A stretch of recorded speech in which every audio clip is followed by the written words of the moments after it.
Chapter 35. Duke Lu's Mansion, Martial Arts Practice Field. Qing Yaojin took a lance from the weapon rack and said to Li Zishuan, "The two axes from before were too heavy. I was afraid they would hurt you, so I will use this lance to spar with you." "Boy, what weapon are you going to use? Go and pick one." Li Zishuan did not bring his sword with him, but even if he did, he was too embarrassed to use it because it was too sharp. Since he could not refuse this duel, Li Zishuan had no choice but to pick a long sword. Isn't there a saying? Life is like that. Since you can't refuse it, then you should enjoy it. It just so happens that Li Zishuan needed some real combat experience to improve his martial arts. This sword was slightly light in his hand, not as heavy as his chasing wind sword, and not as sharp as his chasing wind sword. However, it was still a good sword. Li Zishuan casually swung the sword a few times to get used to the weight of the sword. Qing Yaojin saw Li Zishuan's standard movements and his eyes lit up. He praised, "Hey, boy, you are also a sword master." Li Zishuan's forehead was full of black lines. He almost cursed out loud. In his heart, he cursed, "You are the one who is a sword master." When Li Zishuan saw Qing Yaojin practicing in the martial arts practice field, he knew that Qing Yaojin's skills were not below his. He did not waste any time and poured his internal energy into the long sword. He took the initiative to attack. The first style of Taishian 9 swords, ride the wind. Li Zishuan held his sword and rode the wind. Qing Yaojin's pupils shrunk as he thought to himself, "What a fast sword." Indeed, a great teacher produces a great disciple. He put away his contempt and held his lance as he flew up to meet the enemy head-on. No matter how fast this sword was, he, Qing Yaojin, would not retreat. The sword and lance collided in the air, producing a sonorous sound of metal. Then, both of them were sent flying back. Qing Yaojin was forced back 2 or 3 steps, while Li Zishuan was forced back 10 steps. It was clear that in the first round of confrontation, Li Zishuan was completely defeated in terms of strength. Li Zishuan was not discouraged. As soon as he landed and stabilized his body, the second style of Taishian 9 swords came right after. The sword in Li Zishuan's hand moved even faster, its trajectory like a flying dragon soaring in the sky. Carrying the remaining power of the first sword, riding the wind, its trajectory was like a flying dragon soaring in the sky, erratic. Qing Yaojin was also unable to predict the trajectory of the sword. He could only wield the lance in his hand in a vigorous manner, not allowing even a drop of water to leak out. At this moment, Qing Yaojin suddenly felt a chill behind his back. He immediately knew that something was wrong, but it was too late to turn around. He could only rely on his many years of experience in life and death battles to thrust the lance in his hand behind him with all his strength. A loud and clear sword hum could be heard from behind him. Li Zishuan's sword had been blocked. Li Zishuan also knew that this was not enough to stop Qing Yaojin. He immediately changed his move. The third style of Taishian 9 swords, snow treading, left no trace. Li Zishuan's footsteps constantly changed. He waved his sword in all directions. For a moment, only the sound of sword and lance clashing could be heard. After more than 10 attacks, Li Zishuan changed his move again. He used the fourth style of Taishian 9 swords, Wave Breaker. Wave Breaker was furious. Li Zishuan's momentum changed. He stepped on the ground and his whole body soared into the air. He raised his long sword and bent his waist. His whole body bent into a circle.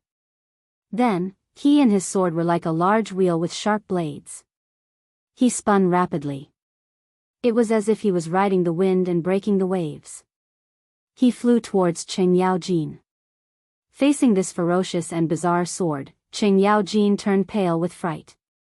He no longer dared to hold back. Both of his feet fiercely stomped on the ground, causing the martial arts stage to rumble. Qing Yaojin also soared into the sky, using his horse lance as a battle axe. He used the flying axe to attack Li Zishuan. The two collided fiercely in the air. It was like a comet hitting the earth. The rumbling sound spread throughout the Qing mansion. The sword and lance separated upon contact. The two were once again sent flying. The difference was that this time, Qing Yaojin retreated 5 steps before stabilizing himself. Li Zishuan only retreated 8 steps before stabilizing himself. Li Zishuan used 4 swords in succession. The power stacked layer by layer. In terms of strength, the gap between him and Qing Yaojin became smaller and smaller. After stabilizing himself, Li Zishuan did not stop. Using the power of the first 4 swords, he continued to use the 5th sword of the 9 Taishian swords, Absolute Dust. After fighting for so long, he could see that Qing Yaojin was a master. Even if he was not in his prime, he could still block his sword. Therefore, he used the 5th sword with all his strength. The sword was bleak and cold. The cold light at the tip of the sword emitted a bright light. This sword, Absolute Dust, arrived in a flash.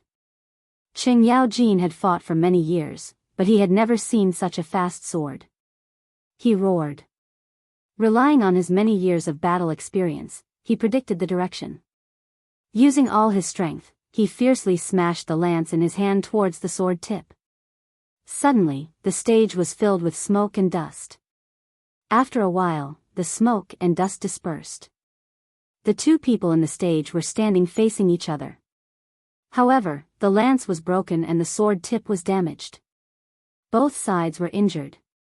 Qing Chumo was below the stage. Since Li Zishuan used the first sword, his mouth had not closed. He had judged that Li Zishuan's martial arts were above his, but he did not expect that his martial arts would be so powerful. He could even fight his father to a standstill. His father was a veteran who had experienced hundreds of battles on the battlefield. People called him the devil incarnate. What kind of monster was this brother of his?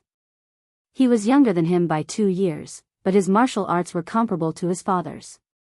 Watching Li Zishuan's dazzling swordsmanship raining down like a torrential storm, his father was barely able to resist by relying solely on his advantage in strength and years of battle experience.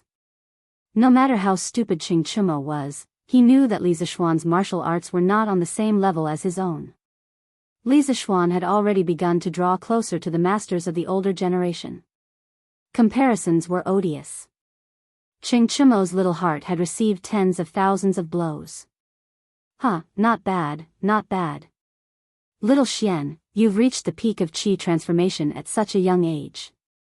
The younger generation will surpass us in time. I haven't had such a good fight in a long time, ha ha ha. Qing Yaojin threw away the broken lance in his hand and laughed loudly.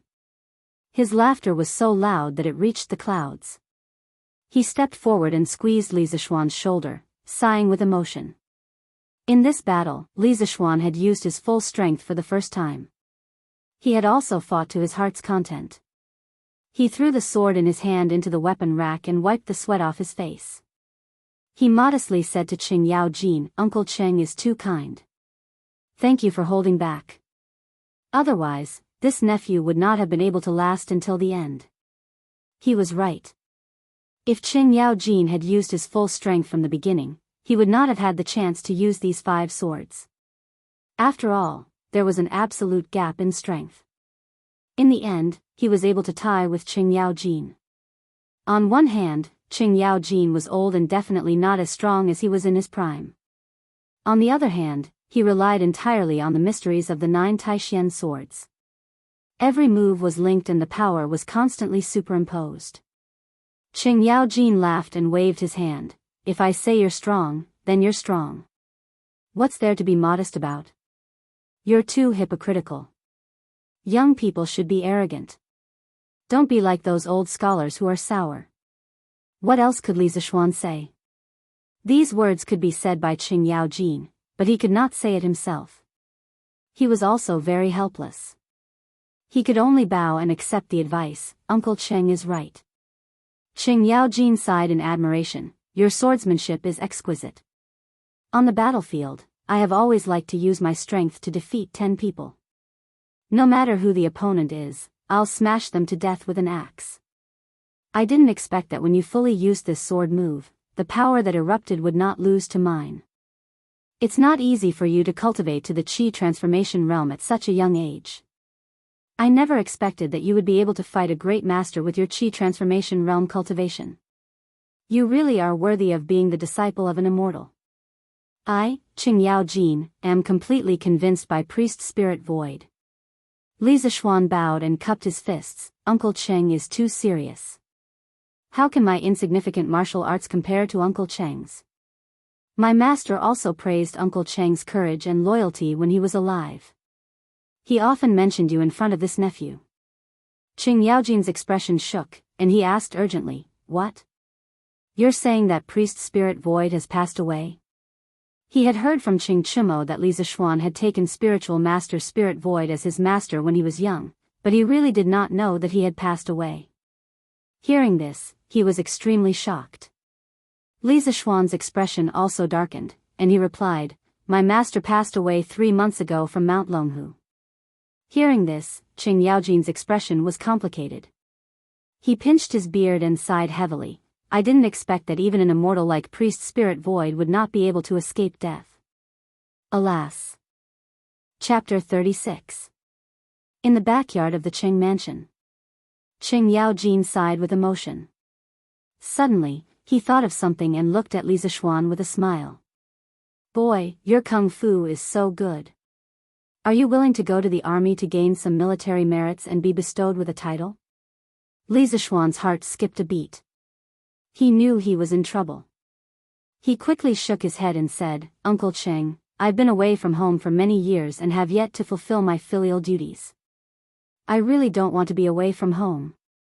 After a pause, he continued, "But if one day, the foreign tribes in the north dare to covet the national treasure of the Central Plains, I'm willing to go to war and be a small soldier in the border army. Just like my master, I'm willing to go to war and protect the country." The main reason was that Li Zishuan was lazy and didn't want to be restricted by the army. Thus, he declined Qing Yaojin's offer on the grounds of filial piety. But the second half of his sentence was also sincere. If the Turks really attacked the Tang Empire, he would also go to war in armor. He couldn't disgrace the reputation of Priest Spirit Void. Besides, if the Central Plains were to fall into the hands of the foreign races, the tens of millions of Han would definitely be massacred. He had many loved ones in Great Tang, and if he wanted to live a peaceful life as a wealthy man, he needed a stable external environment. When Qing Yaojin heard Li Zishuan mention filial piety, he frowned slightly but didn't insist. He knew the situation of Li Zishuan's family. He was the only child. Although he was good at kung fu, the battlefield was ever-changing. No one could guarantee his safety. If anything happened to him, Qing Yaojin would be too ashamed to tell his parents. When he heard the second half of Li Zishuan's words, Qing Yaojin's heart warmed. He secretly thought that this boy was a good seedling. After pondering for a while, he said to Li Zishuan, "Since it's like this, I, old Qing, won't say anything more. If you change your mind one day, come and tell me. How can a dignified man stay at home and wait for death? My Tang Empire's men naturally have to earn military merits. Go back and think about it." After saying that, he patted Li Zishuan and left alone. At this time, only Li Zishuan and Qing Chumo were left in the backyard. Li Zishuan stood on the side and carefully considered Qing Yaojin's words. After a long while, he shook his head and said to himself, "I'll just be a rich man." At present, the Great Tang is still filled with fierce generals and powerful soldiers. The borders are safe and secure. There's really no need for me. He knew that Qing Yaojin was saying these words to him because he cherished talent and wanted to guide the younger generation. He was very grateful to Qing Yaojin for thinking highly of him, but he had no plans to join the army at the moment. Having lost the familial love, friendship, and love of his previous life, Li Zishuan wanted to live well for himself in this life. Qing Chumo walked over and touched Li Zishuan's shoulder. He looked at him with a strange expression and said, he looked at Qing Yaojin and said with a strange expression, "Xiao Xian, you really hid it from me. I didn't expect you to be so secretive." Li Zishuan smiled and said, "Brother Chou Nyo, I didn't hide it from you. You didn't ask me about my martial arts before, right?" Qing Chumo looked up and thought about it. It was true. He had only estimated Li Zishuan's martial arts based on his experience. He thought that even if Li Zixuan was better than him, the difference wouldn't be too big. Now it seemed that it was just his wishful thinking. Qing Chimo patted Li Zixuan's shoulder dejectedly and said, "Xiao Xian, your martial arts are really good. Other than Uncle Qin and Uncle Yuqi, I haven't seen anyone who can force my father into such a difficult situation. Moreover, you're younger than me by 2 years. Today, I've been dealt a blow by you." Li Zixuan saw that Qing Chimo's mood seemed to be a little down. He patted his shoulder and comforted him. "Brother Chou Niu, what are you saying? You and I are brothers. If you need help, how can I not help? No matter how good my martial arts are, I wouldn't use it against my own brother, right?" Qing Chimo thought about it. "That's right. If that's the case, won't I have such a great master to help me when I fight in the future?" Thinking of this, Qing Chimo chuckled and said, "Xiao Xian, I like your words. You're indeed a good brother. If one day I get into a fight with someone, you have to remember to help me." Li Zixuan was speechless. This idiot, he really didn't know what to say to him. Qing Chimo was happy for a while. He then touched Li Zixuan and asked, "Xiao Xian, what my father said, are you really not going to reconsider it? My father wants to send me to the Northern Army next year to gain some military merits. Do you want to go with me? With our martial arts, we'll definitely be able to gallop on the battlefield and kill the Turks until they piss their pants." Haha. Li Zixuan shook his head expressionlessly and said, "I don't want to join the army for the time being. I have to stay at home and fulfill my filial duties. When I change my mind, I'll come and talk to Uncle Cheng." Qing Chimo chuckled and said, Make it up, keep making it up. Do you think I don't know you? You're just lazy and don't want to go to the battlefield.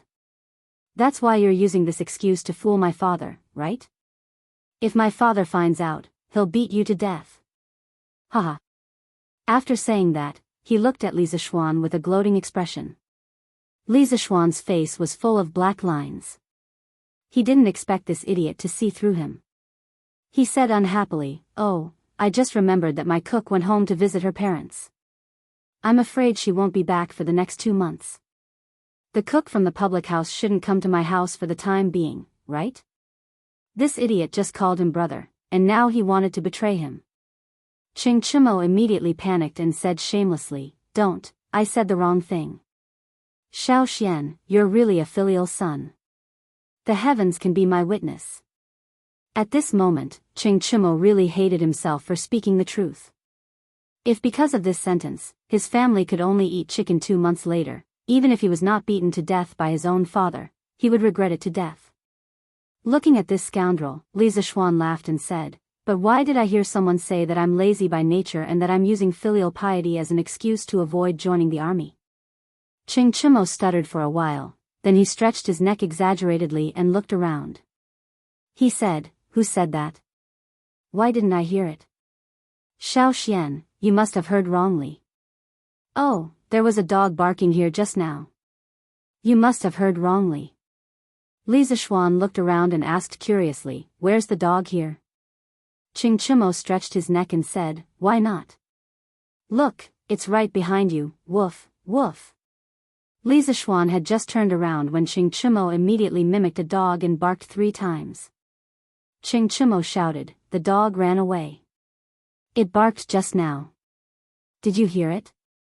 Li Zixuan was speechless.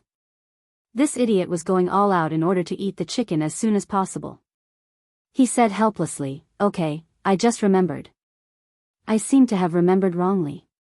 It wasn't my cook. It was my mother's maid who wanted to go home to visit her parents." Qing Chimo was furious. He didn't expect to be tricked by Li Zixuan.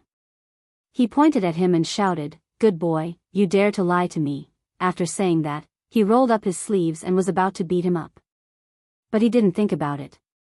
With his martial arts, he didn't know who would be the one to beat who. In an instant, the backyard of the Qing residence was filled with smoke and dust. Then came Qing Chimo's wailing and howling. "Ow, damn it. We agreed not to hit people in the face. You're really shameless. I'm going to cut ties with you. Ow." Chapter 37. The sun was setting. Li Zishuan was in a very good mood after beating up this idiot who didn't know the immensity of heaven and earth. Under the strange gaze of the Qing family's housekeeper, he left Qing Chimo lying on the ground with a bloody nose and a swollen face. How many people in Chang'an City could beat up Lu Guogong's son without fear of retaliation? I'm just that awesome, humph. Li Zishuan was secretly pleased. The next day, Li Zishuan woke up early for the first time. He didn't know why he couldn't fall asleep. Maybe it was because he had been home for so many days and slept in every day. Plus, there wasn't much entertainment at night, so he went to bed early. After washing up, he went to the front hall. His parents and Lana were preparing to eat. Hey, let's eat together. Li Zishuan quickly went in and sat beside Lana. Oh my, did the sun rise from the west today? Our young Master Li woke up so early. Father Li saw Li Zishuan coming over to eat breakfast with them and teased him as if he was an alien. Li Zishuan's mouth twitched. He didn't know what was wrong with his father. Last time he woke up late, he scolded him. This time he woke up early, he was still scolding him. Just as he was about to speak, he saw that his mother couldn't sit still. How can you talk to Xian like that? Speaking so strangely early in the morning.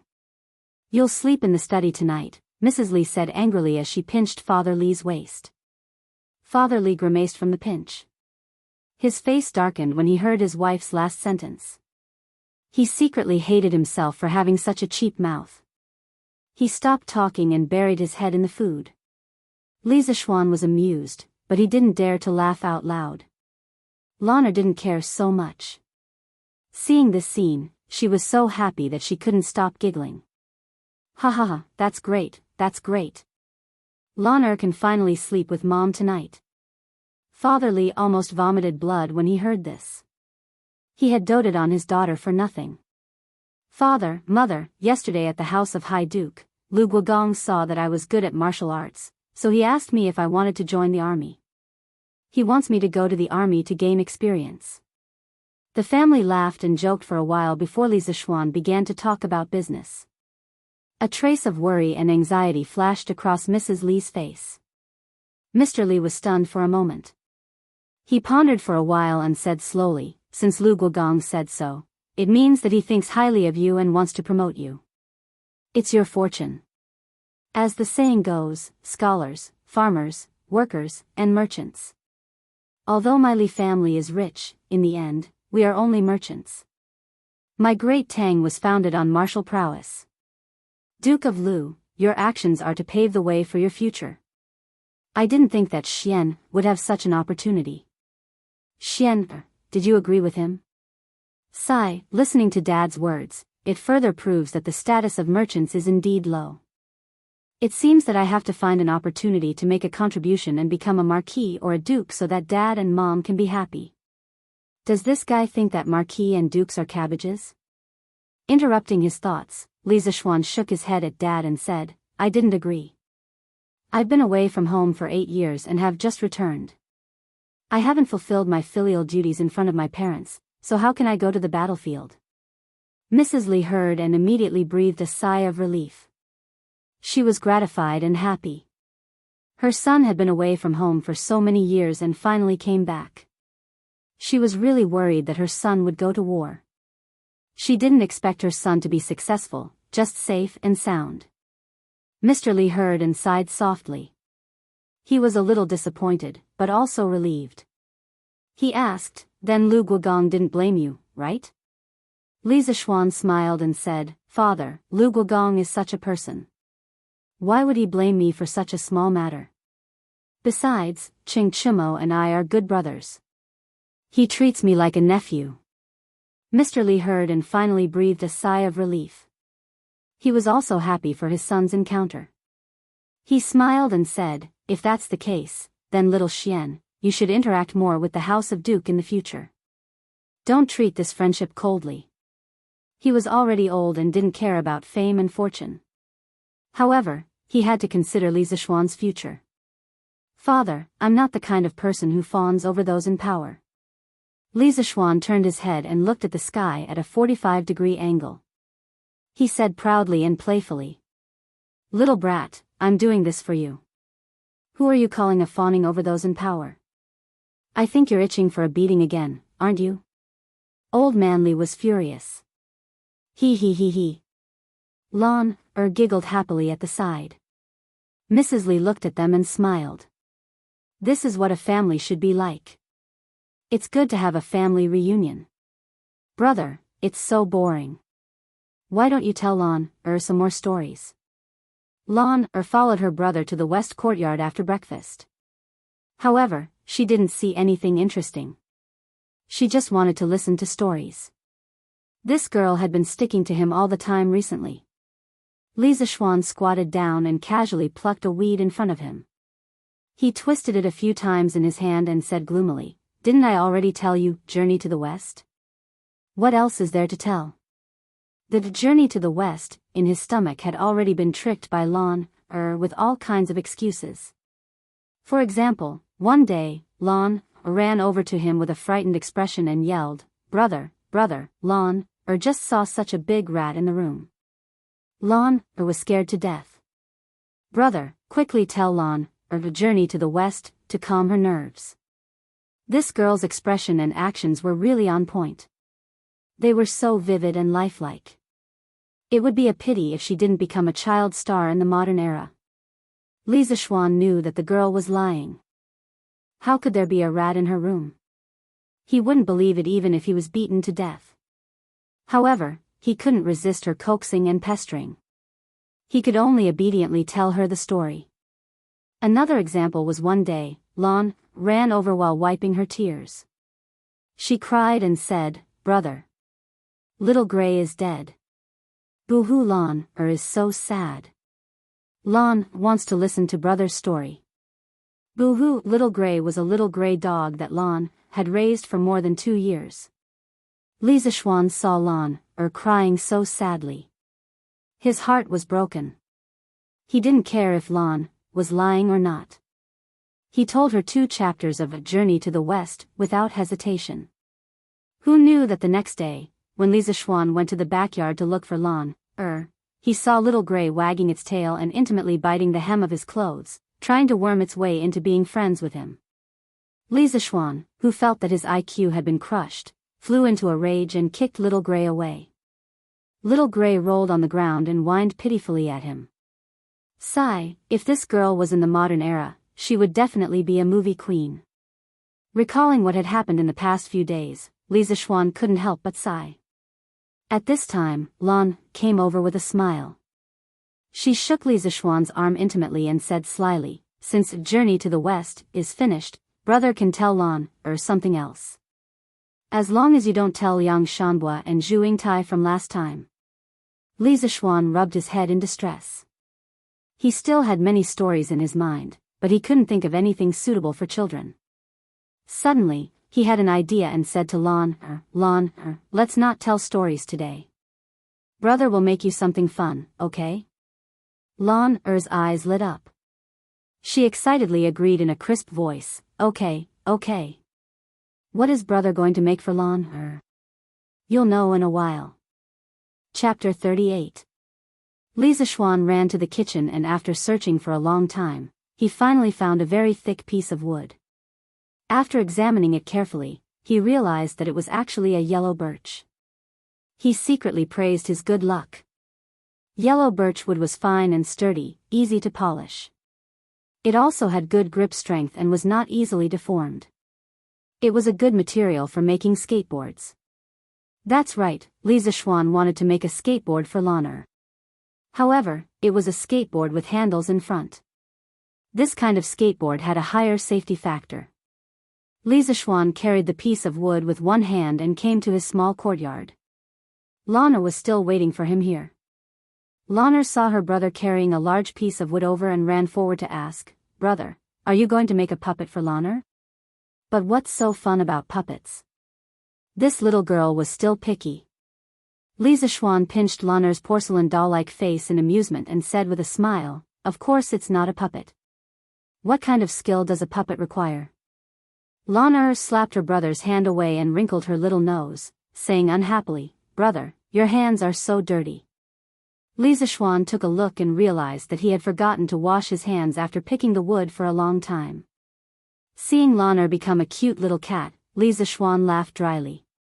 Afraid that his little sister would take revenge, he hurriedly went to the porch to make a skateboard. Li Zixuan first used the wind-chasing sword to cut a piece of wood that was about 40 centimeters long, 10 centimeters wide and 5 centimeters thick. The wind-chasing sword could cut iron like mud and cut wood as easily as cutting tofu. Moreover, the wood that was cut out was as smooth as a mirror and did not require any additional polishing. Li Zixuan sighed inwardly. This wind-chasing sword was a divine tool for woodworking. If spiritual master Lingshu heard his current sigh, he wondered if he would climb out of his grave in anger and clean up the house. Li Zixuan cut the exterior of the skateboard, took out a ruler, measured the dimensions, and drew the central axis of the force acting on the skateboard as well as the connecting rod of the wheel. Then, he picked up the wind-chasing sword and aimed it at the connecting rod of the wheel. Circulating his true qi, the wind-chasing sword began to rapidly spin in Li Zixuan's hand. Not long after, 2 holes were drilled out from the side of the skateboard. The more Li Zixuan looked at wind-chasing sword, the more he liked it. It could be used as a saw, a chisel, and even an electric drill. It was truly a divine weapon, he. Lan'er, Xiao He, and Xiao Shi were dumbstruck by Li Zixuan's series of miraculous operations. It was not that they had never seen carpenters before, but who else in the Great Tang could be so amazing? Lan'er couldn't help but ask softly, "Brother, was your master also a carpenter in the past?" The corner of Li Zixuan's mouth twitched when he heard this. He silently mourned for his master who was in the underworld. He was the #1 expert in the Jianghu, a martial arts grandmaster, and a godlike figure. Yet, Lan'er, this little girl, called him a carpenter. Li Zixuan said unhappily, "What nonsense are you talking about? Your brother taught himself carpentry. Don't simply talk about my master." Lan'er also realized that she had misspoken. She agreed and continued to watch her brother make toys for her at the side. Li Zixuan cut 2 short sticks that were slightly longer than the width of the skateboard. After polishing them until they were extremely smooth, he inserted them into the holes that he had just drilled and used them as the wheel axles. There were no ball bearings in this era, so he could only make do with them for now. Without rubber tires, Li Zixuan could only make 2 pairs of wooden wheels and nail them onto the wheel axles. He thought to himself that he would find a blacksmith to make a cast iron one in the future. Wooden wheels were not resistant to wear. In the end, he made a T-shaped wooden pole and fixed it in front of the skateboard as a handlebar. Just like that, the first super simplified version of the Tang Dynasty's scooter was born. "Lan'er, come here. Put your hand on this, 1 foot on the skateboard, and the other foot on the ground. Give it a try." After putting away the tools, Li Zixuan demonstrated the movement and encouraged Lan'er to come forward and try it. Lan'er was already eager to try, but she didn't know how to play with this thing. When she heard her brother's words, she immediately couldn't wait to snatch the scooter. Following her brother's instructions, she began to slowly slide forward. The wooden scooter was indeed much more rusty than the ones made with modern technology. Li Zixuan stood at the side and could hear the rusty, zhi friction sound when the scooter started moving. But fortunately, his wheel holes and wheel axles were polished smooth. Lan'er used a little strength and the scooter began to slide. Ah! Lan'er just stepped on the ground and the scooter slid forward. She didn't control her center of gravity and her small body couldn't help but lean back. She couldn't help but cry out in shock. The 2 little maids were watching with their hearts in their throats. Li Zixuan wasn't worried. The scooter wasn't fast. Once Lan'er adjusted her center of gravity, she would be completely fine. Even if an accident happened, he was confident that he could save his little sister. Sure enough, at first, the little girl was very careful and didn't dare to step too fast. She was like a graceful lady, stepping there with small steps. After she got used to it, the little girl became bold and began to go crazy. "Oh, brother, look, Lan'er knows Qinggong. Come and catch up." Lan'er stepped lightly and saw the scenery around her rushing back. Feeling the speed of the wind, Lan'er was extremely happy and couldn't help but cheer. Sure enough, no matter what era it was, the scooter had a fatal attraction for children. Looking at his little sister who was cheering in front of him, Lisa Schwann's thoughts flew back to his previous life. At that time, the streets were filled with naughty children who rode on scooters and raced with each other. They would play for a whole day and never get tired of it. Perhaps, he could give this scooter to the children of Tang Dynasty more than 1,000 years in advance. As for whether the parents of the naughty children would have a headache or not, it was none of his business. By that time, Chang'an City would be filled with naughty children riding on scooters. It was quite interesting when he thought about it. Lana played for a while and felt that her brother's west courtyard wasn't big enough. She stepped on the scooter and went to the front courtyard to play. Li Zixuan shook his head in amusement and followed her with Xiao He and Xiao Shi. Li Jingma went to the clothing store in the West City this morning. A few days ago, after the introduction of a few old business friends, he recruited a new shopkeeper for the clothing store. His name was Heartwarming, who was in his 30s. He was smart and capable, and he was also quite honest. Today, Li Jingma went to take a look at the business situation of the clothing store and found that Heartwarming was extremely smart. He had introduced many new ready-to-wear styles, which were very popular. In just a few days, the business situation of the clothing store was obviously much better than before. Li Jingma was in a very good mood after reading it. He gave Heartwarming some words of encouragement before returning. As soon as he entered the house, he saw his daughter stepping on a strange wooden board and rushing toward him. Lana saw her father at the door and was overjoyed. She wanted to show her father her new toy immediately, so she shouted happily, "Daddy, Daddy, look, Lana knows Qinggong." As she spoke, she stepped hard on the scooter and rushed toward Li Jingma. The speed of the scooter was getting faster and faster, and she was getting closer and closer to Li Jingma. Ah! After a while, Lana screamed. The little girl only cared about increasing her speed and was too fast. Now, it was too late to slow down. She couldn't help but be frightened. Li Jingma also noticed the danger at this moment. He could avoid being hit, but behind him was the door of the residence. If Lana crashed into it, her head would be broken and she would bleed. He couldn't bear to see his beloved daughter get hurt. Li Jingma instantly made a decision. He stood in place and waited for his daughter to crash into him. However, with his old arms and legs, he reckoned that he wouldn't be able to get out of bed for 2 months after being hit. He just didn't know where Lana got this thing from. When he returned, he must punish the servants in the residence. How could they let Lana play with such a dangerous thing? Seeing that she was about to bump into her father, Lana's little face flushed red with anxiety. Tears rolled down her cheeks. She regretted her earlier arrogance. Her father was so good to her, she couldn't bear to see him get hurt. Seeing that she was about to touch her father, Lana suddenly felt her vision blur. Then, she was carried up into the sky. She turned her head and saw that her brother had carried her and the scooter. The little girl understood that she was saved. Her father didn't have to get hurt because of her. She was very excited. She hugged her brother tightly and whispered, "Thank you, brother." Chapter 39. In the front hall of the Li residence. "You stinking brat. You don't do proper work all day long. You're always messing around with messy things. How can you let Lana play with such dangerous things?" Li Jingma paced back and forth, pointing at Li Zixuan's nose as he scolded him. Today's matter was too dangerous. "Father, it was Lana who wanted to play." "It has nothing to do with brother," Lana said weakly as she tugged at her father's sleeve when she saw her father scolding her brother. "I haven't even scolded you yet. You're a girl, but you're always like a wild brat, following your brother around. You haven't been going to your mother's place to learn how to be a maid recently." Li Jingma changed his target when he heard Lana's words.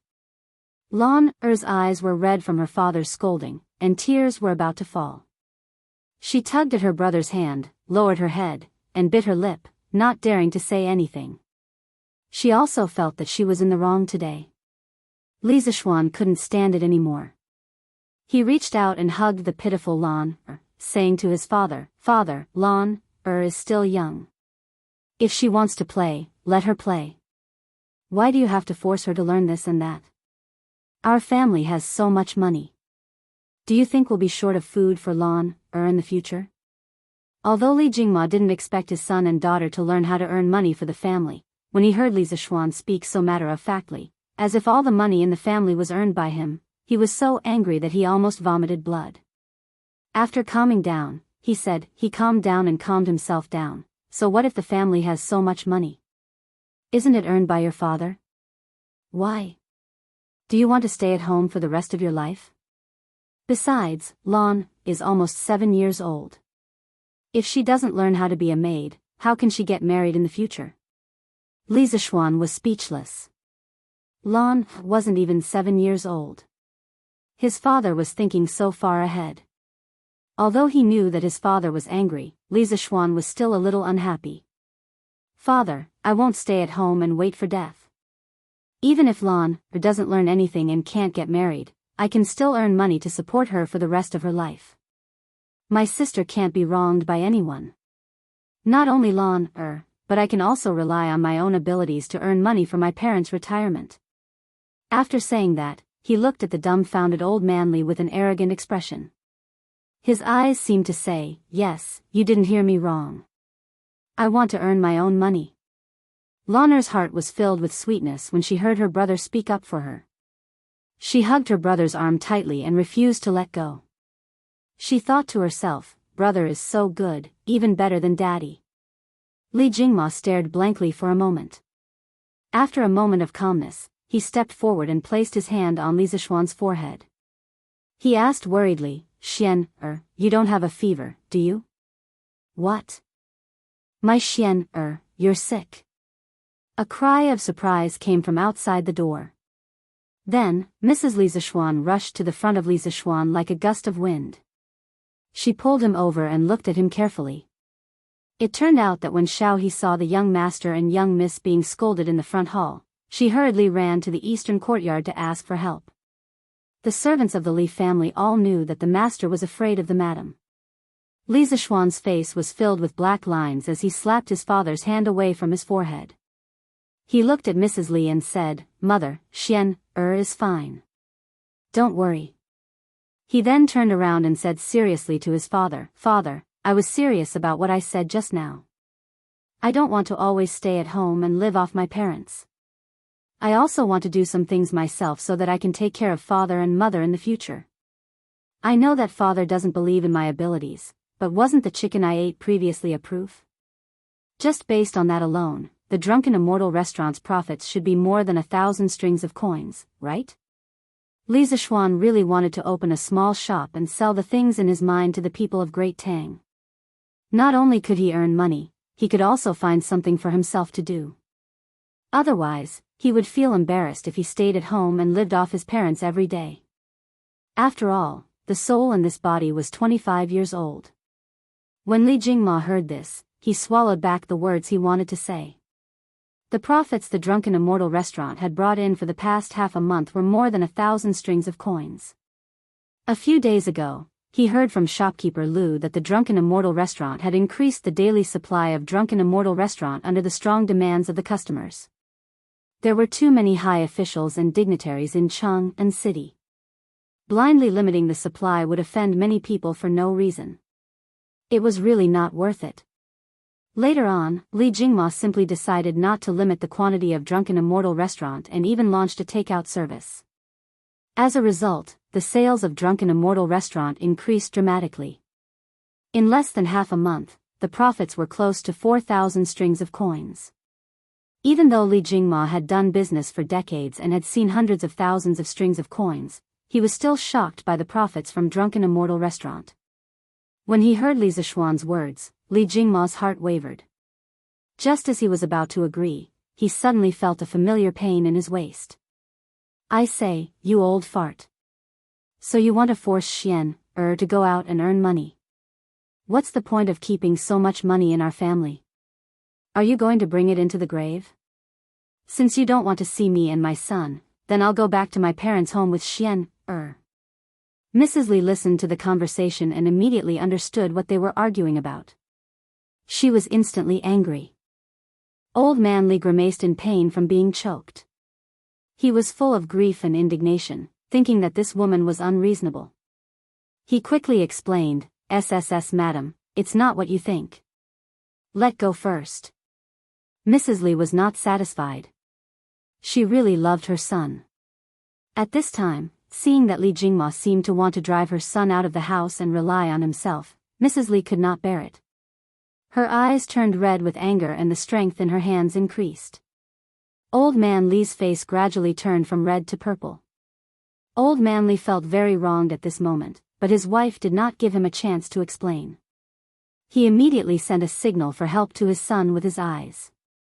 Li Zishuan was a little amused. He went forward and pulled his mother away, saying, "Mother, it's not what you think. Your son wants to do something. I have nothing to do at home every day, so I might as well do something to earn some money. Your son can't stay at home every day, can he?" Mrs. Li glared at him and said, "Why can't you stay at home? Didn't your father make so much money for you to spend? Why don't you stay at home with your mother every day?" Then she glared at old man Li fiercely. If he dared to say no at this moment, he would definitely have to sleep in the study at night. Of course, old man Li did not dare to say no. At this moment, he turned his face to the side and rubbed his old waist to recover from his injury. Li Zishuan did not know whether to laugh or cry. Who would encourage their child to be a member of the family? However, he was still a little touched in his heart. "Mother, Master taught me a lot of things when he was alive, and I still want to carry it forward. Besides, I can't rely on you for the rest of my life. Father is old. I want to grow up as soon as possible so that you can enjoy a happy life." Hearing their son's sincerity, the two old people were relieved. Their son had grown up and knew how to be filial to his parents. For parents in the world, there was nothing happier than this. Mrs. Li looked at her son with a face full of love and said, "Since Xian wants to do something, mother will support you.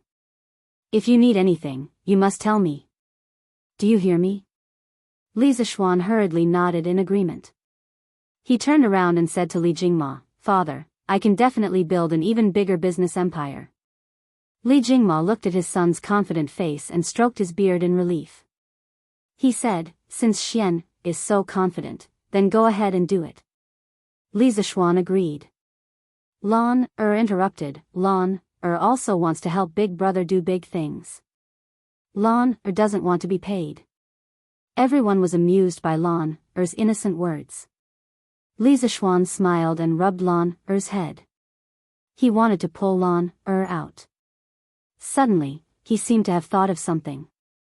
He stopped in his tracks and walked back to Li Jingma, who was full of gratification, and said, "Father, since I want to start my own business and open a shop, you can't not give me the capital, right?" Li Jingma said in a muffled voice, "Then how much do you want?" Li Zishuan smiled and probed, "It's not much. Just give me half a month's profit from the Drunken Immortal Restaurant's chicken. It'll be 1,000 strings. Is that okay?" When Li Jingma heard this, his eyes lit up. This little brat probably thought that the chicken he was eating was still limited to 200 servings a day. He pretended to be generous and said, "How can 1,000 strings be enough? Father will give you 2,000 strings as the initial capital." Li Zishuan was overjoyed. His father was still quite generous. He hurriedly thanked his father and left with Lan Seeing his son's happy face and thinking that he had taken advantage of him, Li Jingma couldn't help but laugh dryly in his heart. Hee, old ginger is still spicier. Chapter 40. Li Zishuan was very happy to receive 2,000 strings of cash from his father. Don't underestimate this 2,000 strings of cash. According to the current purchasing power, it was almost equivalent to hundreds of thousands of yuan in the future. Li Zishuan had to plan his new shop well and what he could sell. First of all, he needed to build a technical team. As his shop expanded in the future, he would need to make more and more new things. Of course, he couldn't do everything himself. In some aspects, he was just a theorist. In practice, he was not as good as today's craftsmen. Don't underestimate the wisdom of the ancients. They only lacked suitable guidance. They were not as stupid as modern people. Especially before the Ming and Qing dynasties, when the ancients' thinking was not restricted, a large number of creative wise people emerged in the land of China. Li Zishuan had more than 1,000 years of knowledge. Coupled with the skilled skills of the Tang workers, he believed that he could bring a lot of new things to the Tang dynasty. Since he had come to this flourishing age, why not leave his mark in history? Li Zishuan wanted to make the Tang dynasty, which was already at the top of the world, even more ahead of the world. As he thought about it, Li Zishuan felt a surge of emotions. In the past, when he read history books, he could only be a bystander. But now, he was a participant in the construction of this prosperous era. But where could he find a suitable craftsman? First of all, the craftsman must have a good character. They must be honest and not cunning. Li Zishuan did not want the craftsman he had painstakingly trained to betray him in the end. Then, of course, the higher the craftsman's skills, the easier it would be. But where could he find a craftsman who could meet these two requirements at the same time? Li Zishuan had only been in the Tang dynasty for half a month, and his social circle was not big. It seemed that he had to trouble his father to find a craftsman. In his memory, his father could travel all over the country and did business for decades. He was involved in various industries such as clothing, catering, cosmetics, and so on. His father would definitely be able to find a satisfactory craftsman for him. Li Zishuan, who had made up his mind, was about to look for his father to ask for the girl when he saw Xiaohe running over while lifting her skirt. She said, "Young master, Li Gaoming, who was eavesdropping on journey to the west behind us last time, is here. He is serving tea in the front hall." Previously, when he ate with Li Qingxian at the Drunken Immortal restaurant, Xiaohe and Xiaoxi did not go. Therefore, Xiaohe did not know that Li Gaoming was the crown prince. Right now, in the little girl's impression, Li Gaoming was still a little thief who eavesdropped on stories. Li Zishuan stared blankly. Now that he knew that Li Gaoming was Li Qingxian, he naturally didn't find it strange that Li Gaoming could find his residence. He was only curious. What was the crown prince doing here? At this time, Lan'er asked, "Sister Xiaohe, didn't Sister Lizzie come with him?" Xiaohe shook her head and said, "No." Li Zishuan nodded and said to Xiaohe with a smile, "Xiaohe, don't be rude when you see Li Gaoming in the future. He is actually the crown prince of the Tang Empire, Li Qingxian." Ah! Xiaohe opened her mouth wide in shock. Her brain couldn't wrap itself around it for a moment, and she was stunned on the spot. Li Zishuan didn't care about the dumbfounded Xiaohe anymore. He pulled Lan and walked towards the front hall with some amusement. Li Qingxian was drinking tea in the front hall when he heard footsteps getting closer and closer to him. He put down the teacup and looked outside the door. After Li Zishuan entered the door, he bowed slightly and cupped his hands in "Greetings, Your Highness." He didn't plan to hide it and directly put it out in the open. He wasn't good at scheming at all. In his previous life, whenever he saw his girlfriend watching a palace drama, he would have a headache. He really wasn't cut out for scheming. Therefore, he might as well put it out in the open today and see how Li Qingxian would react. Then, he would decide whether this friend was worth making or not. Li Qingxian was obviously stunned for a moment. After thinking for a while, he understood what was going on. He shook his head and smiled bitterly. "It seems that Brother Chou Niu has already told you. Why, now that Brother Zishuan knows my identity, you don't want to make friends with Gaoming?" After saying this, a trace of loneliness flashed across his face. He was only a child who grew up in the palace. When he was young, he was bullied by his uncle's children. At that time, his father was hiding his strength and biding his time. No one supported him, and he didn't have a single friend. When his father killed his uncles, imprisoned his grandfather, and became the emperor, those who had bullied him before and those who hadn't bullied him before were all killed by his father. At that time, he didn't feel the joy of revenge, only loneliness. He didn't want to kill them. He only wanted to beat them up to vent his anger. When he became the crown prince, he welcomed even more loneliness. He had to always maintain a calm smile. Those young people of the same age as him in Chang and city either deliberately kept a distance from him, like Qing Chumo, or deliberately got close to him, wanting to use his identity to gain some benefits. Only in the dead of night would Li Qingxian look at the high palace wall alone, fantasizing about how wonderful the outside world was. Not long ago, when he went out of the palace with Changle's younger sister, he met Li Zishuan, heard the interesting story, and ate the interesting food. From the bottom of his heart, Li Qingxian was very envious of Li Zishuan's free and real life. He really wanted to make such a friend. He didn't expect that Qing Chumo had told Li Zishuan his true identity so early. Perhaps Qing Chumo had also warned Li Zishuan to keep a distance from him. Thinking of this, a trace of disappointment flashed across Li Qingxian's eyes. As expected, being in the royal family, one was destined to be alone. Li Zishuan had been carefully observing Li Qingxian's expression.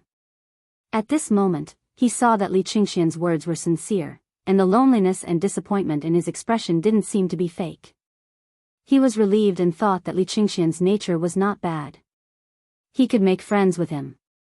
Maybe under his influence, he wouldn't go on the road of no return. He smiled at Li Qingxian and said, I, Li Zishuan, have always made friends based on the person, not the identity. But if someone talks about the identity with me, then I will keep a distance from him. Li Qingxian thought for a moment and understood the meaning of Li Zishuan's words. He said happily, that's great. I have the same idea. The two looked at each other and smiled. Li Qingxian said again, since you already know my identity, I won't call you a loner in the future. Let's call each other brothers to avoid being estranged. Li Zishuan didn't answer him. He smiled and asked, why did Gao Ming come here today? Since his identity had been made clear, Li Qingxian didn't need to deliberately hide anything. He said, Sister Changle has been studying the palace rites in the palace recently. She feels bored, so she asked me to come here and listen to 2 stories. Then I'll tell them to her when I go back. I wonder if Brother Zishuan is willing. In fact, Li Qingxian had always wanted to listen to stories.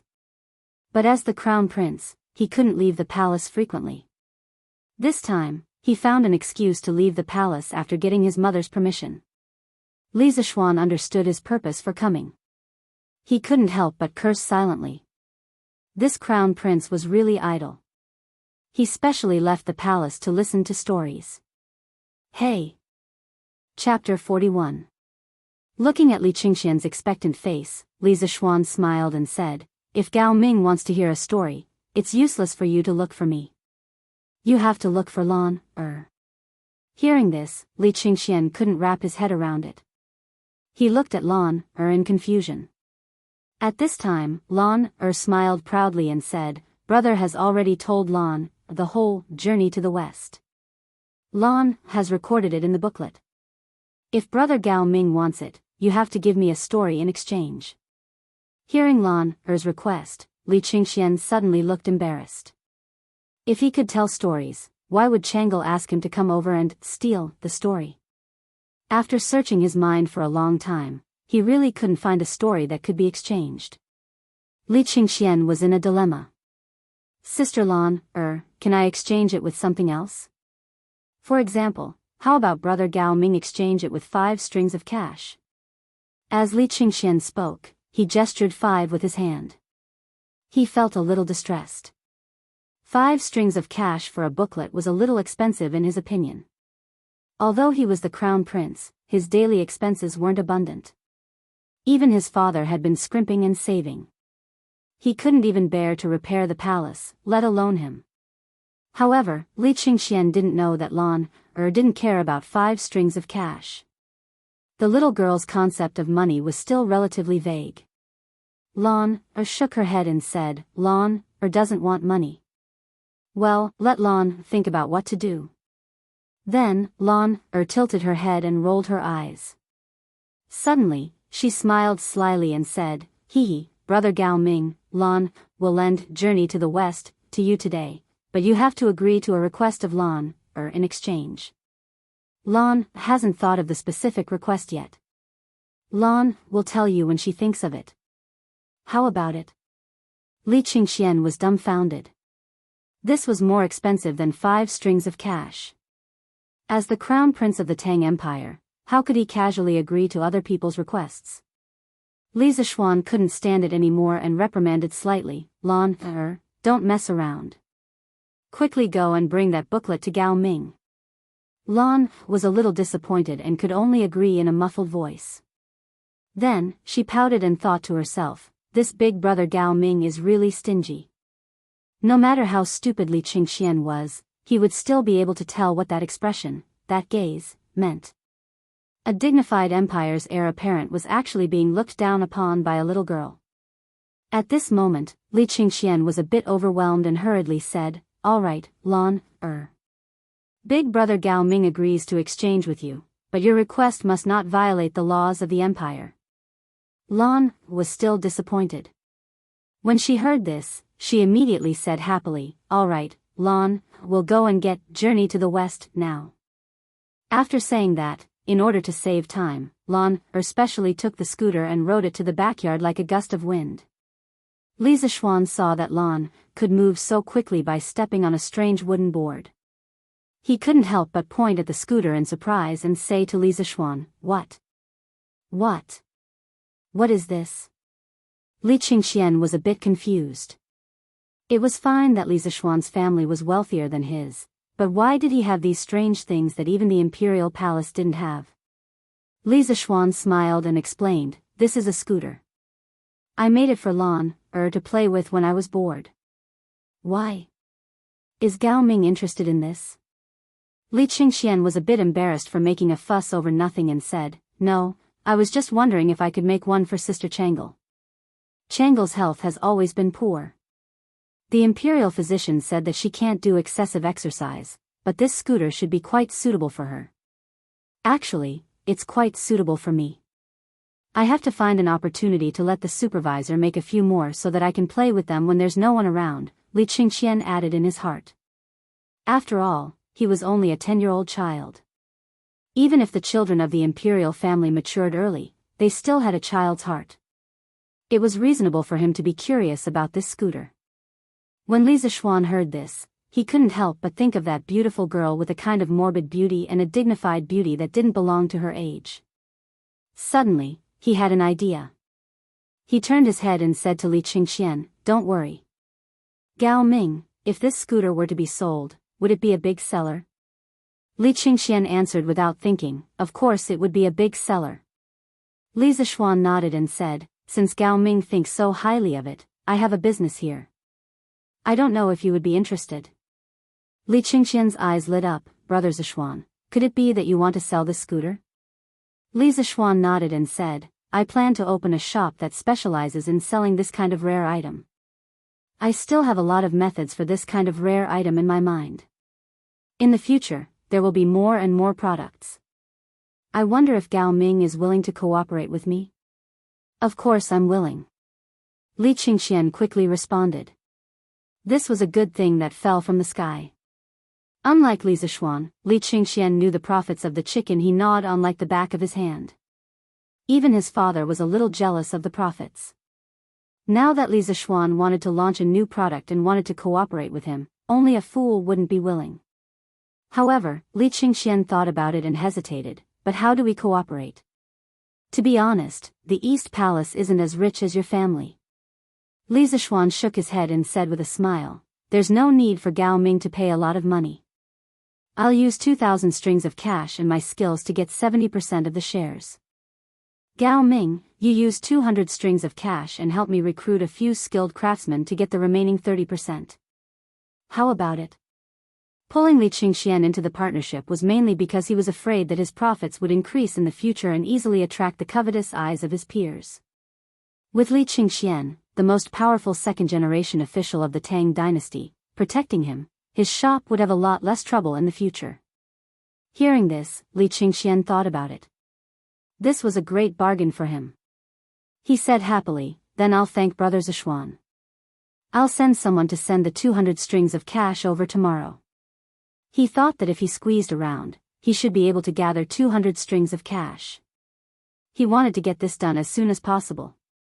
The East Palace was also short of money. As for the craftsman, I know a very interesting person. I'll introduce him to Brother Zishuan another day. Li Qingxian added. Li Zixuan was a little curious and said, since even Gao Ming says that person is interesting, I can't wait to meet him. Li Qingxian was quite confident in that person. He smiled and said, Brother Zixuan, don't worry. That person will definitely meet your standards. At this moment, the two of them saw Lan coming over on a scooter with a booklet in her hand. With the previous experience of being at a disadvantage, Lan stopped accelerating when she was not far from the two. She just let the scooter move over according to inertia. Lan came in front of them and handed the booklet to Li Qingxian. She said, it took Lan a long time to finish writing this. Brother Gao Ming, remember to get someone to copy it and return the booklet to Lan. Li Qingxian naturally agreed and eagerly took the booklet. He was very happy and couldn't wait to finish reading the booklet. Li Zixuan saw that it was still early and suggested, there's no time like the present. It just so happens that Gao Ming is here today. Why don't we go to the East Market and choose a shop? He chose to open a shop in the East Market mainly because it was close to home and the palace. Although the West Market was bustling, it was too far away. It was also Li Qingxian's first time opening a shop. He found it quite novel. He looked at the time. It was indeed early. Since he had taken a day off from his mother, it would be a waste to return to the palace so early. Thinking of this, Li Qingxian eagerly said, of course. Let's go now. Lan hurriedly said, Lan wants to go too. Just like that, the four of them went out and walked towards the East Market. The other person was Steward Wang. Li Zixuan didn't know the market and wasn't good at bargaining, so he brought Steward Wang along. Chapter 42. Today, Han Yushi was instructed by Han Lijing to fill a gourd with the first batch of fruit wine brewed by the Han village and send it to Cheng, and for the young master and young lady to taste. It was not easy to have a chance to enter the city, so naturally, Iron Egg went with them. He even put a big grasshopper he caught recently into a bamboo tube and planned to give it to his sister Lan. Ever since Li Zixuan left the Han village, the scene of them escaping from the tiger's mouth in the mountains kept flashing in Han Yushi's mind. She could not forget it. Thinking that she would be able to see the young master today, Han Yushi got up early in the morning to dress up. She put on a relatively new pink dress and took out a silver hairpin from an exquisite wooden box at the head of the bed. She pinned it on her beautiful hair. This silver hairpin was left to her by her mother. Han Yushi, who was already fresh and refined, became even more beautiful. She was like a fairy descending to the mortal world. She was so radiant that she attracted the attention of passers-by along the way. Fortunately, the Tang dynasty was still relatively clean. Generally, no one dared to kidnap women in public. The siblings entered the city from the Yenqing Gate in the east of Chang'an. Looking at the neat streets and magnificent buildings, Iron Egg did not know where to put his eyes. He looked around randomly, like Granny Lu entering the Grandview Garden for the first time. They did not know that from the moment they entered the city, a pair of eyes had been watching them. To be more precise, they were watching Han Yushi. A man with a face full of pockmarks and dressed like a scholar carefully followed behind Han Yushi with two servants. The scholar with a face full of pockmarks stared at Han Yushi's figure from behind and drooled as he looked at her. Young master, if the old master knows about this when we go back, he will break our legs.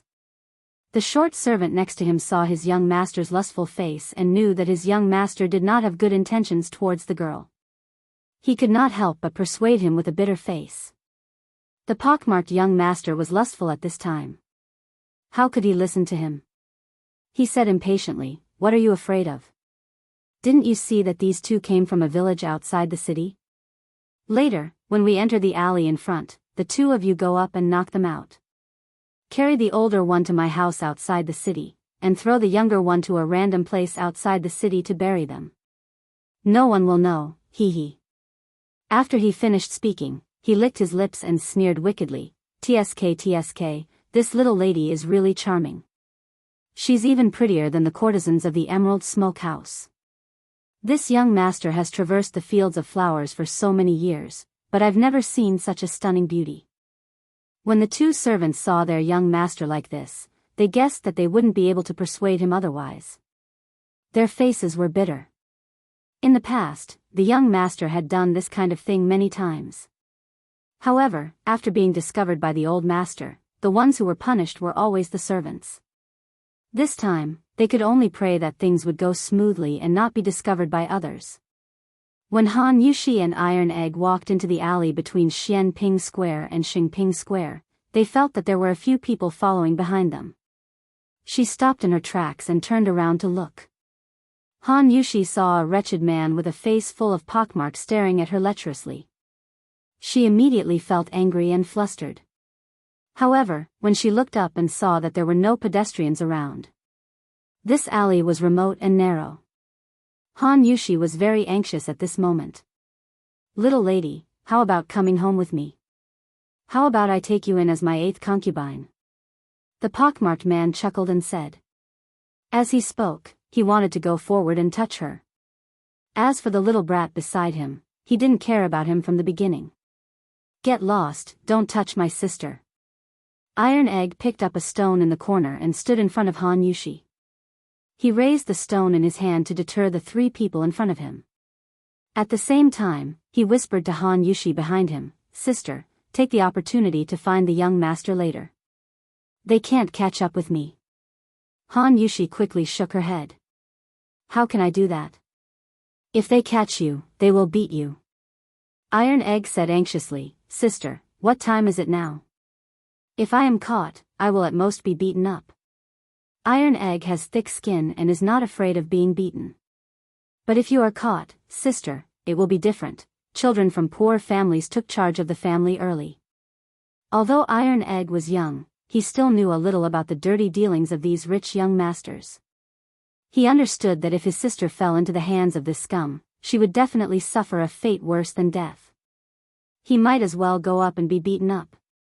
Anyway, he had thick skin. Han Yushi's face turned pale when she heard this. After struggling for a while, she said, "Iron Egg, you must be careful. Sister will go and find the young master for help." "Humph, want to leave? None of you can leave." The pockmarked man snorted coldly. 2 servants blocked their way, one in front and one behind. At this time, Iron Egg suddenly exploded. He threw the stone in his hand at the servant blocking the way in front and shouted, "Sister, quickly leave from here. I will stop them."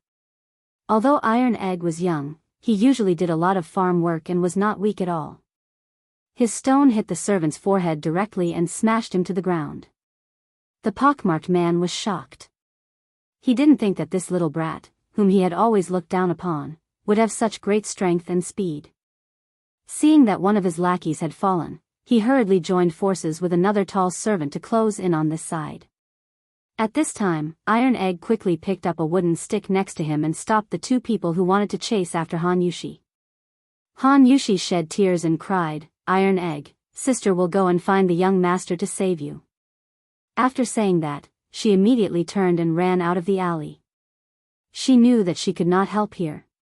She could only hope that Iron Egg could hold on until she found the young master to save him. Li Zishuan brought Lan, Li Qingxian, and Steward Wang to the East Market. The East Market was very close to the Li family, so they did not choose to take a carriage and walk directly. They talked and laughed along the way.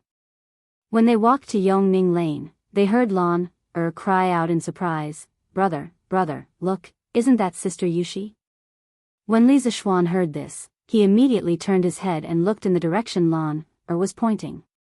He saw a beautiful girl in a pink dress with a fairy-like face, but she was crying like a pear blossom in the rain. She was wiping her tears as she ran. This girl was Han Yushi. Seeing this, Li Zishuan hurriedly exerted his strength and ran in front of Han Yushi. Han Yushi was thinking about her brother's safety and only knew to run forward without caring about anything else. She did not notice him at all and bumped into his arms. She immediately woke up with an "ah." Looking up and seeing that it was Li Zishuan, Han Yushi was pleasantly surprised. She hurriedly pulled his arm and cried, "Young master, quickly go and save Iron Egg. A few scoundrels are beating him up in front." Li Zishuan's heart ached when he saw Han Yushi crying. When he heard her words, he instantly guessed the situation in his mind. He could not help but be furious. He did not have time to ask her why she entered the city today and directly said, Yushi, you lead the way. Quickly bring me there. He then shouted at the 3 people who were following behind, Yushi and I will go and save Iron Egg first. Lan, Gao Ming, you guys follow later. After saying that, he directly took Han Yushi and used the cloud-piercing steps. He ran in the direction Han Yushi pointed.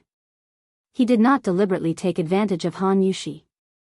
The situation was urgent and did not allow him to hesitate.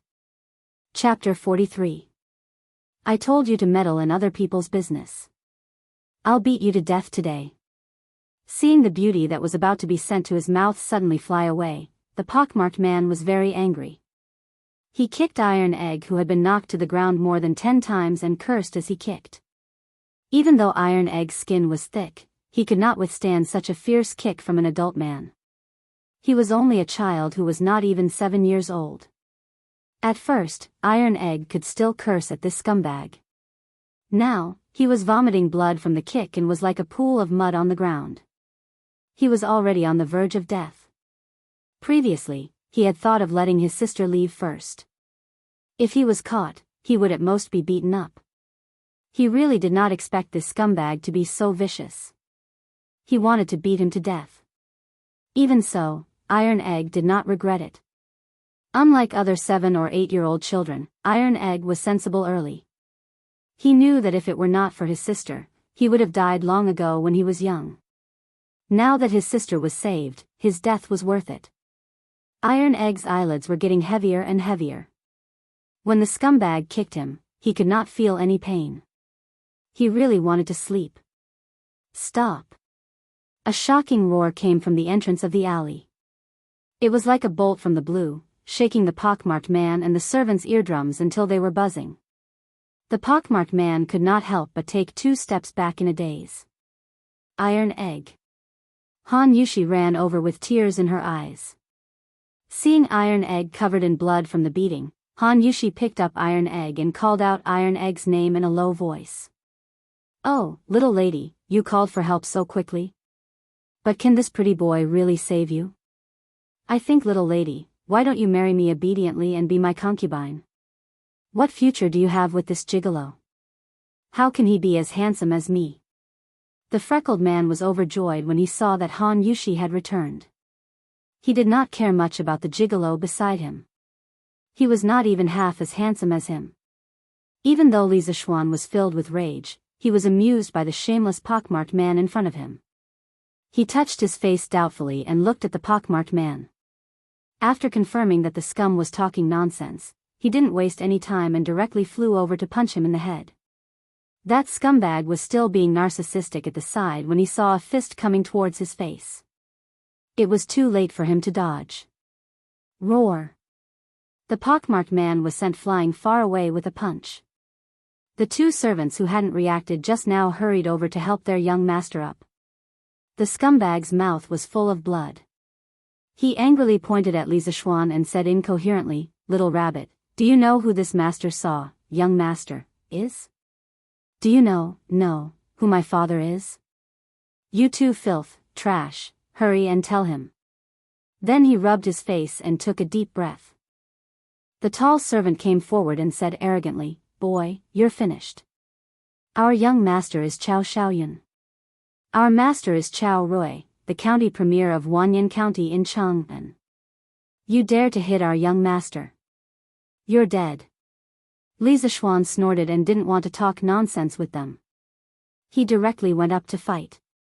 Iron Egg was still dying and his injury was unknown. He had to find a doctor quickly. Perhaps Li Zixuan used to be afraid of these officials. After all, he was just a commoner. Commoners didn't fight with officials. But now he had the help of Qing Chimo and Li Qingqian. How could he be afraid of a small county premier? After beating up the 3 people, Li Zixuan kicked the tall servant and said, Tell your master to come and get him. I want to see what kind of person can give birth to such a scumbag. At this time, Lan and the others had already arrived. When Lan saw Tai Dan lying on the ground covered in blood, her eyes turned red. Although she had only stayed for a little more than a day at the Han Manor, she had already formed a very deep friendship with this little brother she had just met. Lan knelt beside Han Yushi and looked at the miserable iron egg. She cried, "Brother Iron Egg, what's wrong with you? Get up, Lan, we'll treat you to some chicken." Tai Tai forced his eyes open and said intermittently, "Sister." Lan, Iron Egg is fine. Iron Egg helped you catch a grasshopper, more powerful than Wei Qing. It's over there. After saying that, he pointed to the wall with difficulty. Li Zishuan and Lan looked over there and saw an overturned bamboo tube on the ground. A bigger grasshopper was jumping not far from the tube. Lan didn't have the heart to catch it. She just wanted her brother Iron Egg to get better quickly. At this time, a rooster ran out of a courtyard and flew past everyone. When it saw the grasshopper on the ground, it quickly flapped its wings and pecked at the grasshopper. It ran away like a wisp of smoke. Although Lan felt sorry for the grasshopper, now was obviously not the time to care about it. Li Zishuan saw it and suddenly felt something. It was as if he had suddenly thought of something. Li Qingxian asked, "Brother Zishuan, what happened?" Li Zishuan waved his hand and said, "We'll talk about this later. The most important thing now is to send the Iron Egg to the medical hall. Gao Ming, I know you have guards with you. I'll have to trouble you to ask them to help send the Iron Egg to the medical hall." Although Li Qingxian was curious about how Li Zishuan knew there were guards behind him, it wasn't appropriate for him to ask. He nodded and shouted into the air, "Wu San, come out." A person scuttled out of the alley and bowed to Li Qingxian. "Your subordinate is here. Send someone to immediately send this child to the Imperial Physician Bureau. Have them treat him with all their might," Li Qingxian ordered. "Yes." Wu San waved behind him and 2 soldiers immediately came up. They carried the Iron Egg away, but he stayed behind Li Qingxian. Since he had been discovered by Li Zishuan, he had nothing to hide. Li Zishuan comforted Han Yushi for a while before angrily walking towards Chao Xiaoyun, who was lying on the ground. He had roughly examined the injuries on Iron Egg's body. They were much more serious than the injuries he had suffered at the Han village. He really didn't expect this scum to be so ruthless towards a 6 or 7-year-old child. If he had come a little later, Iron Egg would have really been beaten to death. Li Zishuan was grateful to Iron Egg from the bottom of his heart. He was really a good child. Last time at the Han village, Iron Egg risked his own injuries to protect his sister. This time, he risked his life to protect Han Yushi. Although Han Yushi was Iron Egg's elder sister, and it was natural for Iron Egg to protect her, in Li Zishuan's eyes, Han Yushi should be his woman first, although she wasn't yet, then Iron Egg's elder sister. The 2 times that Iron Egg was beaten and injured were both related to him. Li Zishuan admired this well-behaved child from the bottom of his heart. He planned to keep him by his side after Iron Egg's injuries were healed, teach him some things, and nurture him well. Li Zishuan really wanted to give this ruthless Chao Xiaoyun a good thrashing. Looking at his pockmarked face, Li Zishuan really didn't know where he got the confidence to say that he was handsome. Lan was also very angry at this moment. She had also seen that Iron Egg's younger brother had been beaten very seriously. The little girl ran over to Li Zishuan and angrily pointed at Chao Xiaoyun and said, "Brother, Iron Egg is Lan's younger brother. This bad guy just bullied Iron Egg, which is bullying Lan. Bullying Lan is bullying brother. Brother, you must avenge Iron Egg." Li Zishuan didn't expect his little sister to speak so logically now. He was a little surprised. It seemed that the little girl was really angry now. Li Zishuan said in a deep voice, "Lan, don't worry. Brother will avenge Iron Egg." Chapter 44. Li Zishuan angrily copied Iron Egg's wounds on Chao Xiaoyun's body. Of course, since he was the one who hit Chao Xiaoyun's injuries were much more serious than Iron Egg's. At first, Chao Xiaoyun could still arrogantly shout a few words, saying that when his father came, he would teach Li Zishuan a lesson. But after a while, he was kicked until his whole body was covered in blood. He was gasping for air and could no longer speak. "Brother, you beat him well." Lana was not afraid of this bloody scene at all. Instead, when she saw Li Zishuan beat Chao Xiaoyun, she could not help but clap her hands and cheer. Chao Xiaoyun spat out 2 mouthfuls of blood. He had never been treated so miserably. He could not help but swear in his heart that he would definitely cripple this brat in the future. Housekeeper Wang was afraid that someone would die, so he quickly pulled Li Zishuan away. Young master, although County Deputy Chao is only an 8th-rank county magistrate, it would not be easy for master to clean up the mess if someone died. Han Yushi also came over and pulled Li Zishuan away. Young master, stop beating him. She was also afraid that Li Zishuan would get involved in a murder case because of her and her brother. Li Zishuan let Chao Xiaoyun live and walked to the side to wait for his father to come over. Li Qingxian saw that Li Zishuan wanted to make a big deal out of this, so he waved his hand and asked Wu San to come over. He whispered a few words in his ear and Wu San quickly left. County Deputy Chao was dealing with official business with the county magistrate today. When he saw his servant come to the county office with a bloody nose and a swollen face, his heart skipped a beat and he knew that something bad was going to happen. He quickly excused himself from the county magistrate and took the servant out of the county office. He went to a corner and asked in a low voice, "What happened? Did that unfilial son cause trouble for me again?" He knew his son's character better than anyone else. No matter how many times he reprimanded him, he would still cause trouble. Every time he caused trouble, he would have to clean up his mess. Fortunately, his son still had some brains. He didn't provoke those high-ranking officials and only harmed some commoner women. The trouble he caused each time wasn't too big, so he was able to settle it for his son every time. The servant hurriedly said, "Young master wanted to make a move on a girl at Xianping Lane, but he was detained by a young man. He wants master to go and get him." Hearing this, County Deputy Chao's face darkened. His unfilial son had indeed caused him trouble again. Although he expected better from him, he was still his son. He pondered and asked, "Who is that young man?" The servant replying to master, "I don't know." Deputy County Magistrate Chao waved his hand and summoned 5 yamen runners. Helplessly, he asked his servants to lead the way. He prayed in his heart that he would not kick an iron plate this time. When County Magistrate Chao arrived at Xianping Square, he saw his son covered in blood and lying on the ground. He quickly walked over and squatted down to check his son's injuries. At this moment, Chao Xiaoyun heard footsteps coming. He wanted to open his eyes to see if it was his father, but he couldn't open his eyes even with all his strength. Although County Magistrate Chao knew that it was his son's fault, he still felt a little angry when he saw his son in such a miserable state. However, the most important thing at this moment was to figure out the young man's identity.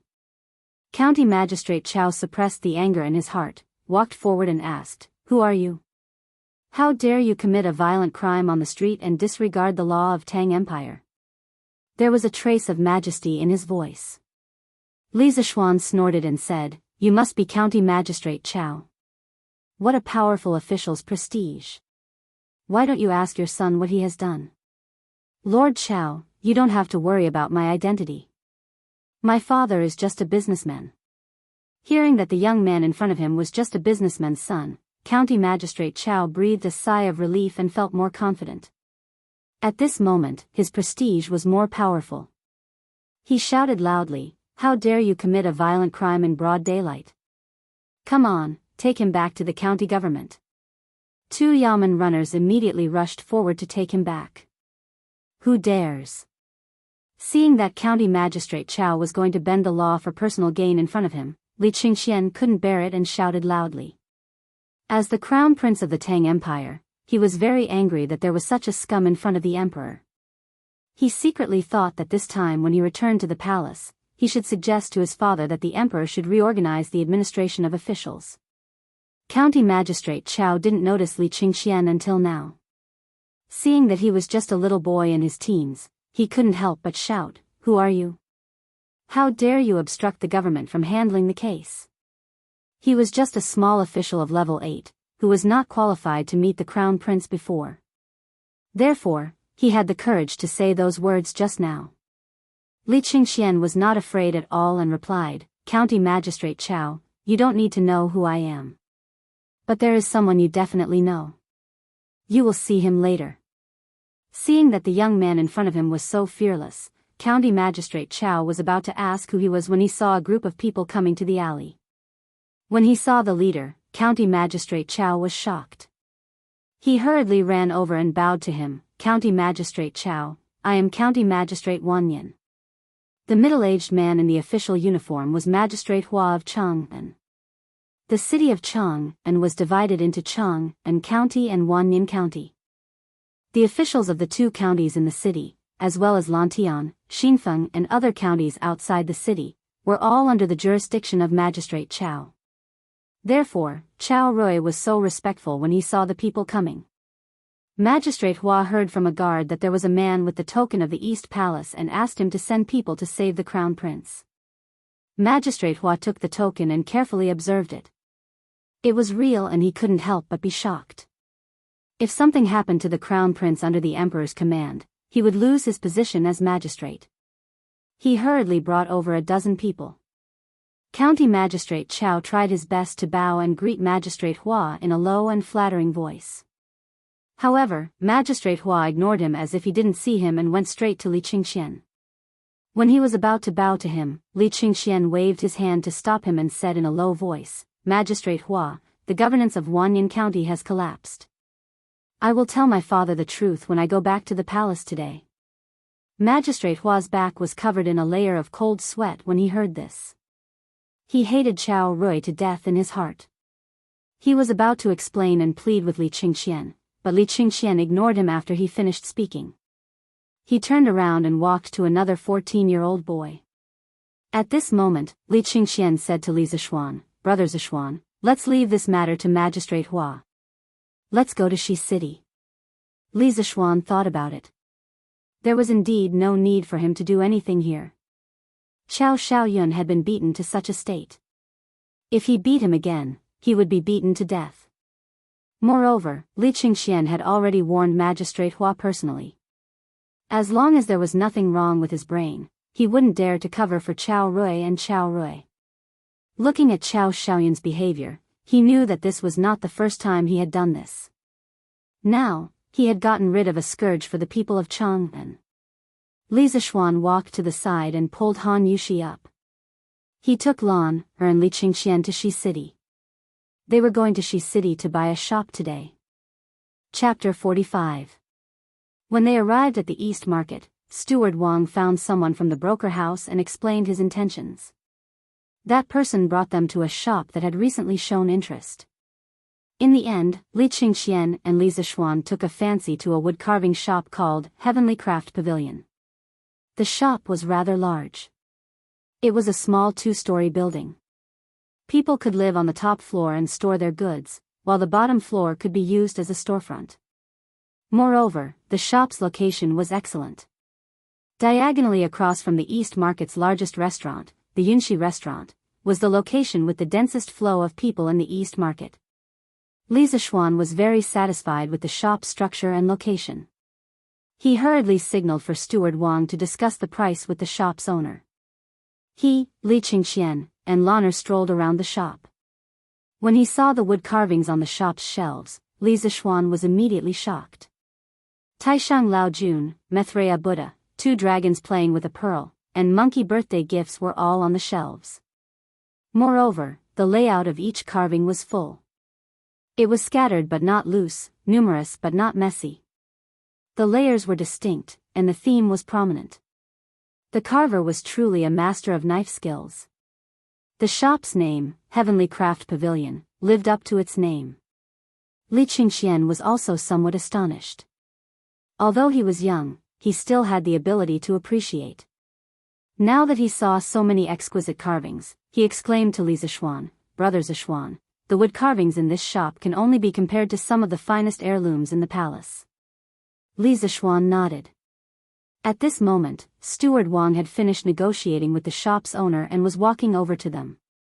"Young master," according to the shop's owner, his master was transferred to Suzhou, so he was in a hurry to sell this shop.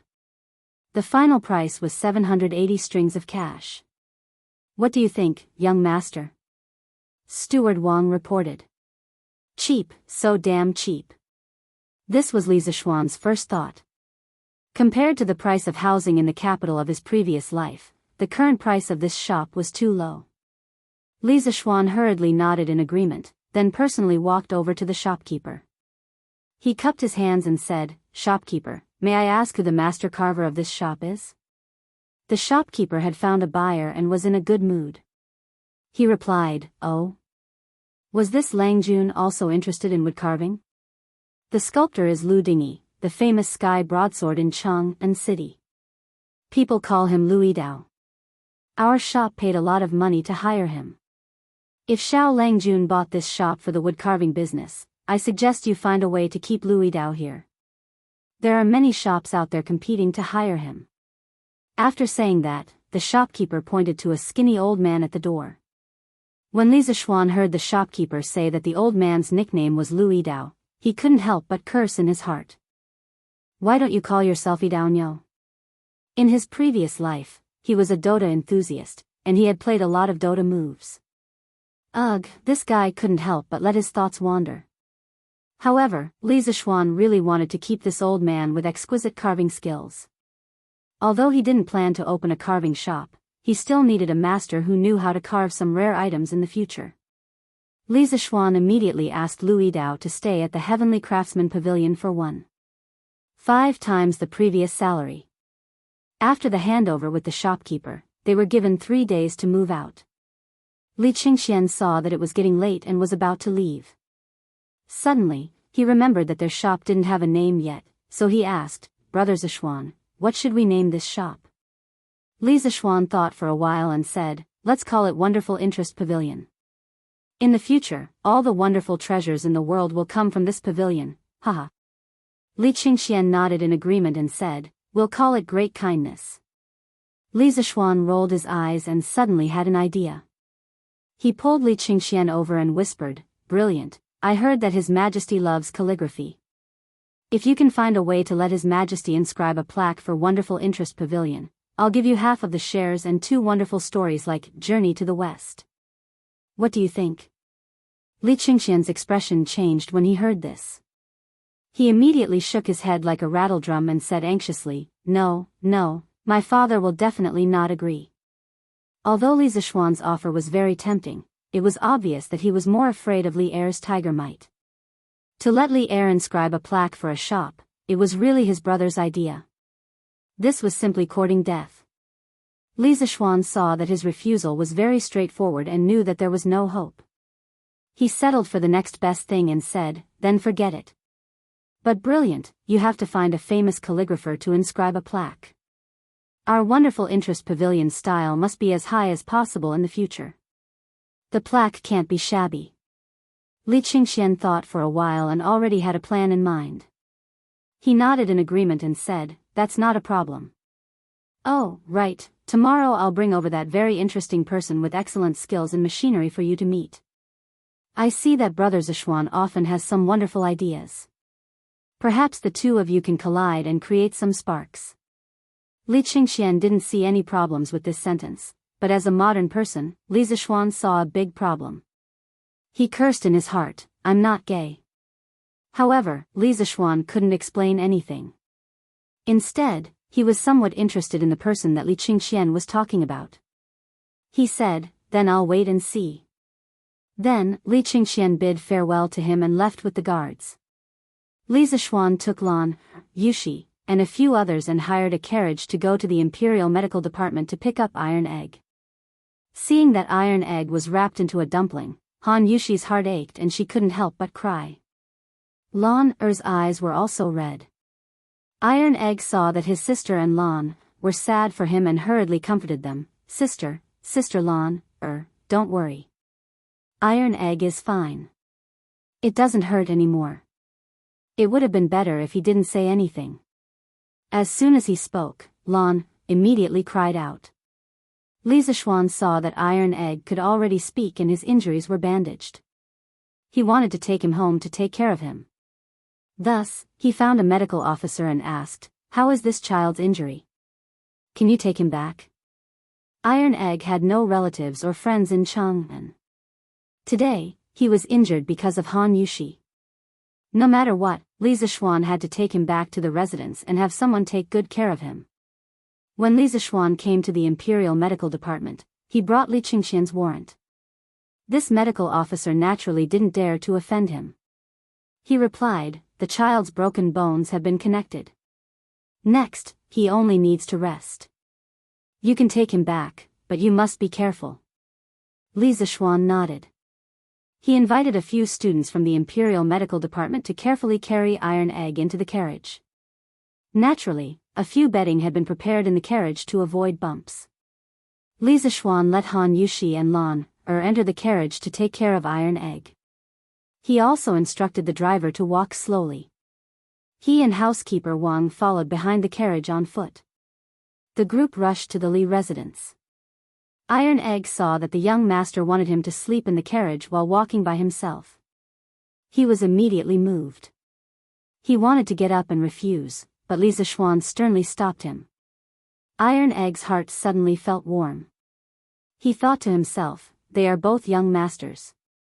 Why is it that his young master is so good to us country bumpkins, but Lu Haojian and Chao Shaoyun are so bad to country bumpkins? Bruiser had saved people twice, and both times he had been beaten. Although he had succeeded in saving people, he had been injured each time. He had a thirst for power. He wanted to be as strong as his young master, or even as strong as his father. That way, he would be able to protect his family from being bullied. Seeing that his young master was so good to his family, Iron Egg had a glimmer of hope. He thought, maybe if I beg the young master, he can teach me martial arts. Even if his young master was unwilling, Iron Egg planned to go back home and ask his father to teach him a few moves. Yes, Iron Egg was not stupid. He also knew that his young master's martial arts were better than his father's. After experiencing so many things, Iron Egg also understood many things. He wanted to become stronger. Chapter 46. When they returned to the Li residence, Madame Li was in the front hall when she heard the commotion at the door. "Xian, where did you go? Whose child is this? How did he get hurt so badly?" Madame Li asked in shock when she saw her son calling San Bao and Ah Fu to carry a little boy wrapped up like a dumpling. "Mother, this is Han Village's Han Lijing's son, Iron Egg. This is Han Lijing's daughter, Han Yushi. Today's matter is a long story. Let me help Iron Egg settle down first." Li Zixuan told the servants to be careful not to hurt him as he answered his mother's question. At this moment, Han Yushi hurriedly walked forward and bowed. "Yushi greets Madam. Us siblings have disturbed you today." Iron Egg, who was being carried, forced himself to stand up and said to Madame Li, "Iron Egg pays his respects to Madam." Madame Li hurriedly pressed the child down and said there was no need to be so polite. She then turned to look at Han Yushi. Seeing her beautiful appearance and pitiful appearance, she was truly a peerless beauty. She was stunned and secretly wondered if her son had taken a fancy to this girl. She walked forward to help Han Yushi up and said, "Miss Han, there's no need to be so polite. Our Li family usually collects rent from the Han village. Your father has also given us a lot of convenience." She then turned to Li Zixuan and said, "Xian, let San Bao and the others place Iron Egg in Mingyue Xian. The siblings will stay there tonight. Mother will send a few servant girls over to take care of them." Mingyue Xian was a small independent courtyard in the west courtyard that Li Zixuan lived in. It was used by the Li family to entertain guests. Li Zixuan naturally agreed. Han Yushi hurriedly declined, "Madam, we don't need servant girls to serve us. I can take good care of little brother." Madame Li smiled and said, "You little girl, there's no need to be so polite in our house. Previously, Xian was taken care of by your father in the Han village." She had just noticed that there was a trace of adoration in her son's eyes when he looked at Han Yushi. As an experienced person, Madame Li naturally understood everything. She thought to herself that although this girl's family background was a bit poor, her appearance could indeed be considered stunning. No wonder her son was infatuated with her. Her son was finally enlightened. It seemed that she would soon be able to hold her grandson. Mrs. Li's imagination was running wild, and she began to fantasize happily. Li Zishuan politely directed the servants to carry his future brother-in-law. With such a good opportunity to perform, of course, he had to perform well in order to get closer to Han Yushi. However, he was completely unaware that his thoughts had been completely seen through by his quick-witted mother. After some work, Li Zishuan, Lan, and Han Yushi followed the servants to Mingyue Xian. Madame Li naturally went to instruct the kitchen to prepare dinner. After placing Iron Egg on the bed, the servants took their leave. Li Zishuan turned around and said to Han Yushi, "Yushi, Iron Egg's injuries can't withstand any bumps. The mountain road to the Han village is also rugged. You should accompany Iron Egg and stay at my house for a few days. When Iron Egg's injuries are more or less healed, we'll talk about it again. I'll send someone to the Han village to inform your father in a while." After saying that, he looked at Han Yushi and prayed that she would quickly agree. Spring was coming, and this fellow was now a little moved by love. Although Han Yushi felt that it was inappropriate to stay here, everything the young master said was reasonable. Iron Egg's injuries were indeed unable to leave. She could only nod and say, "Then I'll have to trouble you, young master." After saying that, a trace of joy and anticipation appeared in her heart for some reason. Children all loved excitement. Lan heard that and cheered, "That's great, that's great. Now there's finally someone to play with Lan, Li Zishuan pointed at Lan, unhappily and said, "Big brother, haven't I been playing with you all this time? You ungrateful little girl." Lan naughtily stuck out her tongue at her brother. She tugged at Han Yushi's arm and giggled. She didn't say anything else. Xiao He walked in and bowed. "Young master, the food is ready. Madam wants you to go to the front hall to eat. Old master is also back."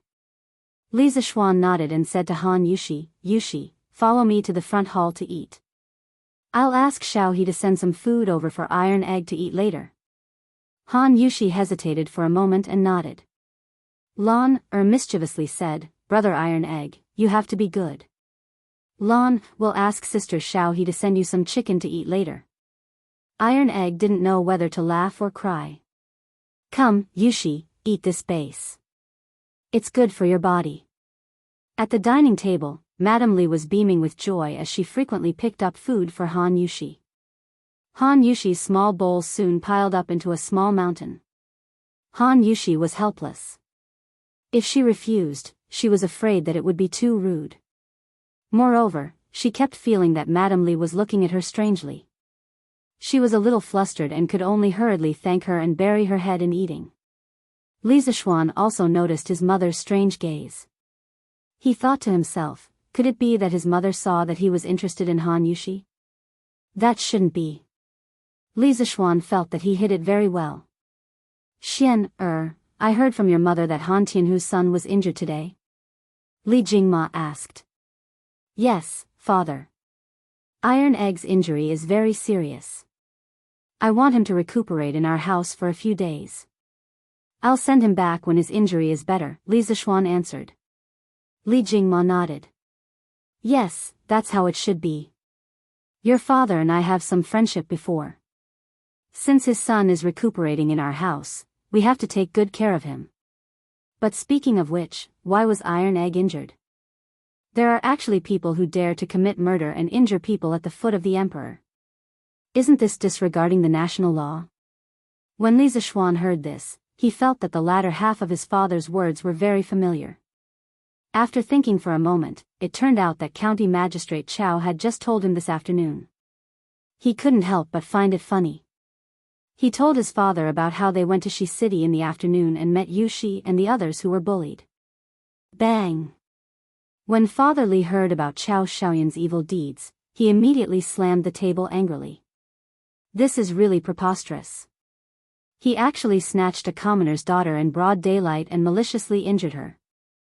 I've heard of this Chow Xiaoyan before. He used his father's official position to snatch commoner's daughter and committed all kinds of evil deeds. He's really guilty. Madame Li also said angrily, this kind of evil person really deserves to be killed. Xian, what happened after that? Li Zishuan said, later, Gao Ming called the capital magistrate and ordered him to handle the case impartially and not to play favoritism. Their Chow family will definitely be finished this time. Madame Li let out a sigh of relief. She held Han Yushi's hand and gave her a comforting look. Li Jingmo reacted quickly and asked doubtfully, who is this Li Gao Ming? Why is he able to call the capital magistrate? Li Zishuan didn't plan to hide this matter from his parents. In any case, they would find out sooner or later. He said, "Father, this Li Gao Ming is the current crown prince, Li Qingxian." A single sentence stirred up 1,000 waves. This was simply earth-shattering. Other than Li Zishuan and Lan, everyone else in the room was dumbfounded. They were just ordinary people. The crown prince was too far away from them. They never thought that Li Zishuan would be related to the crown prince. Li Jingma's psychological quality was better. After all, he had been in the business world for decades. He was the first to come back to his senses. He muttered, why is the crown prince with you? Li Zishuan really wanted to tell his father that his words were ambiguous. He wasn't gay. However, now was obviously not the time to joke. Thus, he told his parents about him and Li Qingxian opening Strange Interest Pavilion. When Father Li heard that his son dared to take 70% of the shares, he was so shocked that his mouth fell open. He secretly thought that his son was really a newborn calf that wasn't afraid of a tiger. How bold! Li Jingma planned to talk to his son alone after dinner. He wanted to remind him to pay attention to the etiquette between a ruler and his minister. He didn't want to be too rude and offend the crown prince. When Madame Li heard that her son was opening a shop with the crown prince, she immediately felt that her son was promising. She was very happy. Just like that, the family finished dinner with their own thoughts. Li Jingma stood up and said, come with me to the study. I have something to tell you. After saying that, he directly walked to the study with his hands behind his back. Li Zishuan hurriedly stood up and followed. He also had something to tell his father. Chapter 47. Li Zishuan entered the study and closed the door behind him. He found that his father was already sitting on a stool, holding a cup of tea and waiting for him. Li Zishuan sat on the other side without hesitation and poured himself a cup of tea. Drinking tea after a meal was good for digestion. Seeing his son's carefree attitude, Father Li couldn't help but get angry. How did you meet the crown prince? Looks like father is still worried about the crown prince. His mentality isn't stable. Li Zishuan put down his teacup and told his father about how he met the crown prince on the way to Shi City and how the Drunken Immortal restaurant had invited the crown prince and Xing Chimo to eat together. Father Li stroked his beard and digested the information. You have to follow the rules in front of the crown prince. Pay attention to the etiquette between a ruler and a minister. You can't be as undisciplined and reckless as you are at home. As the saying goes, accompanying a ruler is like accompanying a tiger. If you anger the crown prince, even I won't be able to save you. Thinking of that brat Li Zishuan, if he had to bow and scrape before him, he wouldn't have been able to do it. However, Father Li's words were for his own good. Li Zishuan couldn't be bothered to explain and could only reply vaguely. Father, don't worry. The crown prince and I are friends. He won't use his status to pressure me. Father Li glared at him. Even so, you can't overstep the etiquette between a ruler and a minister. What if the crown prince decides to settle the score one day? Yes. Father is right. I'll listen to you. In order to avoid being lectured by his father, Li Zishuan quickly nodded in agreement. Seeing his son's behavior, Father Li knew that he didn't listen. He snorted angrily and didn't bother to persuade him anymore. Why did you only give the crown prince 30% of the shares of your Strange Interest Pavilion?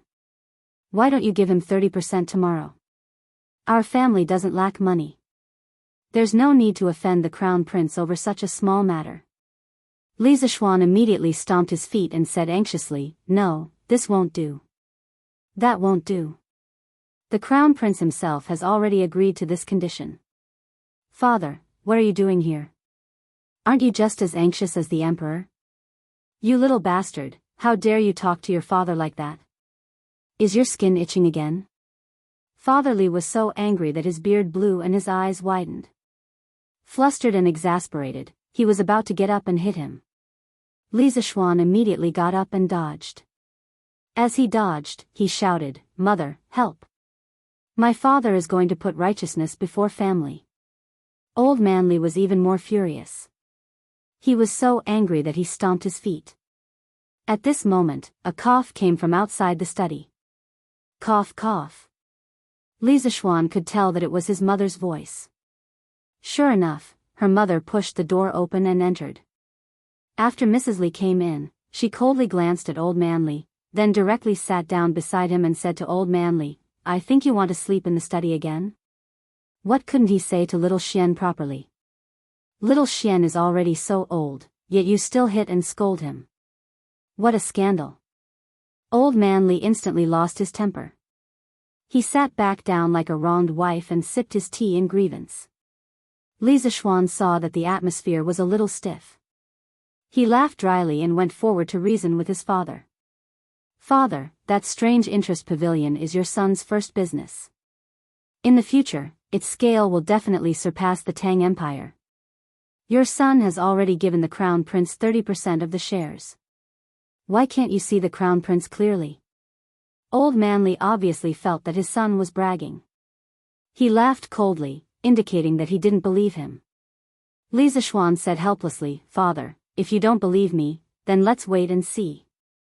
Also, your son has something to tell you today." Old Man Li swallowed his tea and said unhappily, "What can you possibly want?" It seems that his father's heart is full of resentment. Li Zishuan said awkwardly, "Father, other than the abilities I told you before, my master is also proficient in divination." "Did you know?" Old Man Li stared and said, "How would I know? Besides, why are you telling me this?" Li Zishuan patiently said, "Father, when your son was 7 years old, I accidentally heard my master say that on the 4th day of the 6th month of the 9th year of Wuda." Li Zishuan obviously didn't know the exact date. He heard it from Xiao He when he returned home. The Xuanwu gate would be filled with corpses and blood. At that time, your son didn't know what it meant. After my master passed away and I went down the mountain, I found out what happened on the 9th year of Wuda. Li Zishuan's parents turned pale with fright. They had been living in Cheng and naturally knew what happened on the 4th day of the 6th month last year. The location of the incident happened to be the Xuanwu Gate. This incident had now become a taboo among the people of the Tang Empire. No one dared to mention it in public. Mrs. Li stood up and said anxiously, "Xian, is this true?" Li Zishuan nodded solemnly and said, "Your son doesn't dare to lie to you." Although Old Man Li was shocked, he still had some doubts and asked, "So what if your master has the ability to predict the future? What's the point of telling us this?" Li Zishuan stood up and said slowly with his hands behind his back, "After I went down the mountain and found out that my master's prophecy came true, I was even more worried because my master left another prophecy before he died." Old Man Li was also a little nervous at this moment and asked hurriedly, "What prophecy?" Li Zishuan gathered his emotions for a moment and said in a low voice, "My master said that on the 6th day of the 2nd year of Zhengguan, there will be a large-scale and unprecedented locust plague in the Tang Empire. At that time, the locusts will cover the sky and the earth and pour down in torrents, sweeping across the entire Guanzhong plain. Wherever the locusts pass, the land will be barren and all the crops will be destroyed by the locusts. The Tang Empire will suffer a world-destroying catastrophe.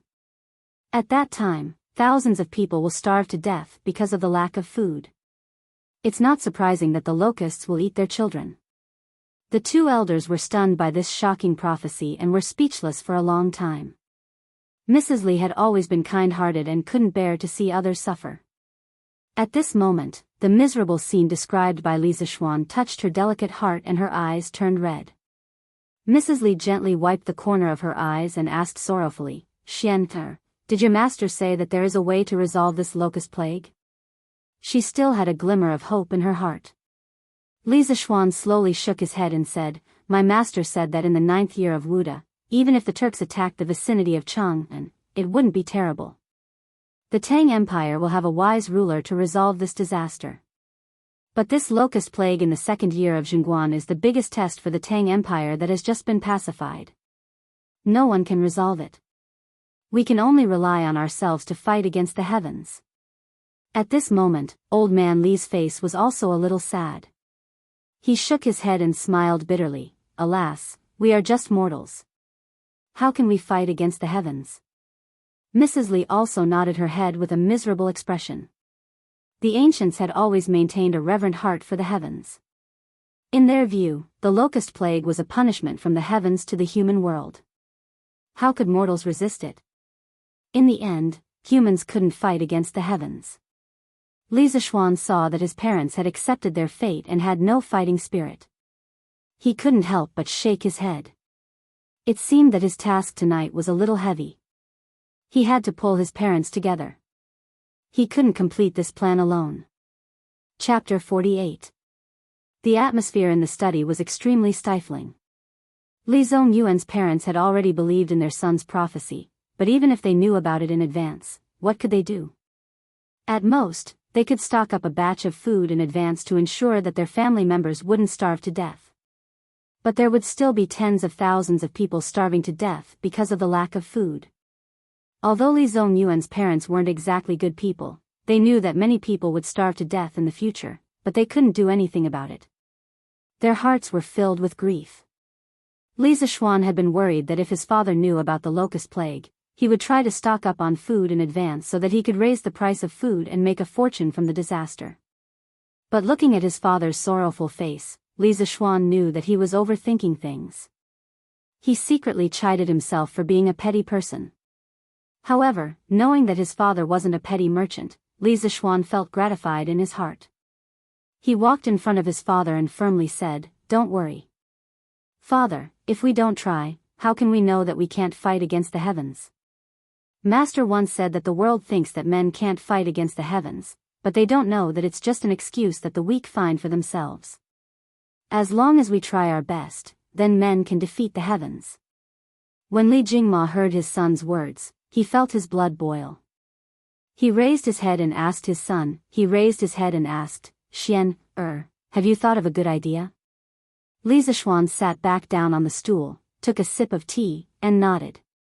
"Ever since I returned from Mount Longhu, I've been thinking of a solution. In those days, when I thought about how the great Tang would starve for thousands of miles in a year, I was so worried that I couldn't eat or sleep, cough cough." "Don't talk nonsense, get to the point." Li Jingma hurriedly interrupted. He cursed in his heart. "You still have the face to say that you can't eat or sleep? You eat in different ways every day, and you even made a chicken to eat. And you don't even wake up until late in the morning." Madame Li was also amused by her son's shameless words. She realized that her son's skin was getting thicker and thicker. But this was also good. A thick-skinned person wouldn't suffer losses easily. In Madame Li's eyes, her son was good. Seeing that his parents' expressions were not as dejected as before, Li Zishuan knew that his goal had been achieved, so he stopped fooling around and seriously said, "Today, I thought of a method that can eliminate the locusts to a large extent. At the very least, it can ensure that the grain in our family's farmstead will not be harmed." Li Zishuan saw a rooster snatch away a grasshopper brought by Iron Egg today, so he came up with a plan. In this era without chemical pesticides, Li Zishuan could only think of using biological control to deal with locusts. The overwhelming number of locusts was obviously not something that could be caught by hand. They could only breed animals that could hunt locusts. The power of biological control was not to be underestimated. Li Zishuan read a technical post in his previous life. According to statistics, a black-spotted frog could hunt more than 135 locusts, the larvae of locusts, per day. A swamp frog could hunt more than 120 locusts per day, a toad could hunt more than 160 locusts per day, and an adult bird could eat 167 adult locusts per day. Imagine if tens of millions of white birds could be brought in now. When the locusts outbreak next year, just these tens of millions of white birds could eat all the locusts in the Tang Empire overnight. However, because birds and frogs were not easy to breed on a large scale, Li Zishuan wanted to set up a large-scale chicken farm. He wanted to use all the resources of the Han family manor to breed as many as they could. Li Jingma had traveled extensively for so many years, but he had never heard of a method to deal with the locusts. Hearing this, he asked curiously, Xian, what method have you thought of? Li Zishuan did not answer. Instead, he asked, Father, if there is a method to deal with locusts that can guarantee that the Han family manor will not suffer any losses when the locusts come, but it will require our family to fork out a large amount of money. Father, are you willing to do it? Li Jingma glared at him and said angrily, You brat, what kind of person do you think your father is? Saving a life is better than building a 7-storied pagoda. If there is a way, how can your father not help? Madame Li also agreed, Xian, if you have a method, just say it. Your father and I will support you fully. If the money is gone, your father can still earn more. However, to see so many people starve to death, I'm afraid I won't be able to rest in peace for the rest of my life. Li Zishuan was also touched by his mother's sincere kindness. He nodded and continued, Father, your method is simple. Father, your son's method is very simple. Our family will be responsible for providing the Han family village with chicken seedlings. Let all the villagers help us raise chickens. Based on the number of chickens raised by each villager, we will reduce their rent by 10% to 30%. When the locusts come next year and the chickens have grown up, we can have the farmers herd the chickens into the fields and let the chickens eat all the locusts. This way, not only will the crops be protected, the chickens will also grow faster. When the locusts are over, we can sell the chickens or supply them directly to the Drunken Immortal restaurant. In this way, we won't lose money and can even help the farmers. Li Jingma listened to his son's plan while thinking in his heart. When his son finished, he realized that his son's plan was logical. He had considered all the problems and couldn't help but feel gratified. However, he still had a question in his heart. He asked, Xian, your idea is quite thorough. It may not be impossible. However, with just these chickens, can we really eat all the locusts in the Han family manor? Li Zishuan smiled confidently, Father, don't underestimate the chickens. Father, don't underestimate the ability of chickens. I once read a book that said that an adult chicken can eat up to 300 locusts a day. By then, I estimate that 20 chickens can almost guarantee that there will be no locusts in 1 mu of land. As long as the plan goes smoothly, we can fight against the heavens. Moreover, the chickens fed with locusts will grow faster and their meat will be incomparably delicious. After the locusts are over, if we supply the chickens to the Drunken Immortal restaurant, we can definitely raise the price. Although Li Jingma didn't know which book would record such a boring matter, seeing his son's solemn vow, he nodded thoughtfully. Madame Li then asked, Xian, if we herd the chickens into the fields, what will happen if they eat the crops? Li Zishuan smiled, Mother, with so many locusts in the fields, the chickens definitely won't have the appetite to eat the crops.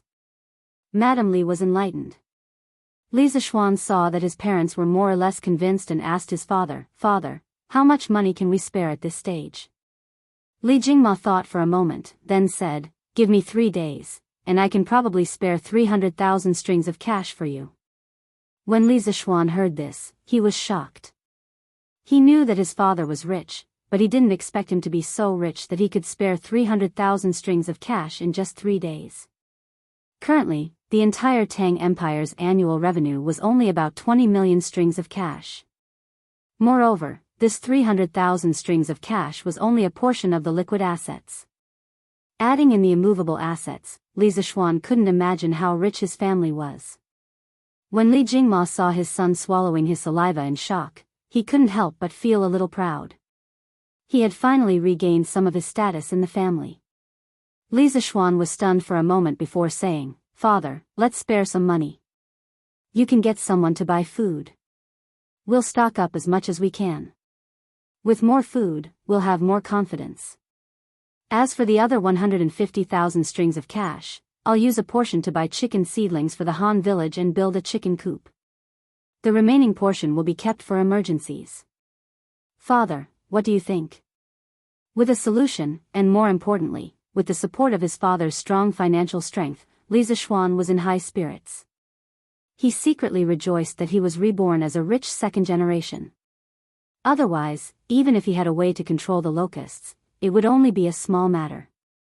But now, it was completely different. If the plan went smoothly, Li Zishuan could save a large area of people. Li Jingma stroked his beard and said, "Okay, we'll follow Er's plan. But today's matter must not be spread, or our family will be in trouble."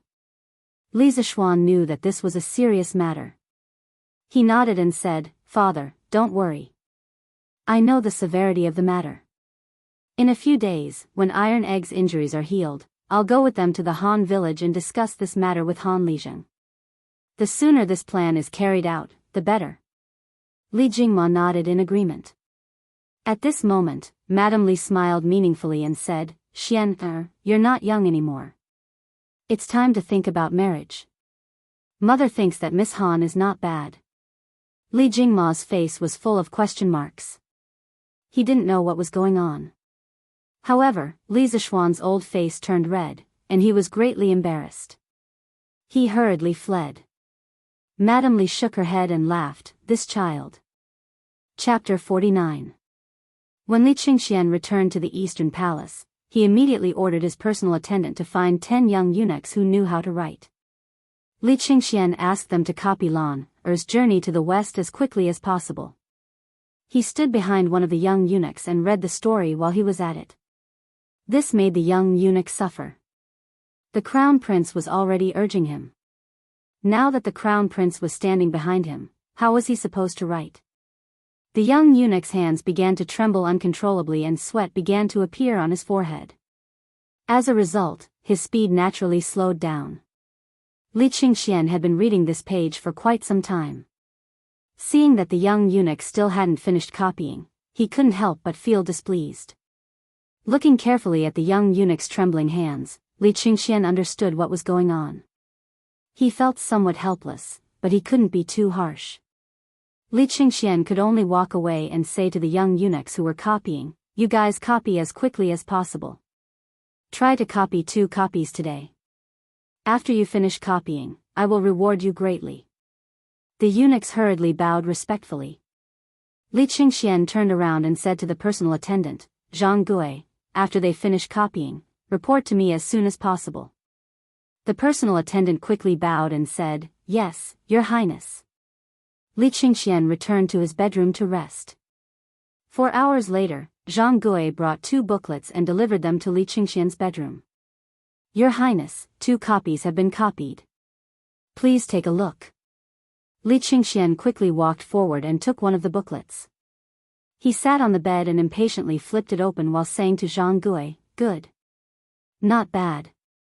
Those who copy will be rewarded. Zhang Gui, have someone deliver the remaining booklet in your hands to Changle Palace." "Yes." Zhang Gui cupped his hands and left. Only then did Li Qingxian wholeheartedly immerse himself in the bizarre journey to the west. The moon hung in the sky. Changle Palace. Big sister why are you here at Changle Palace at this time? Below Changle Palace, a young palace maid dressed in purple saw an acquaintance and quickly went forward to ask. The tall palace maid stepped forward and replied with a smile, "Younger sister Li, Attendant Zhang sent me to deliver a book to Her Royal Highness. He said that His Royal Highness the Crown Prince sent it over. But Her Highness has already gone to bed." Li raised her head and looked at the attic where the lights had already been turned off, and said with difficulty. Also looked up and hesitated. His Royal Highness didn't say that he had to personally deliver it to Her Royal Highness. "Why don't you help me put this book in Her Royal Highness's bedroom? After Her Royal Highness wakes up tomorrow, you can inform Her Royal Highness?" Li tilted her head and thought for a moment. This was indeed a solution. She nodded and agreed, "All right then. Big sister give me the book." Li took Journey to the West and entered the palace. Worried that she would wake up the princess, she could only put it on the table in the main hall on the 1st floor. Anyway, she wasn't worried that someone would take it away. The next morning, Changle Palace. When Li saw a little fatty wearing a python robe walking over, she hurriedly went up to greet him. This servant greets your highness Duke of Wei. The little fatty nodded. Where's Changle? This little fatty was the second son of the current emperor and empress Zhongsun, Duke of Wei, Li Tai. He was only 9 years old this year, but at a young age, he was brimming with talent and was peerlessly intelligent. He was fond of literature and had collected tens of thousands of books. Thus, he was deeply doted on by Li Er. Of course, smart people were all somewhat arrogant. Li Tai had always been at odds with Li Qingxian. He looked down on this older brother of his, thinking that Li Qingxian only became the crown prince because he was born a year earlier than him. In terms of talent, Li Tai was confident that he could completely surpass that older brother of his. A few days ago, Li Tai heard from his subordinates that Li Qingxian brought Changle out to relax and even brought back a type of delicacy for Imperial Father. As a result, Imperial Father was greatly pleased and praised Li Qingxian for his filial piety and for the harmony between the siblings. Li Tai was somewhat unhappy. He knew that type of delicacy. It was called nibbled chicken. Later on, he also ate it, and he ate a lot. Every day, he had the imperial bodyguards line up to buy it for him to eat. It was indeed delicious, but he felt that Imperial Father shouldn't give the credit to his older brother. This nibbled chicken wasn't invented by the crown prince. Therefore, Li Tai also came to Changle Palace today to show concern for this younger sister of his. He wanted to see if she wanted to go out to relax and he could accompany her. Firstly, although Li Tai didn't get along with Li Qingxian, he had always been on good terms with Changle. He was also concerned about his younger sister's health. Secondly, if Changle wanted to go out to relax, he could also legitimately follow her out. When he returned, he might even receive Imperial Father's praise and say that they siblings were harmonious. It was killing two birds with one stone. At this moment, Li Er bowed and replied, "Your Highness, the princess hasn't woken up yet." Li Tai was a little disappointed. It seemed that he had come early. He casually said, "Oh, then this prince will sit in the front hall for a while and wait for Changle to wake up." After saying that, he directly entered the main hall. Li hurriedly went in to serve tea. Li Tai sat on the bench and glanced at a small booklet on the table. On it was written, "Journey to the West." He couldn't help but feel curious. He thought to himself, what kind of book is this? This prince has read a lot of books, but he has never seen it before. He immediately took the booklet and flipped through it. Li Er wanted to stop him, but she didn't dare. This Prince of Wei's temper had always been bad. She thought to herself, she could only wait for the princess to come and ask Prince of Wei to return the money. Presumably, Prince of Wei wouldn't go back on his word. Li Tai was attracted by the first page. As he read further, more novel things appeared. Things like a monkey that jumped out from a rock, Patriarch Bodhi, Somersault Cloud, 72 Transformations, and Uproar in Heaven. He had never heard of these novel and strange things before. However, these plots were so hot-blooded and so attractive. Li Tai's mind couldn't help but become more and more immersed in that exciting story. After a while, there was a sound of a table and chair colliding from above. Li Tai was startled awake. Li Er also reacted and hurriedly said, "It seems that the princess has woken up.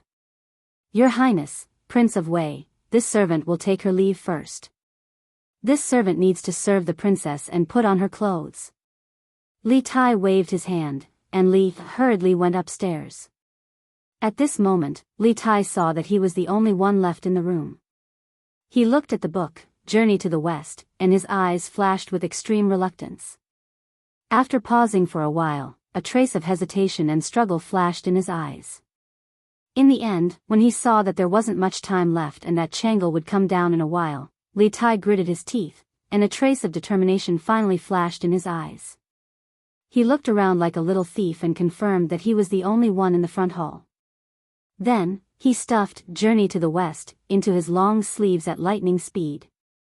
He didn't care about the astonished eyes of the two little palace maids standing at the door and directly ran away. In the attic. "Princess, Prince of Wei is already waiting for you downstairs," Li Er reported while combing Changle's hair. "Oh. Brother Qingke came to look for me?" Hurry up. Don't let brother Qin wait for too long. When Changle heard that Li Tai came to look for her, a trace of happiness flashed across her delicate little face. Li hurriedly sped up and said, "Princess, the Crown Prince sent someone to deliver a book last night. When I saw that Princess had already gone to bed, I put the book in the front hall." Changle's eyes lit up when she heard this. She was overjoyed and said, "That's great. It must be the Journey to the West that Brother Crown Prince heard yesterday. Brother Crown Prince is really careful. He copied it into a book and sent it over. Li, hurry up. I have to go down and take a look." After a quarter of an hour. Changle Palace's main hall. Li, where is Brother Qin? Changle looked at the empty front hall and asked doubtfully. Li, also looked confused. She looked around and said doubtfully, "He was still here just now." At this time, a little palace maid came in and carefully reported to Changle, "Princess, I saw Prince of Wei a quarter of an hour ago. He seemed to have something urgent and left in a hurry." Changle was even more confused. She didn't know what was wrong with her brother so early in the morning. After thinking for a while, she couldn't figure it out, so she simply stopped thinking about it. She asked again, "Li, didn't you say that Brother Crown Prince sent a book? Where is the book?" "Princess, the book is over there." Li pointed at the table, but found that there was nothing on it. She couldn't help but be stunned. Then, she was terrified. She quickly knelt down and said, "Princess, please forgive me. I really didn't lie. That book was on the table all this time." Prince of Wei just came down and looked through it. Changle thought for a while and finally reacted. She couldn't help but be flustered and exasperated. She stomped her feet and said angrily, "Stinky Qin, let's see how Changle will deal with you in the future." After saying that, she quickly walked out. She was going to the East Palace. Since Li Tai had stolen Journey to the West, even if she went to find Li Tai now, she probably wouldn't be able to get it back in a short time. She might as well go to the East Palace and see if there were any other copies. It had to be said that Changle really understood Li Tai very well. Li Tai ran back to Prince of Wei's mansion in a flash. He even looked back with a guilty conscience to see if anyone was chasing after him. When he saw that there was no one behind him, he let out a sigh of relief. He instructed the imperial bodyguards at the gate, "Except for my imperial father's summons, if anyone else comes, just say that I am not here. Do you understand?" Although the two imperial bodyguards felt strange, they didn't dare to ask in detail. They quickly bowed and answered. Li Tai then hurriedly returned to his bedroom and carefully took out the small book. Then, he couldn't wait to start reading again. His mind slowly entered the bizarre world of Journey to the West. Chapter 50. Last night, the more Li Qingxian read Journey to the West, the more he read, the more excited he became. It wasn't until the third quarter of the morning that he began to feel sleepy. Unable to endure, he could only reluctantly put down the book and fall into a deep sleep. If Li Zishuan knew that Li Qingxian had not finished Journey to the West, after reading for so long, he would definitely despise him deeply. The vernacular version of Journey to the West only had 39 chapters and no more than 100,000 words. Compared to Li Zishuan's previous life speed of reading a novel of 3 to 4 million words in 3 days, it was simply too slow. When Changle arrived, Li Qingxian was still sleeping soundly. In the past, this kind of situation was not common. As the heir to the throne, laziness would be impeached. Moreover, as the crown prince, he had to pay respects to the empress every morning.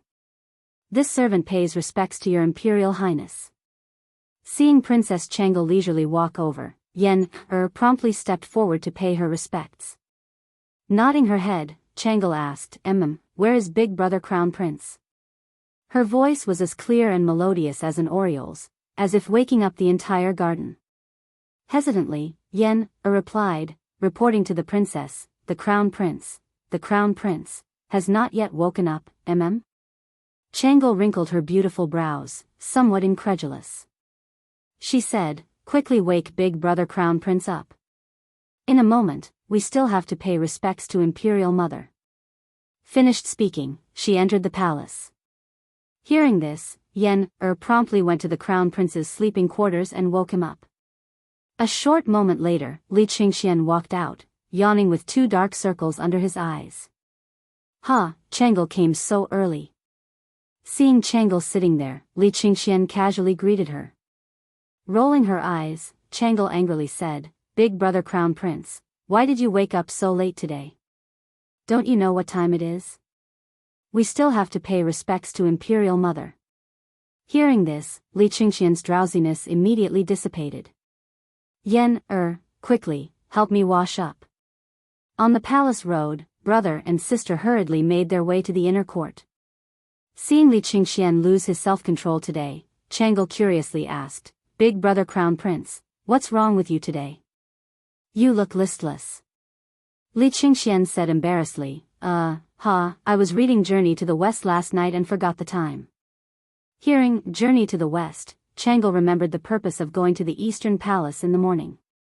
She said angrily, "Brother Crown Prince, the Journey to the West that you gave me last night was secretly taken away by Brother Qingke this morning."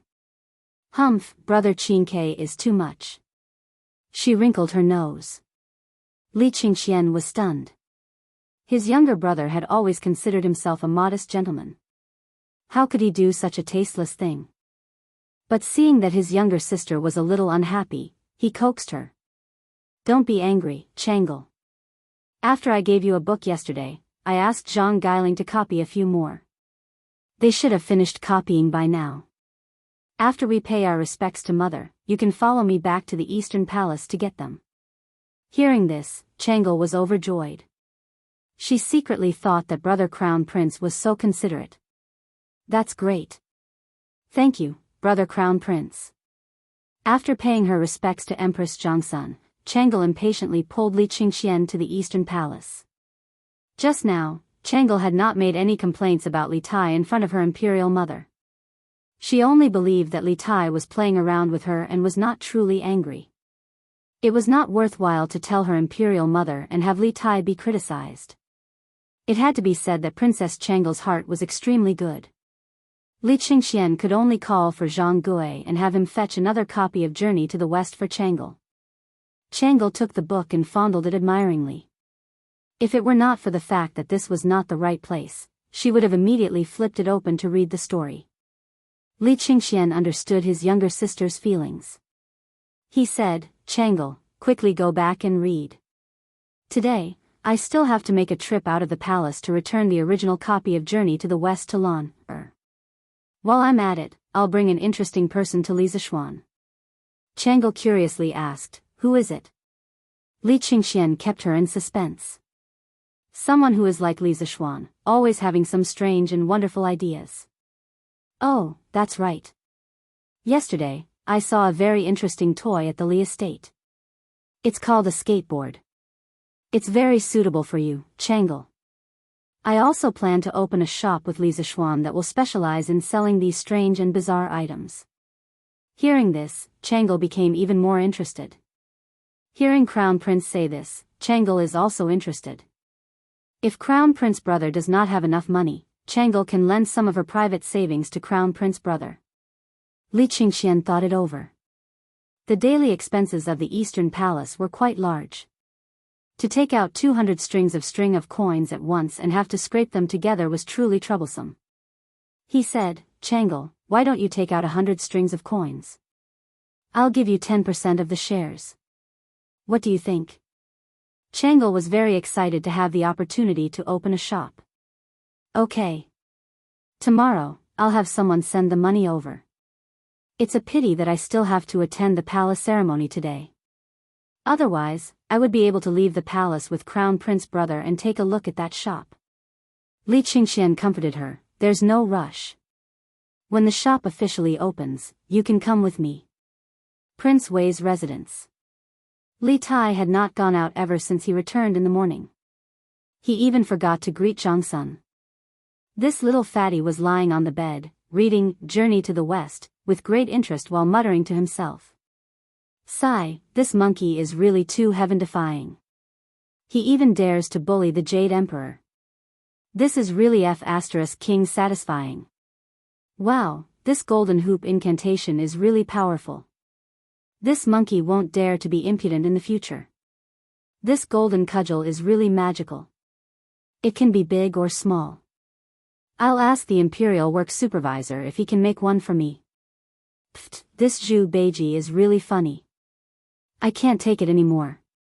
Haha. Sigh, why is this damned monk so stupid? This old woman is obviously a transformation of the white bone spirit. How can he not see it? If I were Sun Wukong, I would definitely beat this damned monk to death with a single blow. I'm so angry.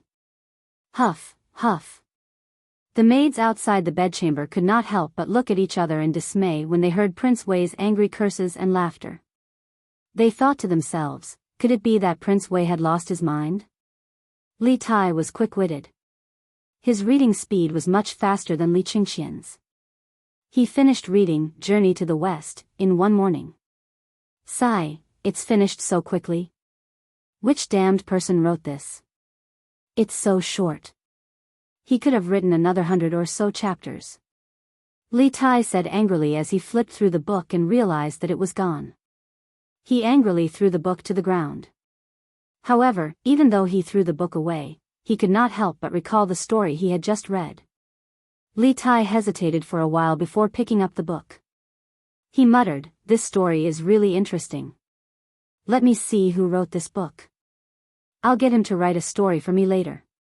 He saw a person's name on the cover of the book. Li Zishuan? I've never heard of him. However, this person is quite talented to be able to come up with such an interesting story. However, the writing style is immature. Why does it look like it was written by a child? It's such a good story, but the writing is so lousy. It's a disgrace to the educated. Li Tai was still thinking about how talented the person who could come up with such an interesting story was. However, when he saw the words, he could not help but feel angry. The young eunuchs of the Eastern Palace copied the original handwriting in order to respect the original author. At this moment, the words that Li Tai saw were naturally immature. In the eyes of a prince like him, who had a small accomplishment in calligraphy, these words were like dog scratches. They were not worthy of such an interesting story. Thinking about it this way, although the person who wrote this story had a strange idea, it was only a little clever. It could not be compared to this prince's talent. Li Tai stroked his chin and thought narcissistically. P.S. Some people are thinking that the story is progressing too slowly. Even now, the main character hasn't come up with many inventions. Swordsmen admit that this is indeed the case. Swordsmen in the early stages of the story have to spend a lot of time and effort to portray the personalities of the characters around the main character to set up a stage for the main character. Swordsmen don't want the main character to only come up with inventions. Swordsmen want to create characters with flesh and blood. They don't want to simply copy modern inventions and bring them back to ancient times to build up the plot. This is too blunt. The main character will slowly bring in many advanced technologies that Great Tang doesn't have. There will be many exciting things. Everyone, don't be anxious. However, swordsmen will make sure that every invention comes naturally. This is a story with flesh and blood. It isn't a simple encyclopedia that relies on inventions. Swordsmen want to let the main character fully assimilate into Great Tang before changing it. If the main character comes up with advanced technologies, the main character won't be able to acclimatize. Swordsmen want to make the plot more natural and rich. So, everyone, don't be anxious. You will fall in love with many characters in the story. Swordsmen are already sick of fast food novels. Swordsmen don't want to write fast food novels. Those novels are enjoyable for a moment, but after a while, they become boring and don't leave an impression on the readers. Thus, readers who want to see the main character using advanced technologies to show off his skills in Great Tang, be patient. Whatever you want, this book will have it. It just needs to be set up so that when the conditions are right, success will come naturally. Don't you think so? Chapter 51. Iron Egg, are your injuries better? After breakfast, Li Zixuan came to Mingyue Xian to check on Iron Egg's injuries. When Iron Egg saw that the young master had come, he quickly got up but was pressed down by Li Zixuan. He could only continue to lie down and said, "Young master, Iron Egg's injuries are almost healed. He should be able to get out of bed tomorrow." Li Zixuan nodded and said, "That's good. Pay more attention to rest. Tell Xiao He what you want to eat." Thank you, young master," Iron Egg said gratefully. Li Zixuan saw that there was nothing he could do here, so he nodded and turned to leave. Iron Egg stretched out his hand and wanted to say something, but in the end, he didn't have the courage and put down his hand dejectedly. Young master, you're here."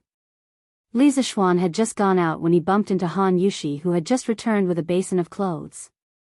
Li Zixuan looked at the clothes Han Yushi was carrying and frowned. "Why did you go to wash the clothes? Why didn't you let the servants in the manor wash them?" Hearing the concern in Li Zixuan's words, Han Yushi said shyly, "Young master, Yushi isn't a spoiled young lady from a big family. Yushi can do these things herself." Li Zixuan was a little helpless and couldn't persuade her anymore. He could only remain silent. Han Yushi suddenly seemed to think of something and exclaimed, "Young master, I almost forgot about business. Please wait for Yushi for a while." After saying that, she hurriedly ran into the room, leaving behind a confused Li Zixuan. After a while, Han Yushi came out with a wine gourd. Li Zixuan looked at it and found it familiar. After thinking carefully, it seemed that when Yushi ran over to ask for help yesterday, she was carrying it. He couldn't help but be a little puzzled. "Young master, Iron Egg and I entered the city this time mainly to bring some of the first batch of fruit wine for you to try. After what happened yesterday, Yushi almost forgot about it." After saying that, Han Yushi herself felt a little embarrassed. Li Zixuan laughed in spite of himself. But when he thought of the fruit wine he had drunk at the Han Manor, Li Zixuan really missed it. Just as he was about to open it and smell the wine, he saw the little girl, Xiao He, hurriedly running over, as if someone was chasing after her. Young master, grand. Crown Prince is here." The young maidservant ran over and said while panting. If it was in the past, she wouldn't have been so nervous. However, ever since she found out that Li Zixuan was the Crown Prince yesterday, she was so scared that she screamed when she saw Li Zixuan today. She quickly ran over to find Li Zixuan. This made Li Qingxian very gloomy. He thought to himself, could it be that my complexion is not good today? Li Zixuan, on the other hand, was very calm. He made an "oh" sound and said, "If the Crown Prince is here, then he's here. How can you be so flustered? You have to be as calm as me." After saying that, he turned and said to Han Yushi, "Then Yushi, I'll leave first. I'll come back later to try this wine. Call me if you need anything." Han Yushi nodded. Li Zixuan came to the front hall and found that it wasn't just Li Qingxian. There was also a man around 16 or 17 years old accompanying him. That man was quite handsome, but he didn't care about his appearance and was dressed very casually. After Li Zixuan came in, he bowed to Li Qingxian and said, "Greetings, Your Highness the Crown Prince."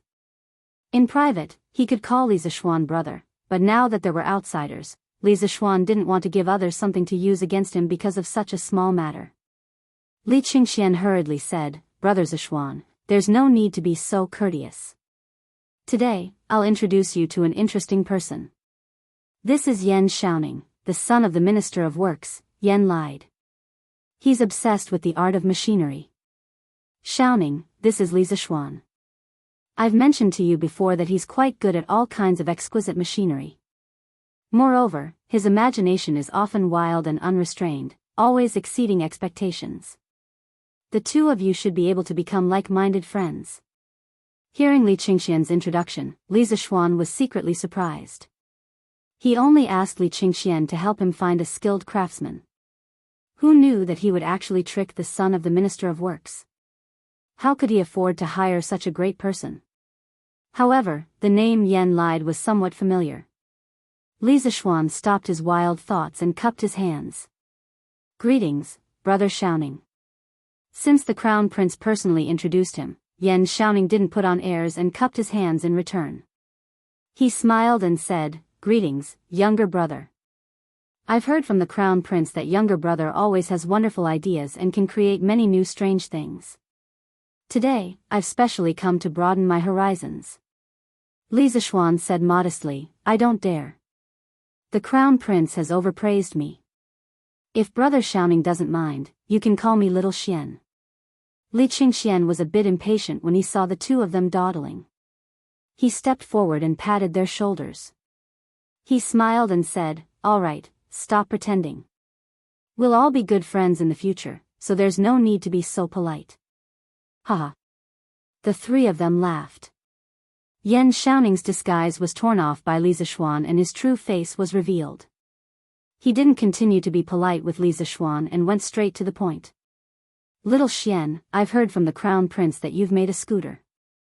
It's quite interesting. Can you show it to me?" Li Zishuan wasn't used to the way he spoke just now.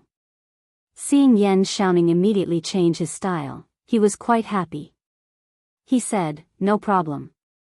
Since Brother Xiaoning wants to see it, then follow me."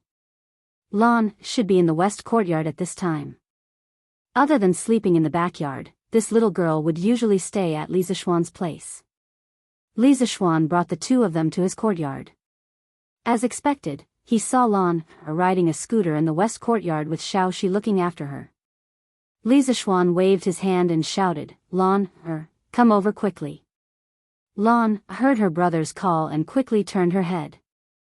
She rode the scooter and ran over like a gust of wind. Xiao Shi also ran over behind her. Ever since Yan Xiaoning entered the courtyard, his eyes never left the scooter under Lan's feet. Currently, the only means of transportation on land in the Tang dynasty were horses and carriages. It was the first time Yan Xiaoning saw such a light and fast scooter. He couldn't help but be captivated by it. "Greetings to the Crown Prince." Xiao Shi quickly bowed when she came over. She also knew Li Qingxian's true identity yesterday. Li Qingxian waved his hand and said, "No need to be so polite." Other people were afraid of Li Qingxian, but Lan wasn't. She was still young and didn't know how terrifying imperial power was. The little girl put the scooter aside and came to Li Qingxian's side. She said, "Big brother Gao Ming, did you bring Lan's journey to the west?" Li Qingxian smiled bitterly. This little girl wanted to return something to him the moment they met, but luckily he brought it over today. He passed the booklet in his hand to her and smiled, I brought it. To thank Lan, big brother Gao Ming also brought a gift for Lan. As he spoke, he took out a palm-sized jade white lion from his sleeve. "Wah, so cute. Thank you big brother Gao Ming." Lan won't ask big brother Gao Ming for the previous request. Lan snatched the jade white lion and cheered. Li Qingxian was overjoyed. He didn't expect to get such a pleasant surprise by giving a jade white lion. No one wanted to owe someone a favor all the time, not to mention that he was the empire's heir. Every action of his was important. Li Qingxian secretly thought that this jade white lion was really worth it. Li Zishuan secretly shook his head. This little girl really picked up sesame seeds and threw away watermelons. Obviously, a promise from Li Qingxian was much more precious than this little toy. However, this was his little sister's own choice. Li Zishuan didn't want to interfere. Lan, come and greet your big brother Xiaoning. He's here to make something fun for you today. Li Zishuan saw that after talking for so long, he actually forgot that Yan Xiaoning was at the side. He quickly said. When Lan heard this, her eyes instantly lit up. Other than eating, a child's hobby was nothing more than playing. Lan went forward and said obediently, Lan greets big brother Xiaoning. Cough cough. Hello little sister Lan, Hearing someone call him, Yan Xiaoning quickly shifted his gaze from the scooter. At this time, Lan mischievously shook the jade white lion in her hand and blinked her eyes. She meant, where's the greeting gift? Yan Xiaoning was dumbfounded. His mind wasn't here just now, so he didn't know what was going on. This was like a child asking for a red packet from an adult during Chinese New Year. Li Zishuan didn't know whether to laugh or cry. He scolded, don't be rude. Chapter 52. Little Xian, can you lend me your scooter to take a look? The few of them had just sat down on the stone bench in the west courtyard. They hadn't even exchanged greetings for a while when Yan Xiaoning couldn't help but ask impatiently. Yan Xiaoning seemed to be an impatient person. Li Zishuan found it funny and said, no problem, brother Xiaoning, you can take a look if you want. Hearing this, Yan Xiaoning hurriedly placed the scooter on the stone table. Then, he came over and observed it carefully. From time to time, Yan Xiaoning would flip the scooter around while sighing. In less than 15 minutes, Yan Xiaoning had thoroughly studied the structure of the scooter. He put down the scooter, looked at Li Zishuan, and said, Li Zishuan.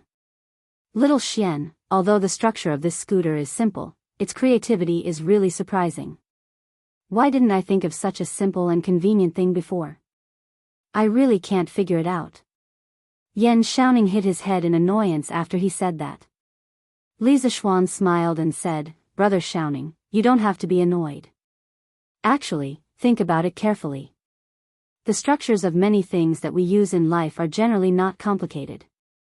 For example, the structure of a carriage is also very simple. But why didn't anyone think of making a carriage hundreds of years ago? In the end, it's a person's creative thinking problem. My master once told me that there's nothing that can't be done. Because sometimes creativity is far more valuable than technology. If your thinking isn't broad enough, you'll never be able to create valuable new things. Yan Xiaoning was enlightened. He clapped his hands and laughed, yes, that's what I meant. I've encountered many similar problems before. It's obviously very simple, but I just can't think of it. Little Xian, you've hit the nail on the head. Li Qingxian also nodded thoughtfully at the side. Li Zishuan said modestly, brother Xiaoning, you're just a bystander. Many times, if you jump out of the picture and change your thinking, you can often get unexpected results. Yan Xiaoning nodded in agreement. He looked at the scooter and said, but little Xian, your scooter has a lot of imperfections. For example, the wheels will probably be very jerky when you turn them. Also, the handle at the front of your scooter can only be used as a handrail. It can't control the direction of the scooter. Li Zishuan nodded.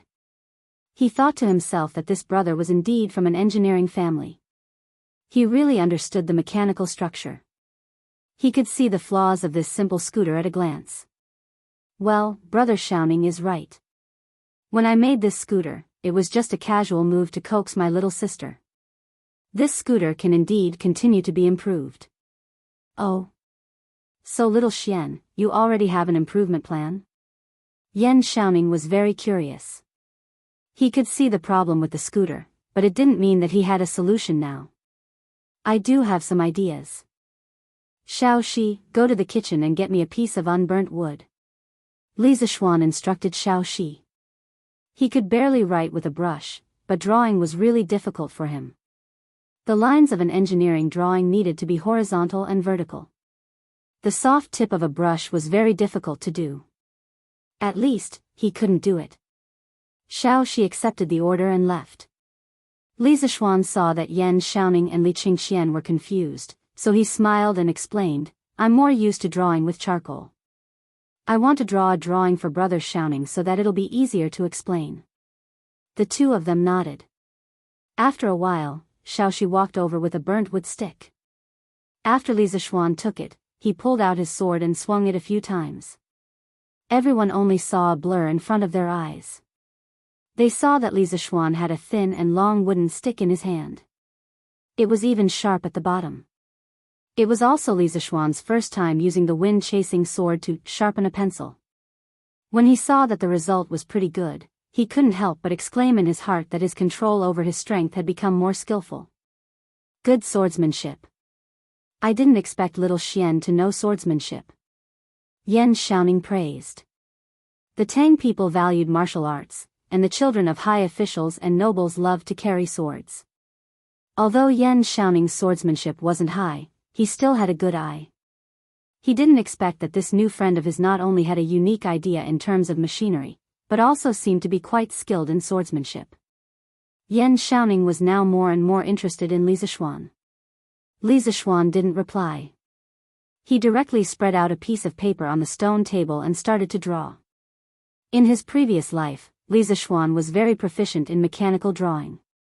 Whether it was a computer drawing or a manual drawing, the drawings he drew didn't need to be modified by a teacher. They could be sent to the factory directly for processing. In his previous life, Li Zishuan's college organized an internship at the FAW headquarters. Their task was to go to the workshop and draw the key parts of the cars they saw in the workshop. They also had to mark the dimensions. At that time, due to the limited conditions in the workshop, they couldn't even use a ruler. As a result, many of the students drew crookedly like a dog paddle. Only Li Zishuan's drawings were like works of art. It wasn't because he had taken art classes, but because Li Zishuan's copying ability was very strong since he was young. When he was young, he could look at the New Year's painting on the wall and completely draw the flying dragon. Moreover, his drawings were very beautiful. Later on, when he went to college, Li Zishuan couldn't help but regret that he didn't enroll in an art school. It had to be said that Li Zishuan was an engineering dog with artistic cells. At this moment, Li Zishuan was in front of the paper. He closed his eyes and thought about the structure of the ball bearing. The strange thing was that Li Zishuan's mind quickly formed a three-dimensional model of the ball bearing. This strange scene scared him so much that he almost cried out in surprise. When he opened his eyes, he saw that everyone was waiting for him to pick up the pen. Li Zishuan didn't care about the reason why there was a three-dimensional image in his mind and directly picked up the pen to draw.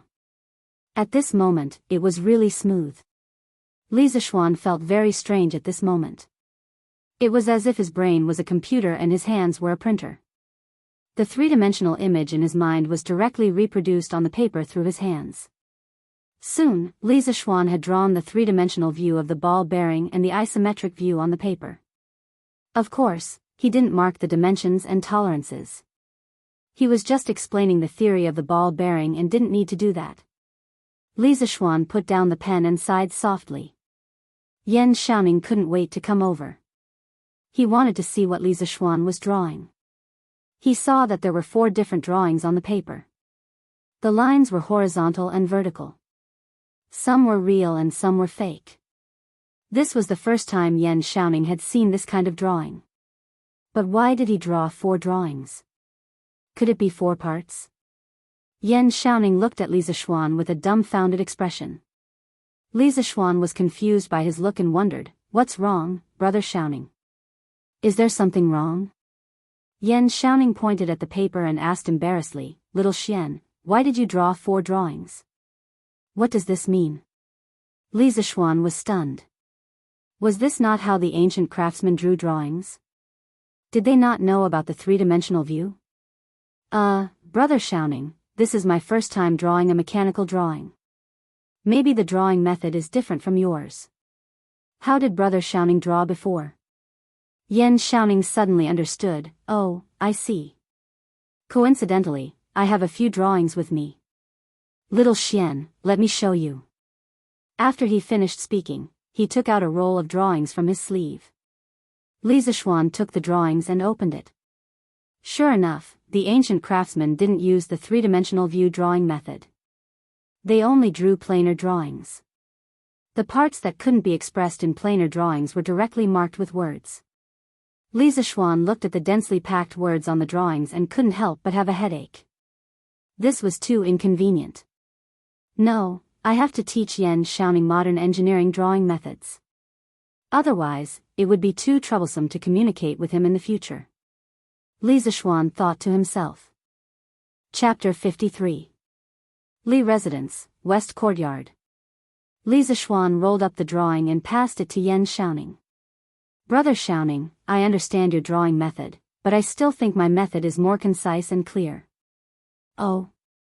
Then little Xian, hurry up and tell big brother what's behind your drawing method." Yan Xiaoning saw that Li Zishuan was very confident in his drawing method and couldn't help but want to know what was so special about it. "Brother, this drawing is a tri-view and an isometric side view of a component. The tri-view is to draw the outline of the object from the front, side, and top. For example, this stone, Brother Shouting, look at it from the front. Li Zishuan picked up a stone as a reference and explained the tri-view drawing method to Yan Shouting. After a while, he gave Yan Shouting the part that the professional teacher taught him. Brother Shouting, look, with these tri-view drawings, the craftsman can form the model of the component in their mind. It's also easier to mark the dimensions on the tri-view drawings. After listening to Li Zishuan's explanation, Yan Shouting stood up and paced around. He frowned and thought for a moment, then suddenly shouted, "Wonderful, wonderful, this drawing method is wonderful. Xiao Xian, you're a genius. Your drawing method is indeed clearer and there are fewer unnecessary markings." Yan Shouting sat down again and rubbed his hands.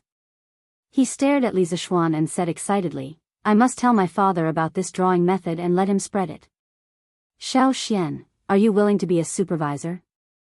If my father knows of your talent, he'll definitely be willing to ask His Majesty for an official position for you." Li Zishuan shook his head. "Thank you for your kindness, Brother Shouting. I've been away from home for many years and just came back a few days ago. I don't want to be an official yet." The supervisor was almost equivalent to the Chinese Academy of Sciences in his previous life. Li Zishuan wasn't willing to do research there every day. Moreover, he had a lot of things to do recently. The Strange Interest Pavilion was about to open and the locust extermination plan was about to start in 2 days. Hearing Li Zishuan's rejection, Yan Shouting sighed. "Ah, that's too bad." Yan Shouting looked at the drawing again and asked doubtfully, "Xiao Xian, what's this isometric side view for?" This view is mainly to help the craftsman form a 3D model of the object in their mind. Because some objects with complicated structures, it's hard to form a 3D model with just a tri-view drawing. Yan Shouting nodded his head thoughtfully. At this time, Li Zishuan smiled meaningfully and said, "Brother Shouting, you only noticed the drawing method, but you neglected the drawing itself. Oh. Is there a mystery behind it? Don't tell me, let's take a look." Yan Shouting began to re-examine the blueprint according to the principle of 3 views that Li Zishuan had just explained to him. After looking at it, Yan Shouting stood up and closed his eyes, imagining the 3D model of the object in his mind. After a while, Yan Shouting opened his eyes and said excitedly, "I know what this is." "Xiao Xian, what are you planning to do with it?" Although he could imagine the 3D model of the object, he couldn't think of a use for it. Li Zishuan smiled. "I've named it a ball bearing." "Brother Shouting, think about it. What would happen if it was used to connect the wheels and axles?" Yan Shouting was quite knowledgeable in mechanical design. After hearing Li Zishuan's explanation, he immediately understood. He was even more excited than before. "That's amazing. This is a genius design. With this ball bearing, all vehicles, no matter if it's a horse carriage or a truck, will have very little resistance." "Xiao Xian, how did you come up with this? This invention is amazing." Li Qingxian didn't know much about machinery and didn't say anything before. Now that he saw Yan Shouting praising the object, he couldn't help but ask, "Shouting, is this thing really that good?" Yan Shouting was extremely excited at the moment. After hearing the Crown Prince's question, he confirmed without thinking. "Of course, it's not an exaggeration to call this the most useful invention in Tang Dynasty. Your Highness, you might not know this, but if all the carriages in Tang Dynasty use this ball bearing, then the same horse will be able to pull at least 50% more of the load of the carriage. At that time, merchants will be able to transport more goods at once. During war, a grain carriage will be able to carry more rations. Other than carriages, other machines that require transmission can also use this ball bearing. Your Highness, do you think this invention is important or not?" Hearing Yan Shouting's analysis, Li Qingxian was also stunned. He didn't care if the merchants could transport more goods, but it was crucial that they could increase the efficiency of transporting rations. In this era, one of the decisive factors in the outcome of a war was the issue of rations.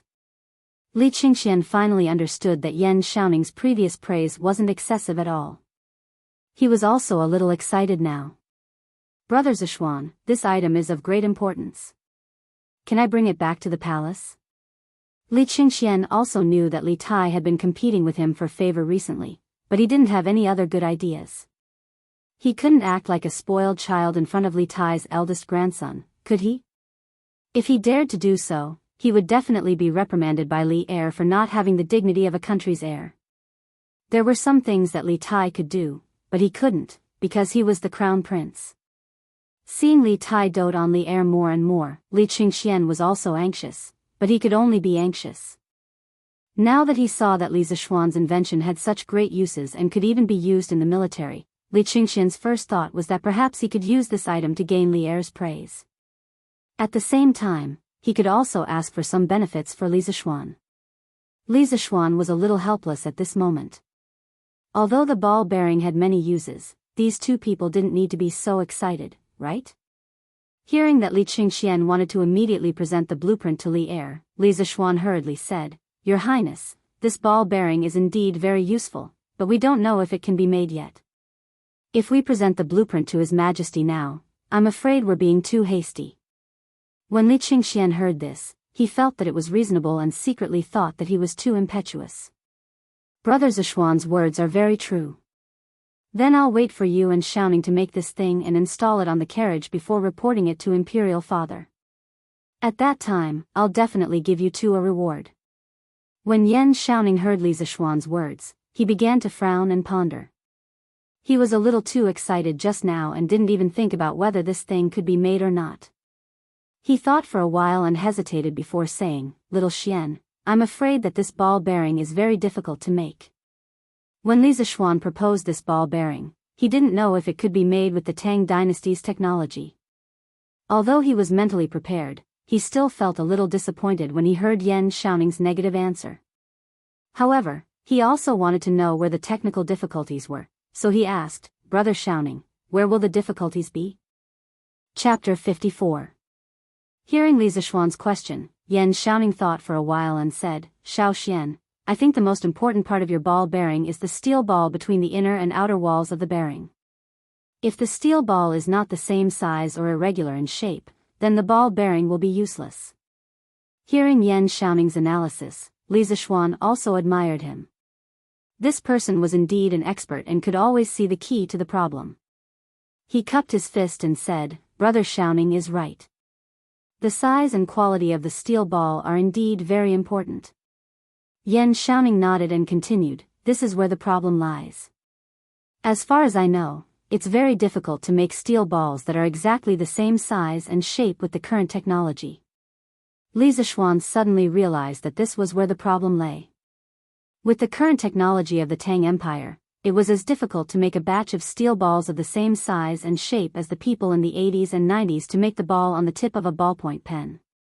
Without a complete industrial system, Li Zishuan also couldn't solve this problem. He couldn't help but fall into deep thought. Suddenly, Li Zishuan remembered that in addition to ball bearings, there were also roller bearings. Although they weren't as good as the former, they were still many times better than the current bearings of the Tang Empire.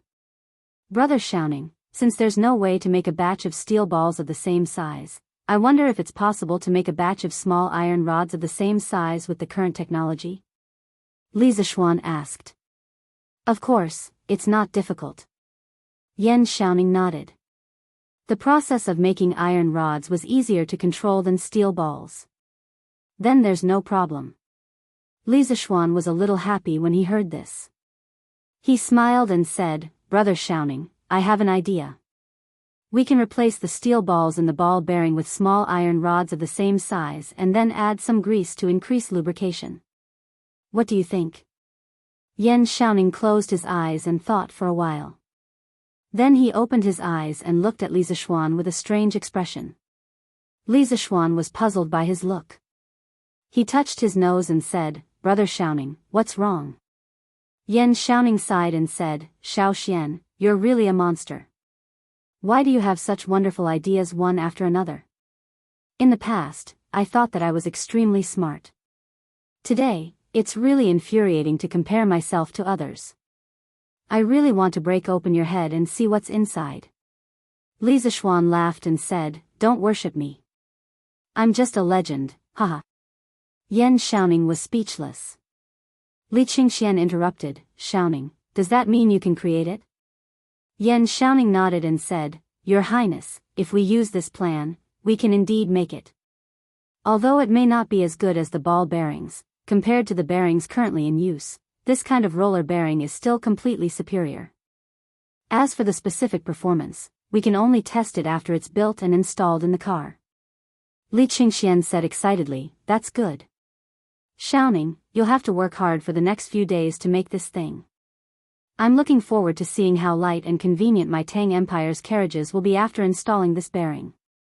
Yan Xiaoning replied, Yes, Your Highness. When I get back, I'll have my father ask the supervising craftsman to make a batch first.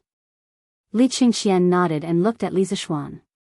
He smiled and said, Brother Li Zishuan, are you satisfied with the people I brought to you today? Li Zishuan laughed and said, Satisfied, of course I'm satisfied. Brother Xiaoning is not only skilled, but also straightforward. It's my fortune to have such a friend. Yan Xiaoning also laughed and said, I'm also very happy to have a good friend like you, Xiao Xian.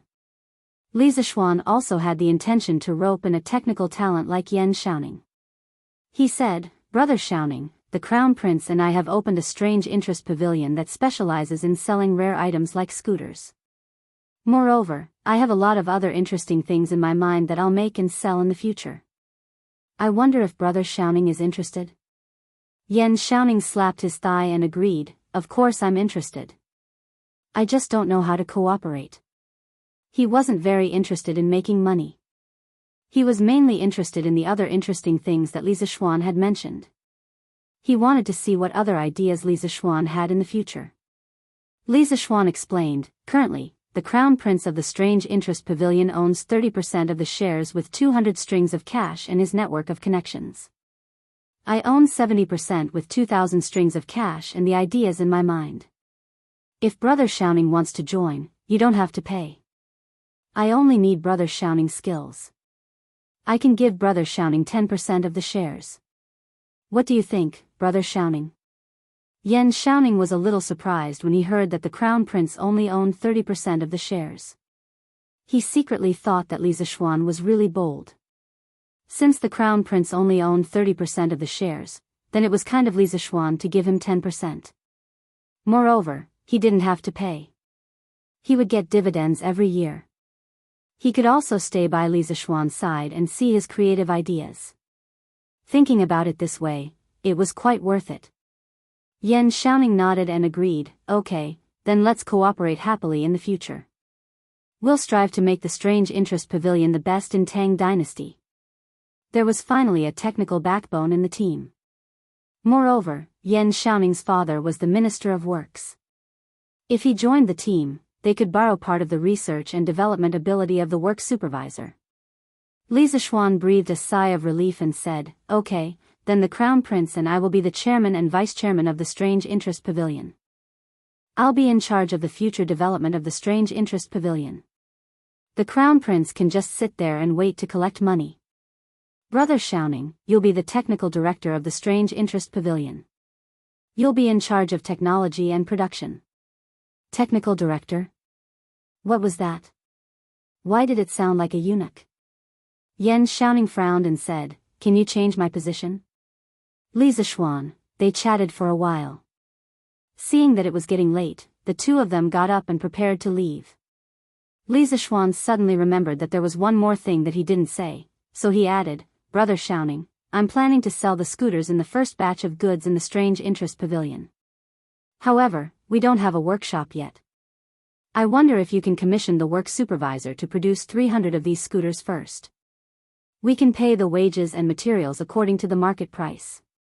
Yan Xiaoning nodded, No problem, I'll go back and tell my father.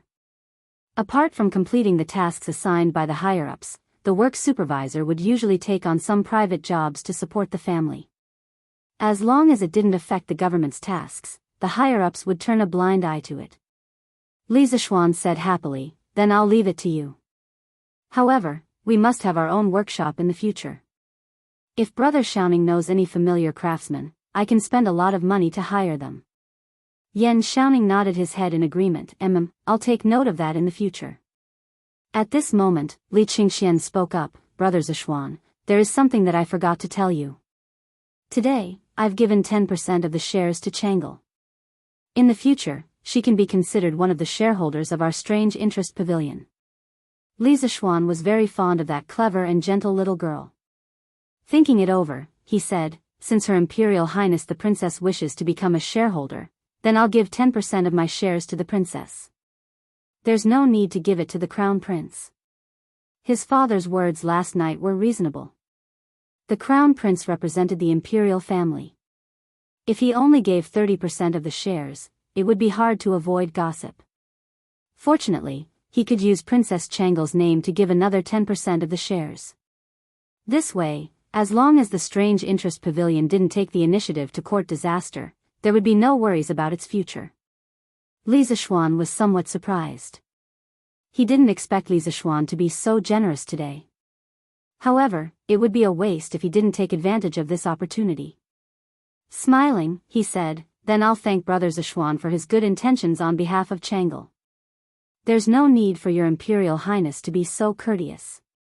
Since the matter had been settled, Li Qingxian and Yan Xiaoning took their leave. Li Zishuan inwardly breathed a sigh of relief. The strange interest pavilion had finally taken shape. Chapter 55. After lunch, Li Zishuan recalled that Han Yushi wanted him to try the newly brewed fruit wine in the morning, but he was interrupted by Li Qingxian and Yan Xiaoning. Thinking of this, Li Zishuan went to Mingyue Xian to look for Han Yushi. Young master, you're here? Han Yushi said happily. Yes, I was about to try the newly brewed fruit wine in the morning, but I was interrupted. So I came over to try it in the afternoon. Li Zishuan nodded. Young master, please take a seat here. Yushi will pour you some wine. Li Zishuan smiled and nodded. Han Yushi then walked into the room to get the wine. After a while, Han Yushi came out with a wine gourd and a wine glass. Young master, please try it.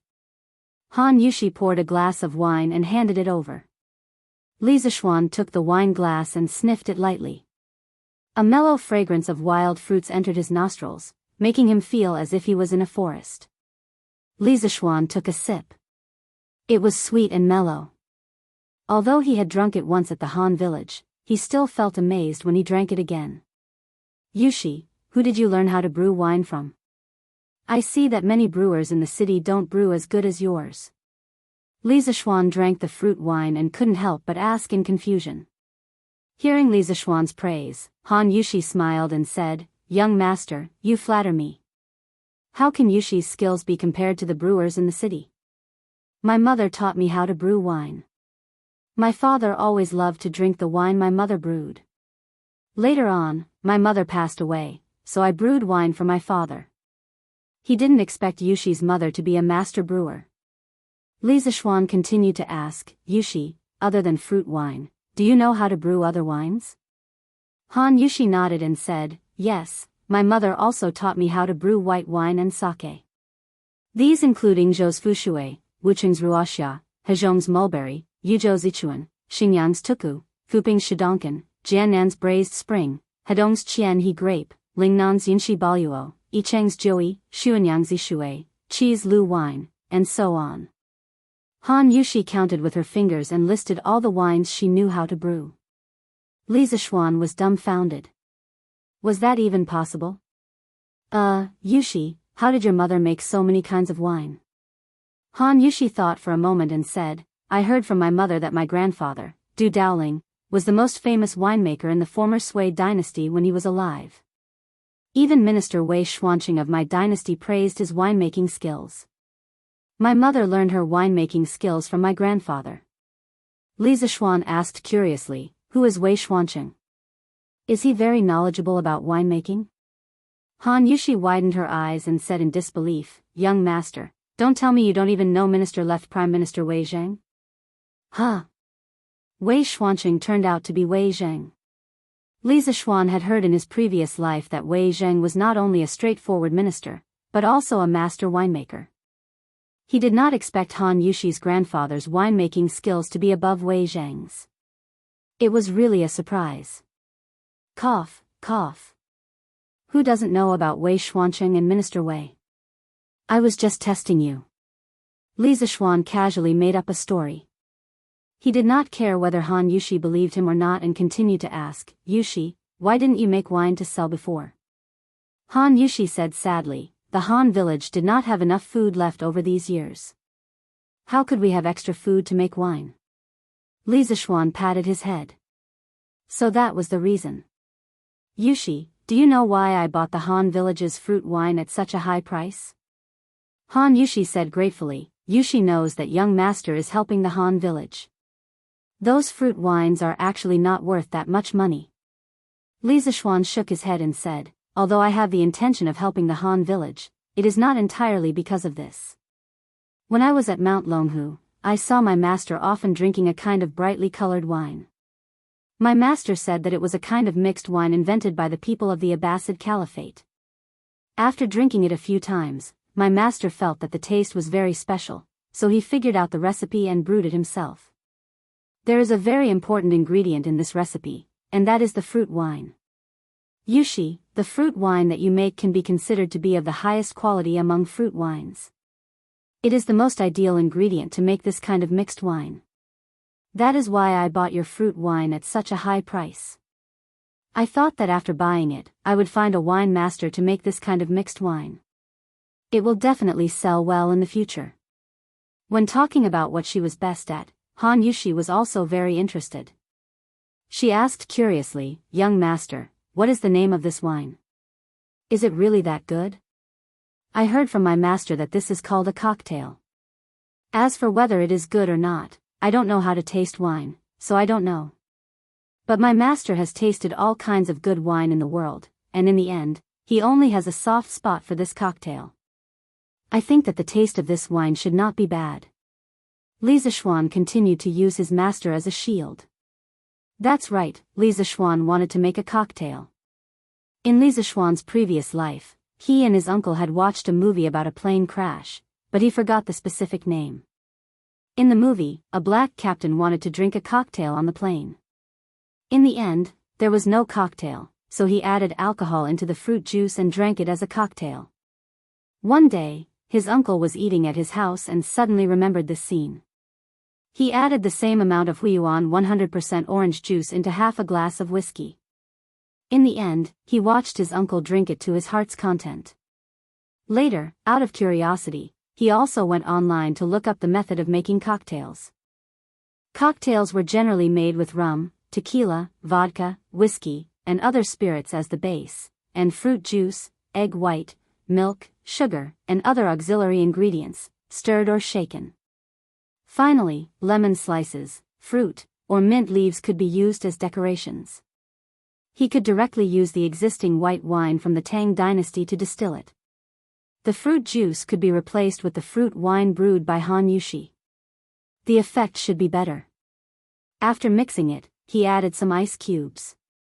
In the hot summer, Li Zishuan believed that no wine lover could resist this temptation. As for how to obtain the ice cubes, Li Zishuan said that it was such a simple question that any transmigrator would know. However, he had to think of a way to let his father buy a saltpeter mine first. Otherwise, when everyone reacted, the price of saltpeter would definitely be expensive. At that time, when he thought about a group of Tang people drinking cocktails, this scene was quite interesting. When Han Yushi heard Li Zishuan say that the cocktail was so good, she couldn't help but eagerly say, then, young master, can you let Yushi try to make this cocktail? Li Zishuan was a little embarrassed. It wasn't that he was unwilling, but he couldn't bear to. If he let Han Yushi make the cocktail, she would definitely try a lot of wine. He was afraid that Han Yushi would get drunk. Han Yushi saw that the young master was embarrassed and thought that the young master didn't want to teach her the recipe. For a moment, a trace of sadness flashed in her eyes. She quickly said, I'm sorry, young master. Yushi was rash. When Li Zishuan saw her sad face, how could he not know that she misunderstood? He quickly explained, Yushi, don't misunderstand. It's not that I don't want you to try it. I'm just worried that you will taste too much wine when you mix the cocktail and get drunk. When Han Yushi heard that, it turned out that she misunderstood. Her face turned from sadness to joy and said embarrassedly, "Young master, you don't have to worry about this. Yushi has a special physique. No matter how much wine I drink since I was young, I won't get drunk. My father and I don't know what's going on." Li Zishuan was stunned. There was such a thing? He had seen it on the internet in his previous life. There was a kind of person who was born to not get drunk even after 1,000 cups. He didn't expect to meet such a strange person in the Tang dynasty. Yushi, is what you said true?" Li Zishuan still couldn't believe it. "Of course it's true. Young master, you can ask my father if you don't believe me." There's no need. I believe. Then there's no problem. Yushi, you're also a master brewer. I'll copy the recipe for you later. As for the ratio of the various ingredients, you can slowly try it. When you return to the Han village this time, tell your father that when I'm done with some things, you can come to Cheng and to help me mix the wine.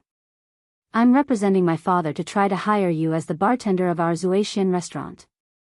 How about a monthly salary of 10 strings of coins? Teaching this recipe to Han Yushi was more reassuring than teaching it to others. Li Zishuan really didn't expect this matter to go so smoothly. Han Yushi was very surprised when she heard this. She didn't expect that she could finally help the young master. She quickly said, "Young master, you've helped the Han village so much. How can Yushi ask for a salary?" Yushi is already very happy to be able to help the young master mix the wine. Li Zishuan insisted, "This monthly salary is what you deserve. You have to take it. If you don't want it, I won't help the Han village in the future." Han Yushi could only nod her head reluctantly.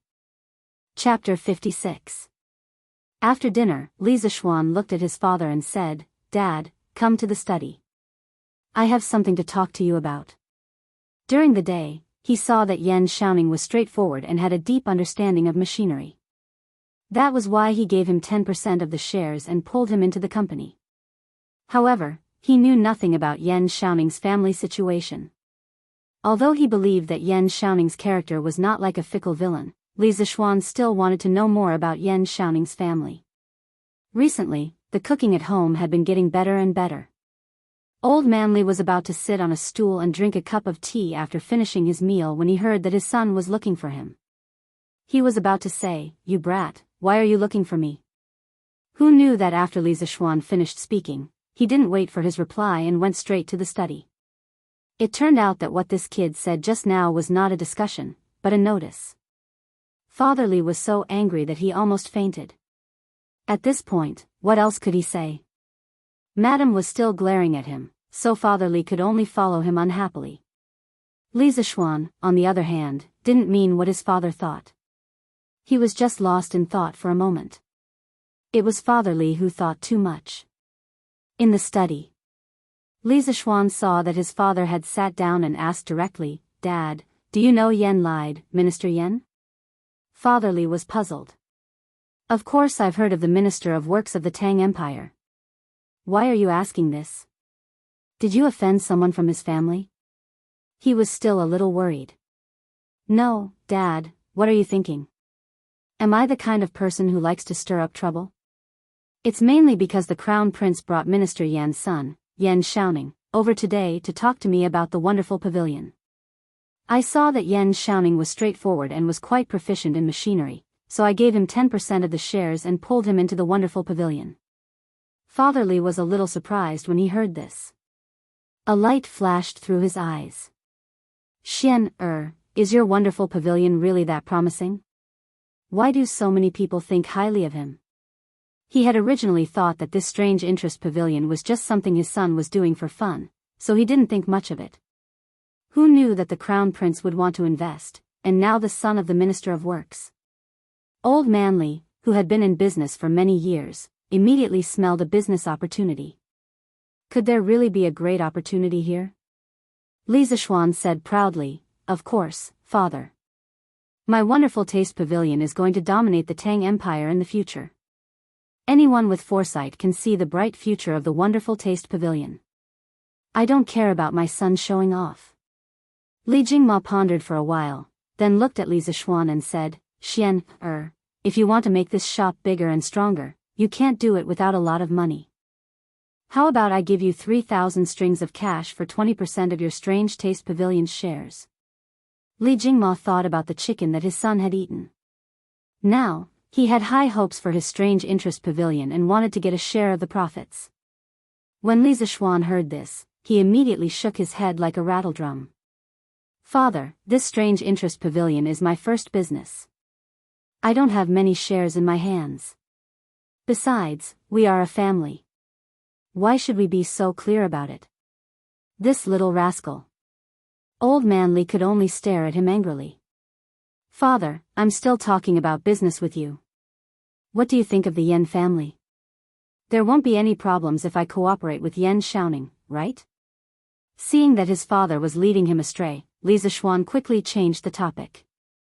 Li Jingma thought about it seriously, then said slowly, I've heard of Minister Yan. Minister Yan came from an engineering family. He was a master craftsman in the 9th year of Wuda and was promoted to the Minister of Works this year. Minister Yan is an upright person with superb skills. He has great attainments in architecture, craftsmanship, and painting. He can be considered a master of his generation. The current Chang and city of the Tang Empire was planned and designed by Minister Yan. His younger brother, Yan Liben, is a master craftsman. He is very good at calligraphy and painting. As for his son, Yan Xiaoning, I don't know much about him. However, the Yan family is very strict and is a true family of gentlemen. Xian, if you cooperate with Yan Xiaoning, there will only be benefits and no disadvantages. When Li Zishuan heard that Yan Liben was Yan Lide's younger brother, he was shocked and opened his mouth wide. He might not have heard of Yan Lide, but who didn't know of Yan Liben's name in his previous life? He was a great painter in the Tang dynasty. His walking carriage painting and portraits of past emperors were treasures passed down from generation to generation. Li Zishuan didn't expect the friend he just made today to have such an amazing family background. He swallowed his saliva and said, well, since father said so, then I can rest assured. After that, he turned to go back to his room to sleep. Xian, don't you want to consider father's suggestion? That's 3,000 strings of cash. Old man Li didn't give up on the idea of getting a share and shouted from behind. Li Zishuan hurriedly quickened his steps and ran away. Although his family had a lot of money, it was more comfortable for him to spend his own money. Strange Interest Pavilion's embryonic form had been formed and he didn't lack funds now. He was just waiting for this young eagle to take off. This stinking brat, West Courtyard. Li Zishuan laid on his bed and couldn't help but think of the strange scene in his mind when he was drawing during the day. Although he could rely on the memories of his previous life to imagine the three-dimensional structure of the ball bearing in his mind, it was only a vague illusion and not a real thing. However, the ball bearing in his mind during the day was real and clear as if there was a real ball bearing in front of his eyes. At that time, he even felt that he could make it rotate 360 degrees at will. As a young man from the 21st century, Li Zishuan didn't believe in ghosts and gods. However, he couldn't explain what happened during the day, so he could only try again. At that moment, Li Zishuan closed his eyes and began to recall the structure of the ball bearing. Sure enough, a realistic three-dimensional model immediately appeared in his mind. At that moment, there was no one to disturb him, so Li Zishuan could finally relax and boldly observe. It would be great if I could enlarge it. Li Zishuan saw that the structure of the ball bearing was too small and couldn't be seen clearly. He felt that it was a fly in the ointment. As if it had heard his thoughts, the model in his mind began to enlarge rapidly, and all the minute structures on it could be seen clearly. Li Zishuan was so shocked that his mouth opened wide. How the F***ck could this work? That scared me to death. Since it can be enlarged, can it be rotated? Li Zishuan silently thought about the rotation in his mind. Who knew that the model would also start to rotate? What the F***ck? Did my brain become a computer? This scene was very familiar to Li Zishuan. This was because in his previous life, when he used a drawing software on his computer to draw a 3D model of some parts or machines, Those drawings could be enlarged or rotated 360 degrees with the help of the mouse. Right now, it was as if there was this software in his brain. What the hell was this? Li Zishuan's heart had a trace of fear of the unknown, but also a trace of excitement. He opened his eyes and looked around. After confirming that he was alone in the room, he closed his eyes again. Since the ball bearing works, can I change it to something else? Li Zishuan was eager to try. Let's try a bicycle. Li Zishuan's mind moved and a 3D model of an unbranded bicycle appeared in his mind. The outline of every part of the bicycle and every assembly could be seen clearly. Li Zishuan could even see every grain on the tires. Could this be my golden finger? I can recreate a 3D model of a modern object in my mind? As if he had found a new toy, Li Zishuan was having a lot of fun. Cylinders, water wheels, motorcycles, etc., flashed through his mind. After a while, Li Zishuan became a little arrogant. He wanted to create a big treasure. Why don't I try a tank? Li Zishuan's mind moved and a huge armored tank appeared in his mind. But it did not last long. In less than 2 seconds, the tank disappeared. Immediately after, there was a sharp pain in his mind. It was not physical pain, but mental pain. Li Zishuan had never experienced this kind of pain before. He could not help but groan and pass out. Chapter 57. In the study of the Yen residence.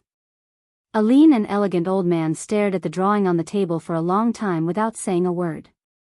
After a long time, the old man finally turned around and said to the young man in front of him, This drawing method and the ball bearing were invented by Li Zishuan?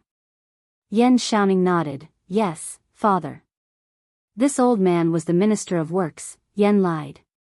The drawing on the table was exactly the same as what Li Zishuan drew during the day. It turned out that Yen Xiaoning used his memory to copy the drawing that Li Zishuan drew during the day. A light flashed in Yen Li's eyes as he praised, I have never seen such a drawing method before, but it is indeed very convenient and worth popularizing. Furthermore, this ball bearing is truly a genius creation, but it's a pity that it's difficult to manufacture. I don't know who his teacher is, but his knowledge of machinery is so profound. I'm afraid he has already caught up to you, He is a promising talent. You should invite him back to the manor some other day and test him for father. If he is really talented, this old man will ask His Majesty to give him an official position in the Imperial Censorate. Yen Xiaoning smiled bitterly, Father, I also told Li Zishuan today, but he said he wants to be filial at home and doesn't want to be an official right now. Yen Li glared and said angrily, Nonsense, with such talent, how can he not work for the country? Call that brat over some other day and I will talk to him.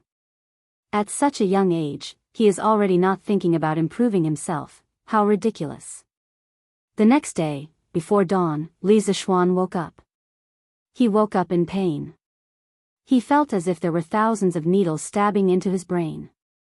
Li Zishuan felt that it would be better if he just fainted, but this kind of thing couldn't be fainted so easily. Li Zishuan held his head in pain. His face was ferocious and his veins were bulging.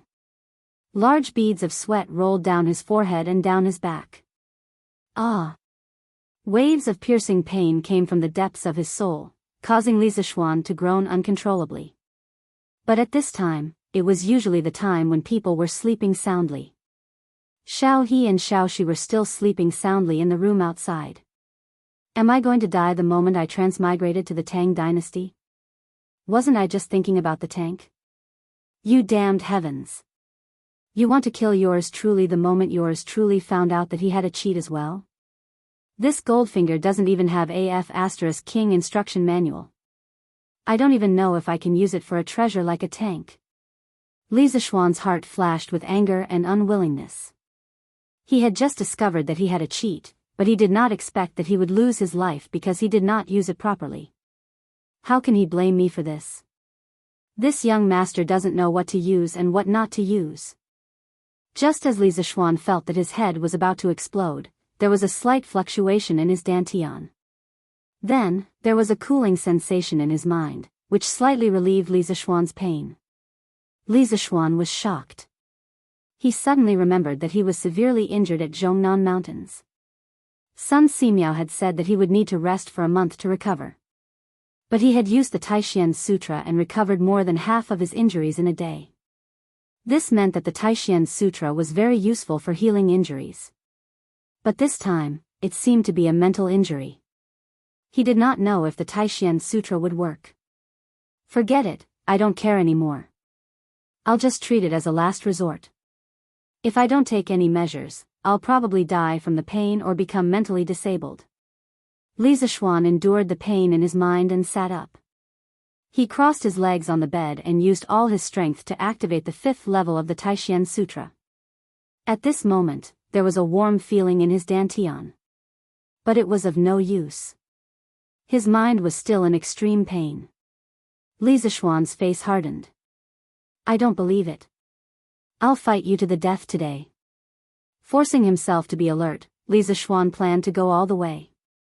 Regardless of the pain in his mind, he crazily activated the Taishian Sutra again and again. He did not know how many times he had activated it. The true energy in Li Zishuan's body was constantly being compressed. His body was completely soaked in sweat, and water could be wrung out of his clothes. At this moment, his face was extremely pale and he was in extreme pain. His hard work paid off. The quantitative change finally led to a qualitative change. Li Zishuan felt as if a trace of the compressed true qi had unexpectedly turned into a drop of liquid. He only heard a clear ding-dong sound. His previously incomparably violent mind immediately calmed down when he heard this clear sound. At this moment, Li Zishuan's mind felt extremely clear. It was as if the dry and cracked earth had welcomed the moisture of rain. He was so comfortable that he wanted to shout. Could it be that my Taishian Sutra has broken through to the 6th level? This was Li Zishuan's first reaction. After a careful examination, he found that the Taishian Sutra was still at the 5th level. However, it seemed to be closer to the 6th level than before. In other words, it would not take long for him to become a master. But why did the pain in his mind disappear? Could it be that the Taishian Sutra could not only heal physical injuries, but also mental injuries? Li Zishuan could not find any other explanation. He could only think of it this way. But why did he almost kill himself when he experimented with the tank last night? Was it because the tank was too big and its structure too complicated? Could it be that his mind could not handle such a large amount of information? Should he try again? Li Zishuan was courting death. Li Zishuan had no other choice but to slowly try it himself. In the time travel novels he had read in his previous life, the main character would usually receive a system grandpa to explain how to use the gold finger. However, this gold finger of his did not even have a manual. He could only rely on himself to figure it out. Li Zishuan immediately thought of small objects such as screws. Slowly, the things in his mind became bigger and more complicated. It was only when he thought of the cars in his previous life that Li Zishuan felt a sharp pain in his mind. Li Zishuan knew that this should be his limit. He immediately stopped thinking. He did not want to continue the painful feeling from before. Li Zishuan was now sure that this gold finger of his should be able to construct a three-dimensional model of some industrial machinery and parts in his mind. Then, he could turn these models into detailed blueprints through his own hands. However, this gold finger seemed to have limitations on the size and complexity of the object. With his current ability, he could barely construct complex industrial products like cars. However, Li Zishuan was already very satisfied with this. Although he had studied mechanical design in his previous life, it did not mean that he could draw a three-dimensional model of some of the mechanical structures in his previous life. He believed that no one would be so free as to memorize all the mechanical structures in their mind. Since this Taishian Sutra could heal mental injuries, would it be able to strengthen his mental strength? If his mental strength was strengthened, would he be able to construct more complex objects? Ever since he had transmigrated into this body, Li Zishuan clearly felt that his memory was much better than in his previous life. Previously, Li Zishuan had thought that this was a benefit that all transmigrators had. However, now that he thought about it, this did not seem to be the case. It should be that the Taishian Sutra could not only strengthen his body but also his mental strength. The more Li Zishuan thought about it, the more he felt that his speculation was extremely close to the correct answer. If this was really the case, then when the Taishan Sutra broke through to a higher level in the future, would it not mean that he would be able to construct larger and more complex machine models in his mind? Thinking of this, Li Zishuan was a little excited. However, at the same time, he felt that this gold finger of his was a bit of a scam. If the body that he had transmigrated into had not learned the Taishan Sutra, which was an inner force skill that could not only strengthen the body but also the mind, then wouldn't that mean that his gold finger would be useless? It would probably be difficult to even construct a screw model in his mind. Thinking of this gold finger was too much of a scam. It even needed to be complemented by internal strength. It seemed that in the future, other than improving his skills, there would be another purpose for training, and that would be to activate a more powerful gold finger. Sigh, since the sun is not up yet, let's train for a while more. The miserable Li Zishuan had turned into a training machine again. Chapter 58. Early in the morning, Li Zishuan heard the drums of dawn being beaten outside. He knew that a new day had begun. Having narrowly escaped death last night, Li Zishuan was covered in sweat. At this moment, his body was sticky and uncomfortable. He got up and walked out of the inner room, wanting to ask Xiaohe to go to the kitchen and have someone boil some hot water. "Young master, you woke up so early today?" Outside the room, Xiaohe saw that the young master actually woke up as soon as the morning drum sounded. She couldn't help but be surprised. Facing Xiaohe's surprised gaze, Li Zishuan felt a little embarrassed. Now, everyone in the family knew that he was a lazy person. "Cough, Xiaohe, tell the kitchen to boil some water for me. I want to take a bath." After saying that, he quickly went back to his room. "Yes, young master." Xiaohe was a little confused. Didn't the young master just take a bath last night? Why did he want to take a bath now? The young master really liked to be clean now. In the early Qin dynasty, the ancient people washed their hair every 3 days and took a bath every 5 days. In the Han dynasty, there was even a break. The officials worked 5 days and took a day off. In the Tang dynasty, it was changed from 5 days to 10 days. It was called a break day. After Li Zishuan transmigrated, he didn't care about those rules. He basically took a bath once a day. Mrs. Li naturally wouldn't say anything. It was just a waste of firewood money. The Li family had a big business and didn't care about these things. Xiaohe and Xiaoxi were already used to the young master's actions of taking a bath every day. Xiaohe didn't expect that the young master would take a bath every other night. Seeing that the young master went back to his room, she didn't ask and went straight to the kitchen to pass the order. After taking a bath, Li Zishuan felt refreshed and planned to go to the front hall. Xiaohe quickly went in to help Li Zishuan tidy up the bed. She saw that the bed was wet. Did the young master wet the bed? No wonder the young master wanted to take a bath so early in the morning. Xiaohe instantly blushed and screamed, "Ah!" She ran out. Li Zishuan hadn't gone far when he heard the girl's scream. He quickly walked back and thought, "What's in my room? Why is this girl so scared? I didn't do anything shameful last night, did I? What are you shouting for? What's wrong? Is there a ghost inside?" Li Zishuan blocked Xiaohe's way. Xiaohe couldn't stop in time and bumped into his arms. Xiaohe jumped far away as if she had been electrocuted. She lowered her head and blushed, not daring to speak. She was afraid that if she told the truth, her young master would fly into a rage and sell her out. Li Zishuan saw Xiaohe blushing, lowering her head and not speaking. He was a little confused and wondered, "Xiaohe, what's wrong with you? Say something. Are you counting ants here?" Xiaohe whispered, "Then I'll tell you." "Young master, you can't blame me. It's not your fault, it's not your fault. Just tell me what it is." Xiaohe then stuttered, Young master, did you do that last night? What did I do wrong? Why are you speaking in such a strange way?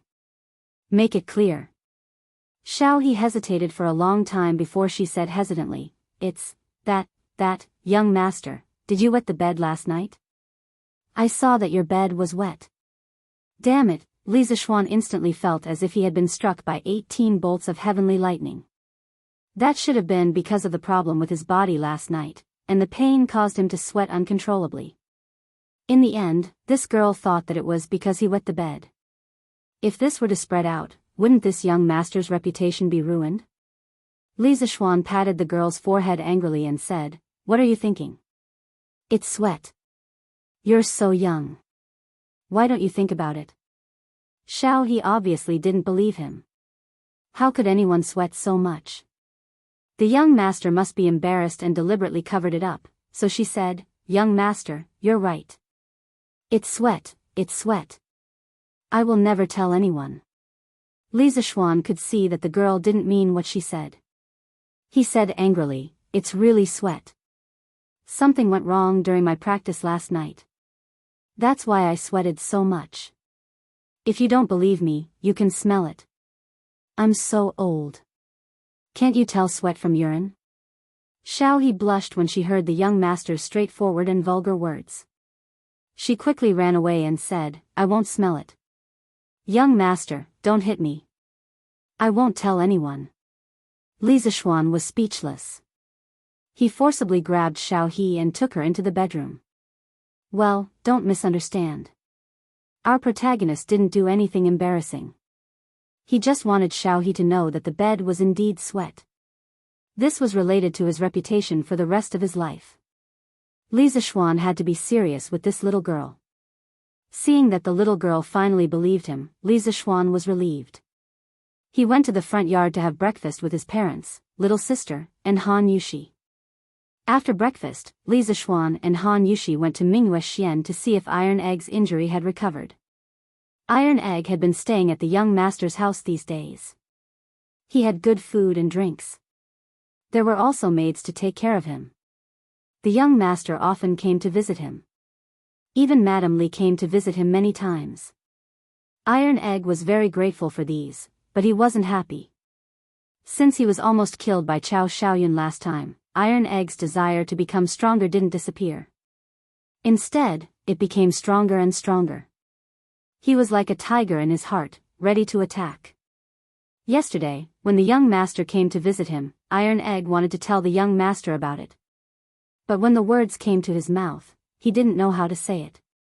This morning, Iron Egg felt that his injury didn't hurt anymore. He tried to get out of bed. After a while, he felt that walking shouldn't be a problem. Iron Egg went to the back garden of Mingyue Xian alone. He looked at the koi fish in the pond and sat on a rock beside it in a daze. His mind kept replaying the scene of being bullied by Lu Haojian and being beaten by Chao Xiaoyun. The first time, if the young master didn't come in time, Lan would have been bullied. The second time, if he didn't make a prompt decision, his sister would have suffered misfortune. Even so, he was almost beaten to death. Fortunately, his sister was fine. Otherwise, Iron Egg would feel guilty for the rest of his life. Although the two incidents didn't cause any serious consequences, there was a lot of luck involved. Iron Egg didn't want to be so lucky for the rest of his life. Iron Egg used to be a mischievous brat in the Han village. Usually, he would dig out bird nests, play in mud, and fight grasshoppers with Denyo and the others. Children at this age were carefree because even if something happened, their parents would help them shoulder the burden.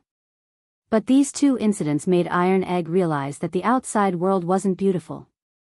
His father couldn't be by his side all the time and shelter him from the wind and rain. Besides, his father would grow old one day.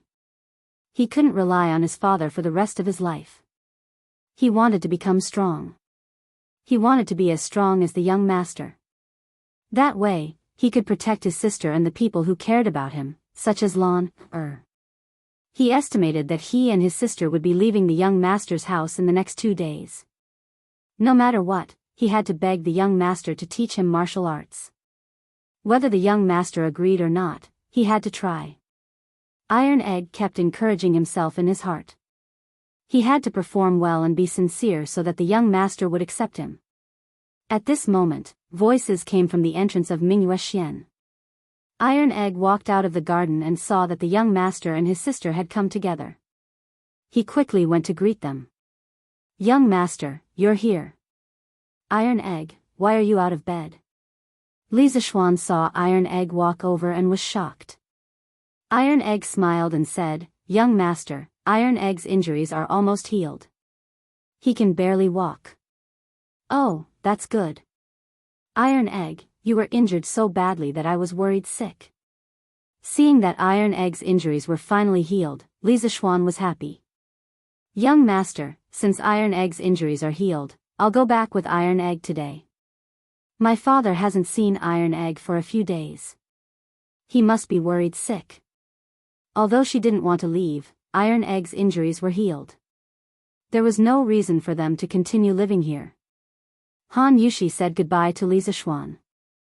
Iron Egg heard his sister say this and felt a little nervous. He still hadn't told the young master about his situation. Lisa Schwan waved his hand and said, "There's no rush.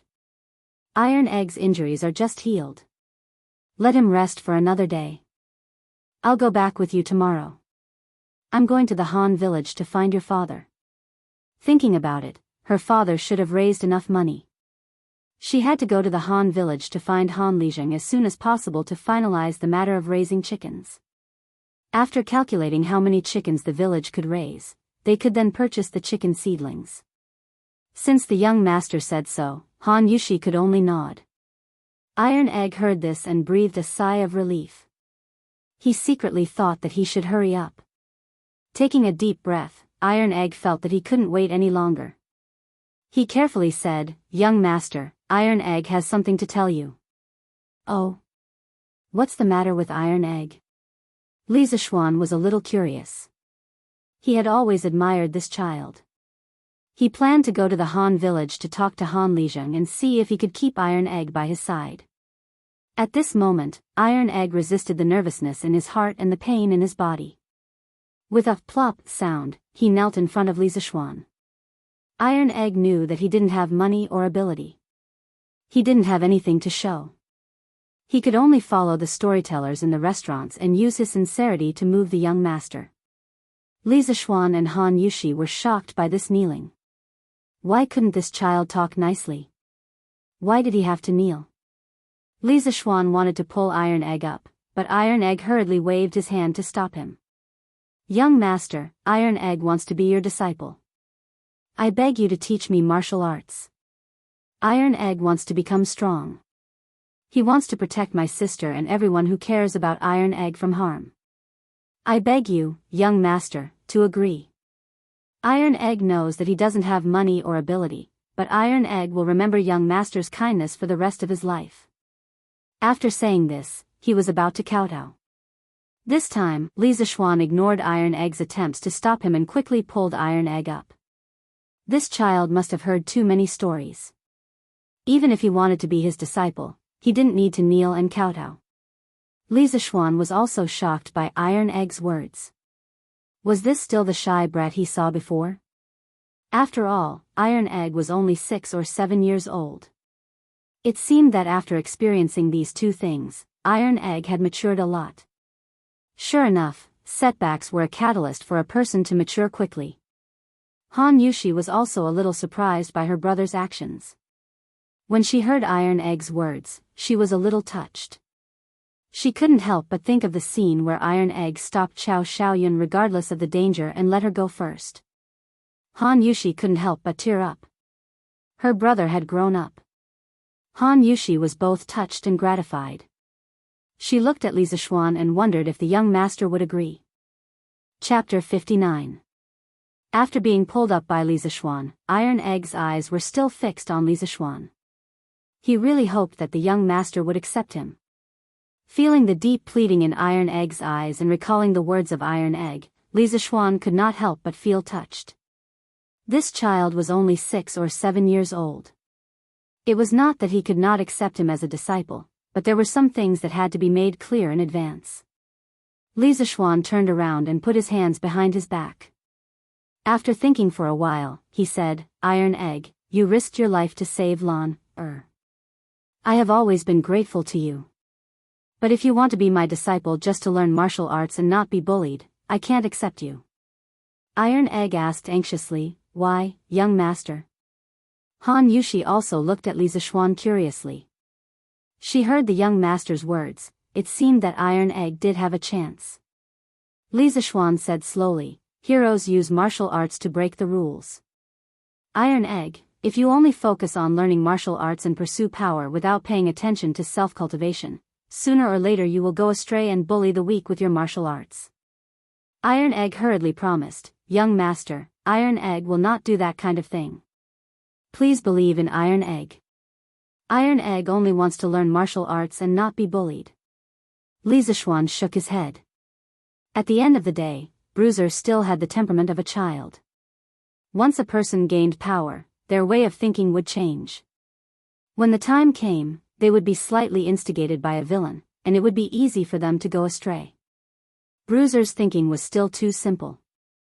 Iron Egg, I can accept you as my disciple and teach you martial arts, but I will also teach you other things to help you cultivate your mind. You must pay equal attention to them. If your mind is not stable, how can you practice martial arts?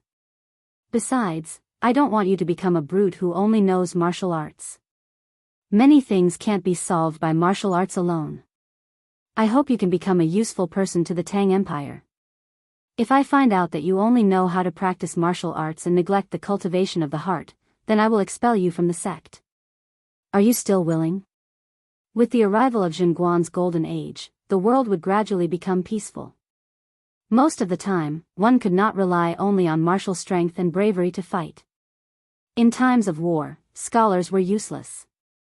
However, in times of peace, a martial artist was of little use. Therefore, Li Zixuan didn't want Iron Egg to only learn martial arts. He wanted to teach Iron Egg some other things so that he could survive in peaceful times. As for how much Iron Egg could learn, that would depend on his luck. After hearing this, Han Yushi's eyes lit up. She didn't expect the young master to be so considerate and consider so much for Iron Egg. She hurriedly pushed Iron Egg, indicating that he should quickly accept her as his disciple. Iron Egg was overjoyed when he heard that Li Zixuan could accept him as his disciple. However, after Li Zixuan said those principles, he didn't fully understand them. However, when he saw his sister urging him, he no longer hesitated and knelt in front of Li Zixuan again. Young master, Iron Egg agrees to cultivate the heart and practice martial arts with you. I beg you to accept Iron Egg as your disciple. Li Zixuan didn't stop him this time. He nodded and said, well, Iron Egg, go back and tell your father. If your father agrees, I will officially accept you as my disciple. That's great. My father will definitely agree. Thank you, young master. Finally hearing a definite answer, Iron Egg jumped up excitedly. Li Zixuan found it a little funny that he was still a child. He originally wanted to keep Iron Egg by his side and let him learn something. This child's temperament wasn't bad at all. Now that he unexpectedly accepted Iron Egg as his disciple, it didn't seem too bad. He just didn't know how good this child's potential was. After this trip to the Han village, he would bring Iron Egg by his side and let him start learning. Thank you, young master. Han Yushi was also happy for her brother. Iron Egg could learn something by the young master's side. It was better than playing in the mud in the countryside. Therefore, Han Yushi was very grateful to Li Zixuan. Li Zixuan waved his hand and said with a smile, this is Iron Egg's own opportunity. Yushi, you don't have to thank me.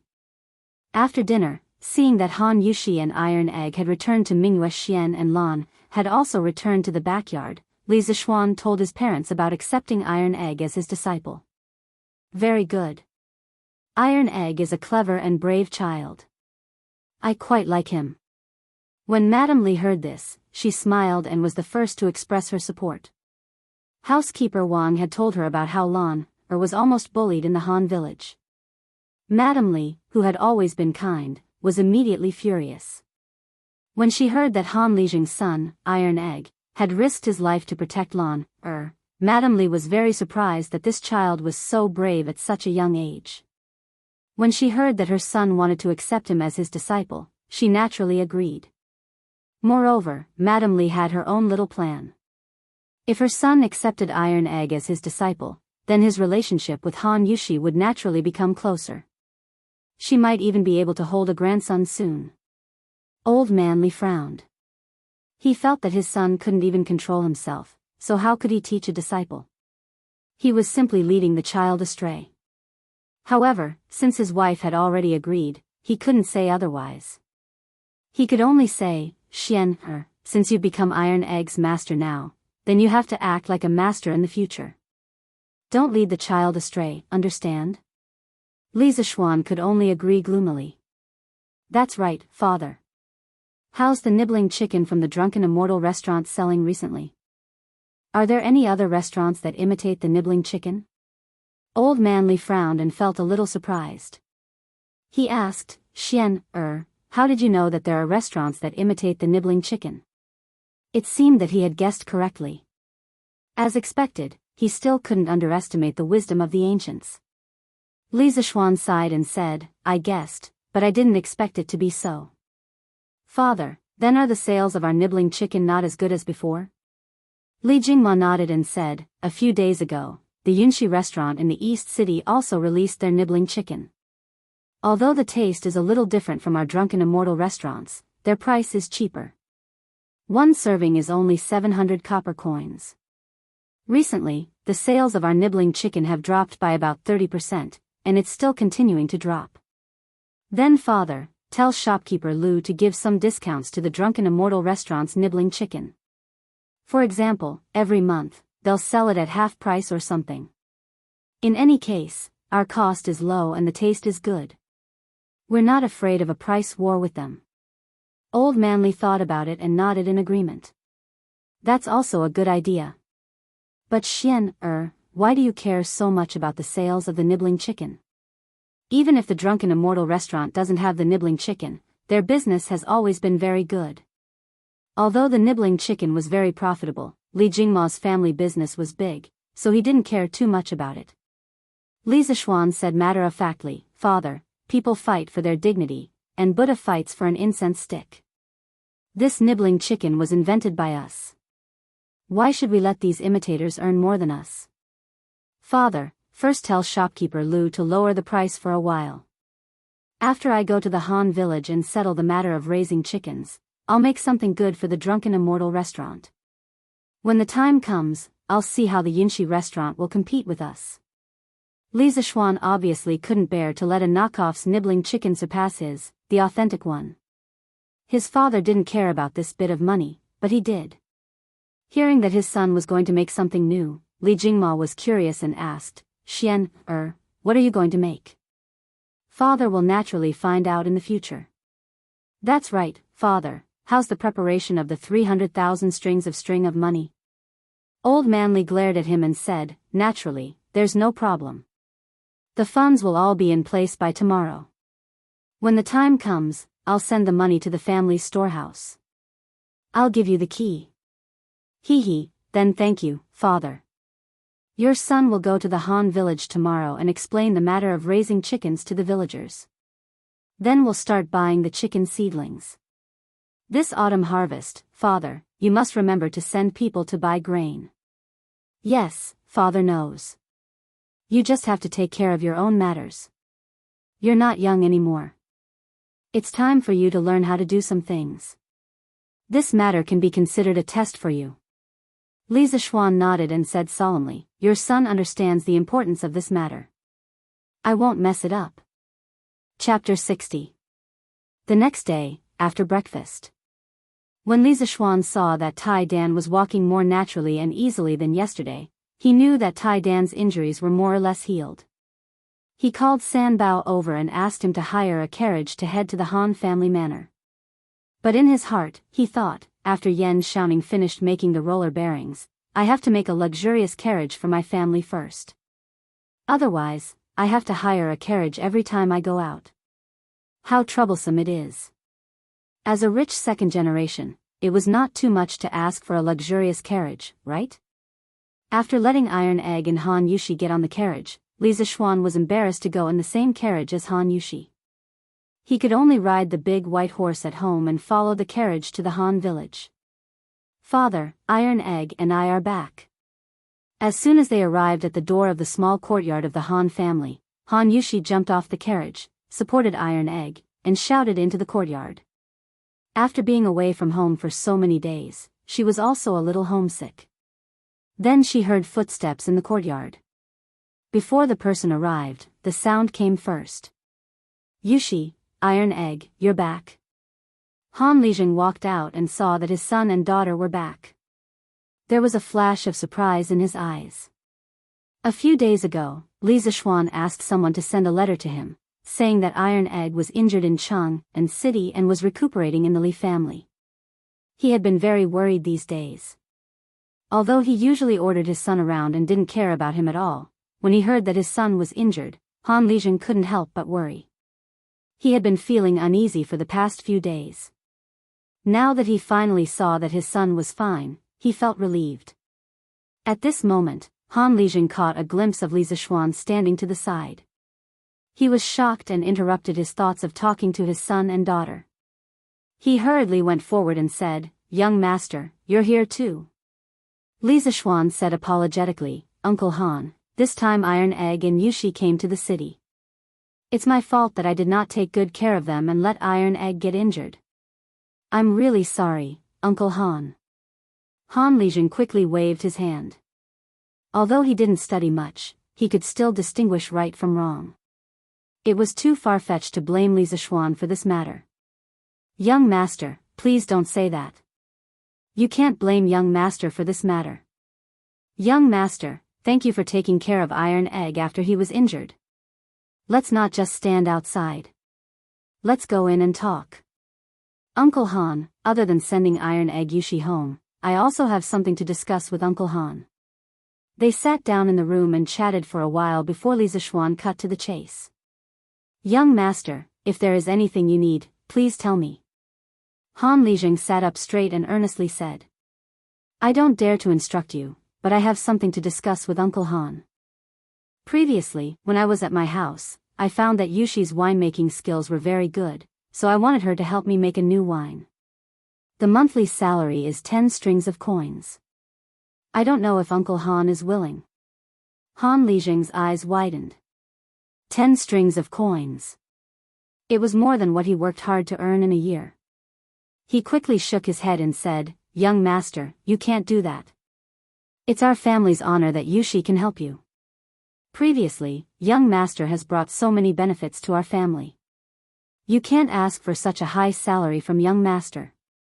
Li Zixuan said, "Uncle Han, what I want to discuss with you is not about money. I want to ask if you are willing to let Yushi help me make a new wine. As for the money, if Yushi is willing to help me, she deserves it. Once the new wine is made, the profit will be far greater than this small amount of money. Please don't refuse." When Han Lijing heard this, he finally thought of the crux of the problem. His daughter was still an unmarried daughter.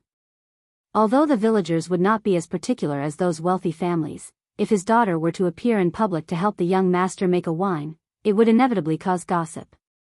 However, his family had received so many favors from the young master's family. Now that it was rare for him to be able to help the young master, it was really difficult to refuse.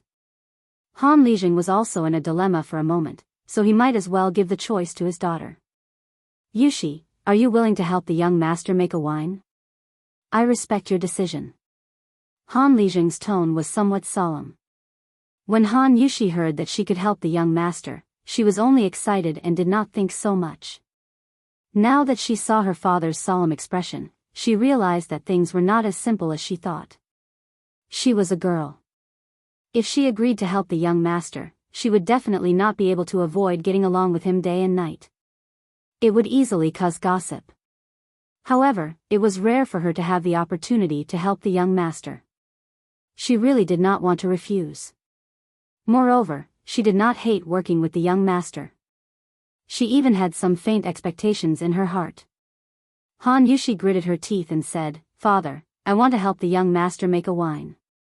Even though she knew that she should not do this, Han Yushi still could not bear to refuse the young master's request for help. As long as I can help the young master, let others gossip if they want to, Han Yushi thought in her heart. Han Lijing sighed softly in his heart. Ever since Li Zixuan left the Han family manor last time, he realized that there was something wrong with his daughter.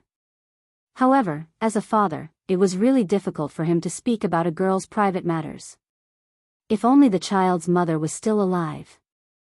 Sigh, he hoped that his daughter would not regret it in the end and would have a good ending. Young master, since Yushi has agreed, then this old man has no objections. Li Zixuan did not think as much as the father and daughter. He was still in the mindset of a modern person. He did not think that there was anything wrong with letting Han Yushi help him make a wine. However, he also noticed that the atmosphere was a little strange. When he heard Han Lijing's words, he could only suppress the doubts in his heart and cup his hands to thank him. Uncle Han, there is one more thing. Iron Egg told me yesterday that he wants to be my disciple and wants me to teach him martial arts. You are his father, so I thought that this kind of thing should only be done with your consent. Ah, this. Han Lijing was a little shocked. He secretly thought that Iron Egg, this stinky brat, even knew how to find someone to be his disciple. He looked at Iron Egg in surprise. At this time, Iron Egg had his head down and was counting ants. He was quite courageous when he wanted to be his disciple, but after that, being looked at by his father like this brat also felt a little embarrassed. I heard that the young master also has a famous master. Iron Egg can be your disciple, it is his good fortune. As long as the young master does not think that this brat is stupid, of course I will agree. Han Lijing thought about it and said with some gratitude. His son's future following the young master was obviously better than playing in the mud in the countryside. Which father did not want his son to be successful? In the past, he could not even take care of his children's food and clothing. Naturally, he did not have the time to think about his son's future. Now that there was such a good opportunity, of course he would agree. Li Zixuan nodded and said, since Uncle Han has agreed, then after 2 days when I am done with the matters at hand, Iron Egg will follow me back to Cheng and to study martial arts. Han Lijing solemnly bowed and said gratefully, thank you, young master, for promoting this stinky brat. If this brat is disobedient in the future, young master, feel free to scold and discipline him. If he is beaten to death, he deserves it. This old man will not say a word. Li Zixuan smiled and shook his head. He said, Uncle Han, this time I came to the Han village because there is a very important matter that I need to discuss with you. Han Lijing saw that he was serious and asked in confusion, young master, what is it? Chapter 61. Han Village, Han family's small courtyard. Uncle Han, my father and I plan to have all the farmers in the village help us raise chickens. We will be responsible for providing the chicken seedlings, and we will also use a portion of the rent as payment for everyone raising the chickens. Li Zixuan revealed the main purpose of his visit to the Han family village this time. Hearing this, Han Lijing asked curiously, young master, isn't it just asking everyone to help raise a few chickens? Why do we need to pay them? It's not like it takes much effort. Li Zixuan explained, Uncle Han, it's not about raising a few chickens. We plan to raise at least 50,000 chickens in the Han village. Of course, we need to pay the farmers a corresponding amount. Ah, so many. Even though Han Lijing was someone who had escaped death on the battlefield, he was still shocked by the huge number of chickens. Han Yushi, who was beside him, also opened her small mouth in shock. Young master, why are you and master raising so many chickens? Han Lijing really couldn't understand. We have a use for these chickens next year. Now, I need to trouble Uncle Han to gather all the farmers in the village at noon. I will talk to them about this matter. If they are willing to raise them, I will do a count and immediately send the chicken seedlings over. Li Zixuan replied. Han Lijing swallowed his saliva and nodded, that's fine.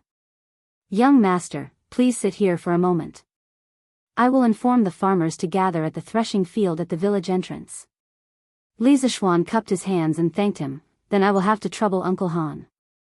2 hours later, at the threshing field of the Han village. Old Hu, why did Lijing call everyone here?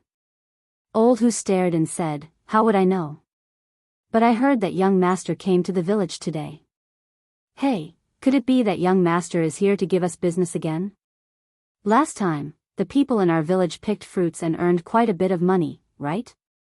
This year, we might even be able to make new clothes for the children. Young master is really a good person. Of course. If anyone dares to say anything bad about young master, Lu Yue will be the first to beat them to death. A chubby village woman beside them interrupted.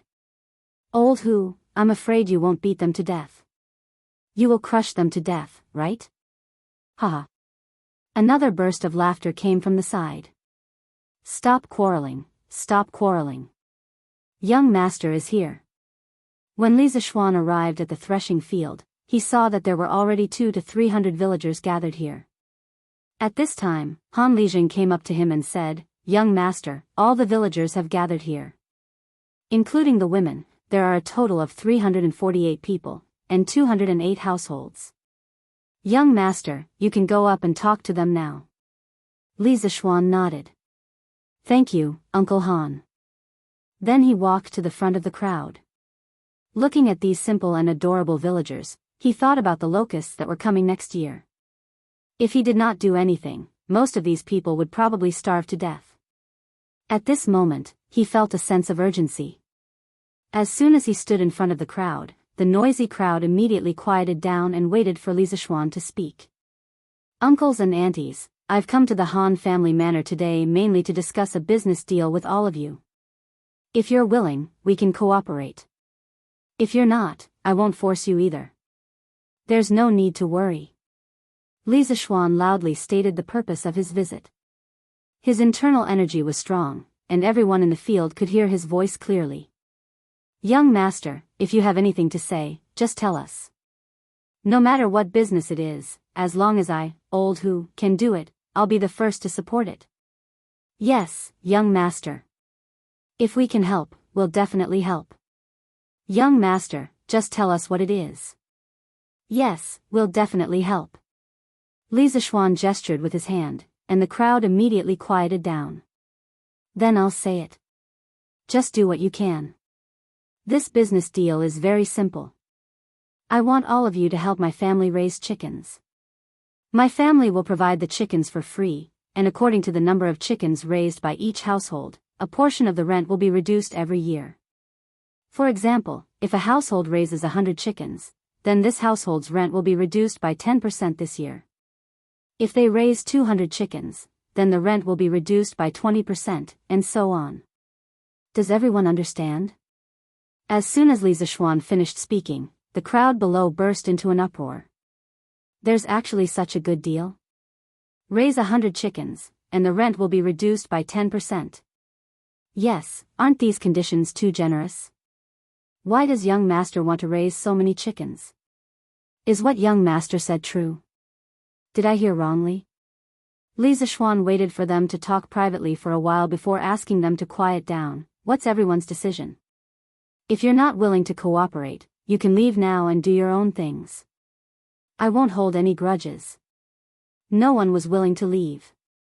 The bearded man couldn't help but shout again, Young master, only a fool wouldn't agree to such generous conditions. My Old Hu family is willing to help young master raise 500 chickens. Old Hu's words were shocking. He wanted to raise 500 chickens. According to his calculations, he wouldn't have to pay rent for a year. Young master, my family is willing to raise 800 chickens. With someone taking the lead, the people behind immediately began to fight with each other, fearing that they wouldn't be able to raise enough chickens. Li Zishuan coughed heavily, interrupting the noisy crowd, and said loudly, each family can raise a maximum of 400 chickens, and you must ensure that the chickens have at least an 80% survival rate. Please consider the number of chickens in your family and do what you can. Don't simply give a number. If you've thought it through, go to Han Lijing's place to register and sign the agreement. After a few days, I will send the chickens over. Only then did the crowd quiet down, and each of them was thinking about how many chickens they could raise. Young master, these chickens, whose eggs do they belong to? The village woman who called herself Lu Yue asked embarrassedly. You woman, young master has already given us so many benefits, why are you still so greedy? Of course, these eggs belong to young master's family. The bearded man immediately jumped over and scolded angrily. Husband, I'm just asking. I didn't say that I'm greedy for these eggs. Lu Yue retorted without any confidence. Li Zishuan coughed heavily to stop the couple's quarrel, and said loudly, the chickens that each family raises, and the eggs that they lay, belong to each family. I know that everyone doesn't have much food to feed the chickens, but I can pay for a chicken farm in the back of the mountain. Everyone can raise the chickens in the back of the mountain and let them find their own food. You can leave a few children to take care of them. In addition, in order to prevent the chicken plague, I will pay to help you build a ventilated chicken house, but you must clean the chicken house every day. I will also provide you with quicklime, and you can sprinkle it around the chicken house. When everyone heard this, they were so excited that their faces turned red. This benefit was too good. They didn't have to do anything at all. At most, they would just have to clean the chicken house. Farmers were never afraid of work. Calculating this, throughout the year, not only would they be able to reduce the rent, but the eggs that the chickens laid could also be sold. This year's income was estimated to be comparable to that of farming. Thank you, young master, for your kindness. We will definitely raise the chickens well for young master. Not to mention an 80% survival rate, I can guarantee that 90% of the chickens will survive. Young master, my family has 5 children. Raising 400 chickens is no problem at all. Young master, my family also has 4 children. We can also raise 400 chickens. Seeing that everyone was so enthusiastic, Li Zishuan was also very gratified. His words were not in vain, so he shouted, after everyone has thought about it, go to Han Lijing to report the number and press your fingerprint. In the next few days, I will send the chicken seedlings over one after another. According to the number that each of you reported, the chicken seedlings will be distributed. I hope that everyone will raise these chickens well. Han Lijing had already set up a table at the side. Han Yushi sat on the stool and held a brush, waiting for everyone to report the number. As soon as everyone heard Li Zishuan's words, they immediately scrambled to get to the table. Chapter 62. In the afternoon, in the small courtyard of the Han village. After Li Zishuan explained the matter of raising chickens to the villagers, he and Iron Egg returned to the small courtyard of the Han village to rest. There were no extra stools there, and standing was tiring. Li Zishuan's laziness had not been cured. Iron Egg, did you go to school before? Since he had nothing to do, he wanted to chat with his new disciple. Master, Iron Egg went to school in the village last year, but the village ran out of money to pay for the school, so the teacher ran away. Iron Egg no longer called Li Zishuan young master, but master. It was also the first time that Li Zishuan heard someone call him master, and he felt a little proud. He then asked happily, Iron Egg, how many words did you learn after going to school for a year? Iron Egg scratched his head and said embarrassedly, Master, Iron Egg knows about 100 words. He was a famous brat in school, and his grades were not good. So little, not as good as Lan. Although Lan was young, her mother had taught her how to read and write when she was very young. Although Lan's writing skills were immature, it was almost the same as Li Zishuan's calligraphy. Li Zishuan patted Iron Egg's shoulder and said earnestly, Iron Egg, you can't be illiterate. In the future, you have to learn from Lan every day. Even Lan knows more words than you. As a man, how can you be worse than a girl? Yes, master. Iron Egg answered with a bitter face. Young master, we're back. Han Yushi's clear voice came from the door, followed by Han Lijing. Li Zishuan quickly got up and greeted them with a smile, Uncle Han, Yushi, thank you for your hard work. Han Lijing waved his hand and said with a smile, Young master, what are you talking about? With this livelihood, I'm afraid our Han manor will become the richest manor in the vicinity of Chang'an. No matter how hard it is, I, old Han, am willing to do it. Haha. Yes, Uncle Han, you have to believe me. As long as the farmers work hard, their days will only get better and better. Oh right, have you calculated the number of chickens? How many chickens did the farmers register? Han Lijing hurriedly handed the booklet in his hand to Li Zishuan and said, Young master, The amount reported by each household in the Han village is recorded here. Yushi and I haven't had the time to calculate it yet. The main thing was that he had never been to school, so how could he know how to count? Li Zishuan flipped open the booklet and glanced at it. He found that almost every household had signed up for 400. Only about 20 households had signed up for 300 or 200. Han Lijing had also signed up for 400. After Li Zishuan practiced the Taishian Sutra, his brain's reaction was unusually fast. After he glanced at the booklet, he immediately calculated the total number in his mind. Closing the booklet, Li Zishuan smiled and said, "There's no need to trouble Uncle Han to calculate. I've calculated that the farmers have signed up for 78,600 chickens. I'll round it up. When the time comes, I'll purchase 80,000 chickens. Uncle Han, you can distribute the excess evenly to each household. Take it as a token of my appreciation to the farmers. The additional portion will not be included in the amount they have to pay me next year." Li Zishuan waved his hand and sent out an additional 1,400 chickens. Han Lijing saw that the young master calculated so quickly and secretly thought that the young master was really knowledgeable. Iron Egg was the young master's disciple. Even if he didn't learn martial arts, if he could learn 30% of the young master's knowledge, it would be enough to last him for a lifetime. When he heard that the young master wanted to send out an additional 1,000 chickens, Han Lijing was shocked. He hurriedly said, "Young master, you can't do that. This young master's conditions are already generous enough. If you do that, won't you lose money?" Li Zishuan smiled and said, "Uncle Han, this isn't worth much. If the farmers can live a better life, I'll be happy. If my mother knew, she would be happier than I am. Oh, right, Uncle Han, I also want you to help me find a type of person."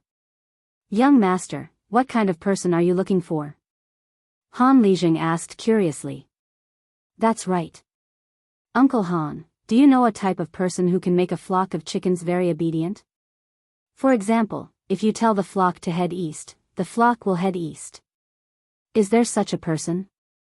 Li Zishuan wasn't confident that he could find such a person. If he really couldn't find such a person, then when the locust exterminating plan was implemented next year, he would have to hire a lot of people to chase the chickens down to the ground and eat the locusts. The efficiency would be very low. In his previous life, he had seen a lot of experts on the internet who could train chickens like they were their own arms. He just didn't know if there was such a person in the Tang dynasty. Han Lijing, who was listening at the side, was stunned. He asked in bewilderment, "Young master, is there such a person in the world?" It seems like I'm thinking too much." Li Zishuan was slightly disappointed. "Master, I know. I know who can make chickens obedient." Iron Egg, who was at the side, jumped up and shouted excitedly. "Oh, Iron Egg, you really know?" Li Zishuan asked in surprise. "Stinky brat, don't talk nonsense. How come I don't know that there is such a person in the farmstead?" Han Lijing frowned and scolded. "Father, there really is such a person. Uncle Hu's silly son, Uncle Hu's son, can make a flock of chickens obedient. Moreover, his sister also has this ability." Iron Egg hurriedly explained. "Oh, so that child really knows how to do this? How come I don't know?" Han Lijing asked in puzzlement. Li Zishuan ignored the puzzled Han Lijing and pulled Iron Egg over. He hurriedly asked, "Iron Egg, quickly tell master, what is going on?" "Yes, master. It's just that uncle who has a son. Since he was young, he didn't like to play with the children in our farmstead. He usually stays alone in the small courtyard at home and keeps his chickens company. We all call him Silly Hu in private. There was once when I went to Uncle Hu's house to help my father return something. I saw him and his sister playing with the chickens in the courtyard. I heard him squawk and the chickens ran to the east. His sister squawked and the chickens ran back. Moreover, the chickens weren't afraid of them at all. At that time, I thought it was strange.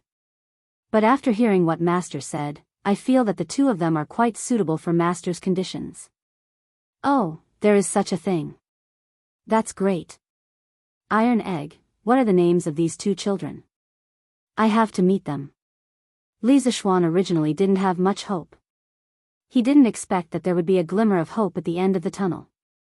He couldn't help but be excited. Master, that's silly, whose real name is Hu Guoji. His sister is Hu Guoji. If Master wants to meet them, I can bring Master there. Iron Egg replied. Li Zishuan, who was about to follow Iron Egg to meet the two children, suddenly staggered and almost lost his balance when he heard these two strange names. Why are their names so strange? Li Zishuan wondered. Han Yushi, who was at the side, explained, Young Master, I know this. It is said that when Aunt Lu was pregnant, Uncle Hu wanted a boy. He went to the Taoist temple in Chang and West City to find a fortune teller. The Taoist priest said that Aunt Lu was definitely pregnant with a boy. Uncle Hu was overjoyed and went home to tell Aunt Lu. In the end, after Aunt Lu gave birth, she found out that it was a girl. Uncle Hu conveniently named her Hu Guoji. A year later, Aunt Lu was pregnant again. Uncle Hu went to another Taoist temple to have his fortune told. The Taoist priest there said that Aunt Lu was definitely pregnant with a boy this time. Later, Aunt Lu gave birth to a boy. Uncle Hu named the boy Hu Guoji. Li Zishuan was thunderstruck when he heard this. He was speechless for a long time. He silently mourned for these two unlucky children to have such an unreliable father. The world was really big. There were all kinds of strange things. There were many strange things in modern society. He didn't expect to encounter such a strange thing in the Tang dynasty. Uncle Han, then I'll have to trouble you to bring me to meet the two children. I'm quite interested in their abilities. Han Lijing nodded and said, Okay, then Yushi, you and Iron Egg can stay at home and cook. Young Master must be hungry after being busy for so long at noon. We'll be back soon. Han Yushi nodded and agreed, Okay, Father. Yushi will go and cook now. Chapter 63. On the way to Li Zishuan's house, Han Lijing introduced his family's situation to Li Zishuan. The uncle who that Iron Egg mentioned was called Hu Hanyun. The people in the village called him Old Hu. He used to be a blacksmith and a government soldier. He only moved to the Han village 10 years ago. Hu Hanyun's wife was Lu Yue, whom he met after he moved to the Han village. She was considered a flower in the village when she was young, but her personality was very shrewish. Young Master, actually, this Old Hu is also a pitiful person. Han Lijing suddenly sighed heavily. Li Zishuan was puzzled. Oh, Uncle Han, how is he pitiful? Sigh, back then, Old Hu also fled from the north and came to our Han village. He was a forthright and righteous person. He could talk to anyone. It didn't take long for him to take root in the village. Later, he finally married Lu Yue. Everyone thought that his good days were coming. Who knew that Lu Yue's first child was actually born? More than a month after it was born, everyone found out that the girl was born blind. Old Hu's family didn't have much money to begin with. In order to raise money, he did everything he could. Then, he brought his daughter to basically all the big and small medical centers in Chang'an, but no one could cure that child's eyes. Old Hu's child was a blind girl. Li Zishuan was shocked. He had met Hu Hanyun before. This man gave him the impression that he had a carefree personality. He didn't expect him to bear such a painful misfortune. Sigh, young master, this isn't the worst. Later on, Lu Yue gave birth to a son, Hu Guoji. Although the child was born healthy, the couple slowly realized that the child's reaction was very slow, and his speech was also very slow. The doctors all said that the child was a bit stupid. Someone in the village advised Old Hu to send the foolish child to the temple. Old Hu refused and said that even if his son was a fool, he would raise him for the rest of his life. Han Lijing finished and shook his head. His face was full of worry. Li Zishuan was silent after hearing this. In this era, the medical conditions were definitely not as good as in the future. Moreover, the people in this era were even poorer. There were always misfortunes. Alas, even though the world is at peace, the common people are still suffering. The two of them walked for a while before Han Lijing stopped. He pointed at a dilapidated farmhouse in front of them and said, "Young master, we've arrived." "That's old Hu's house." Li Zishuan looked around and realized that this courtyard was even more dilapidated than Han Lijing's house. The courtyard was surrounded by a low wall made of reeds and bamboo sticks, and there were a few dilapidated huts inside. It could be seen that this family lived in poverty. Han Lijing came to the front of the courtyard and shouted inside, "Old Hu, quickly open the door. Young master is here." Li Zishuan saw Han Li shouting at the door from behind. He suddenly felt like laughing because this scene was very similar to a joke from his previous life. "Old friend, quickly open the door. I'm checking your water meter." Fortunately, his tolerance was good, otherwise, he would have laughed out loud. At this moment, a woman's voice came from the courtyard. "He's here." "Is Han Lijing here?" Li Zishuan recognized the voice. It was Lu Yui's voice. He heard it during the mobilization meeting in the afternoon. When the courtyard door opened, it was indeed the plump Lu Yui. Just now, he heard from Han Lijing that she was a flower in the village when she was young. Li Zishuan took a closer look and found that her facial features were still considered normal. It was just that the years had left too many traces on her face. It seemed that she had suffered a lot in these years. But why was her figure so fat? Could it be that women get fat easily when they reach middle age? "Lijing, you're here?" "Io, isn't this young master?" "Young master is also here. Quickly come in and have a seat." She quickly came over to pull Li Zishuan. Li Zishuan quickly moved away and cupped his hands. "Hello Aunt Lu, we're here to see the Hu siblings." "Are they at home?" Lu Yui was puzzled. "Young master, why are you looking for these two children?" "I'm afraid that these two children are insensible and impolite. They'll offend young master." Li Zishuan waved his hand and smiled. "Aunt Lu, it's okay. Why would I be calculative with two children? Do I look like such a petty person? I heard from Uncle Han about these two children today. Coincidentally, I know a famous doctor. I'm here to see these two children. I'll ask that doctor later to see if there's a cure."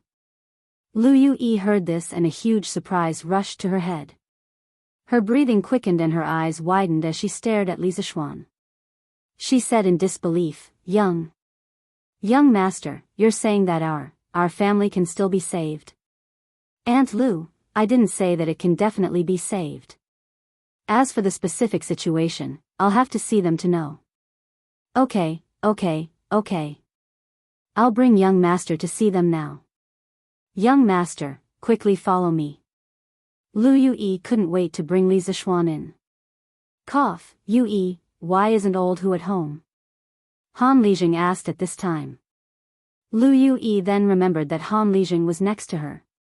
She quickly turned around and answered, "Our master went to the fields. It seems that the rented cattle from the farmstead can be used by our family today. Our master went to the fields and advanced to guard." Han Lijing suddenly understood and nodded. The few of them entered the courtyard. Li Zishuan saw that there was a flock of chickens in the courtyard. There were about 10 of them. Beside the flock of chickens stood two children. The slightly older girl was about 7 or 8 years old. She was so skinny that Li Zishuan even suspected that this girl didn't weigh more than 40 pounds. The girl's facial features could be considered delicate and pretty. However, her pair of lifeless eyes somewhat destroyed her beauty. The little boy was slightly chubby and was about 6 or 7 years old. He was squatting on the ground with his hands supporting his chin. He was muttering something to the flock of chickens. No one knew what he was saying. After he finished speaking, he was still laughing.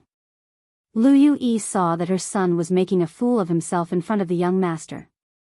She angrily shouted, "Sure enough, quickly come over and greet the young master. You actually came over too." When the little boy heard the shout, he stood up and turned his head.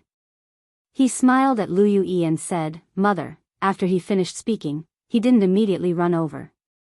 Instead, he turned around and pulled the bamboo stick in the girl's hand. He brought the girl along with him. Li Zishuan looked at his actions and raised his eyebrows thoughtfully. Sure enough, quickly greet the young master. Seeing her son and daughter walk over, Lu Yue said to them. Who actually bowed and politely said, Greetings, young master. Although she couldn't see, the direction in which she bowed was actually facing Li Zishuan. Li Zishuan was also somewhat surprised. However, what made him even more surprised was this girl's temperament. It was a kind of calm and indifferent, like an ancient well without any ripples. Standing beside her was like standing on the surface of a calm lake.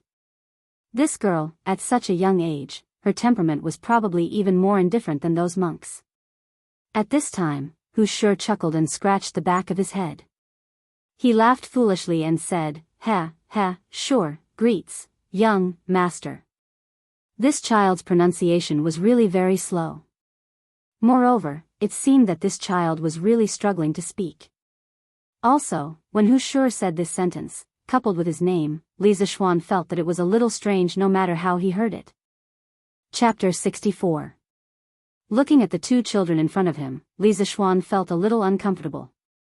Other children at this age were playing with their friends outside, but these two children could only squat at home and play with a flock of chickens.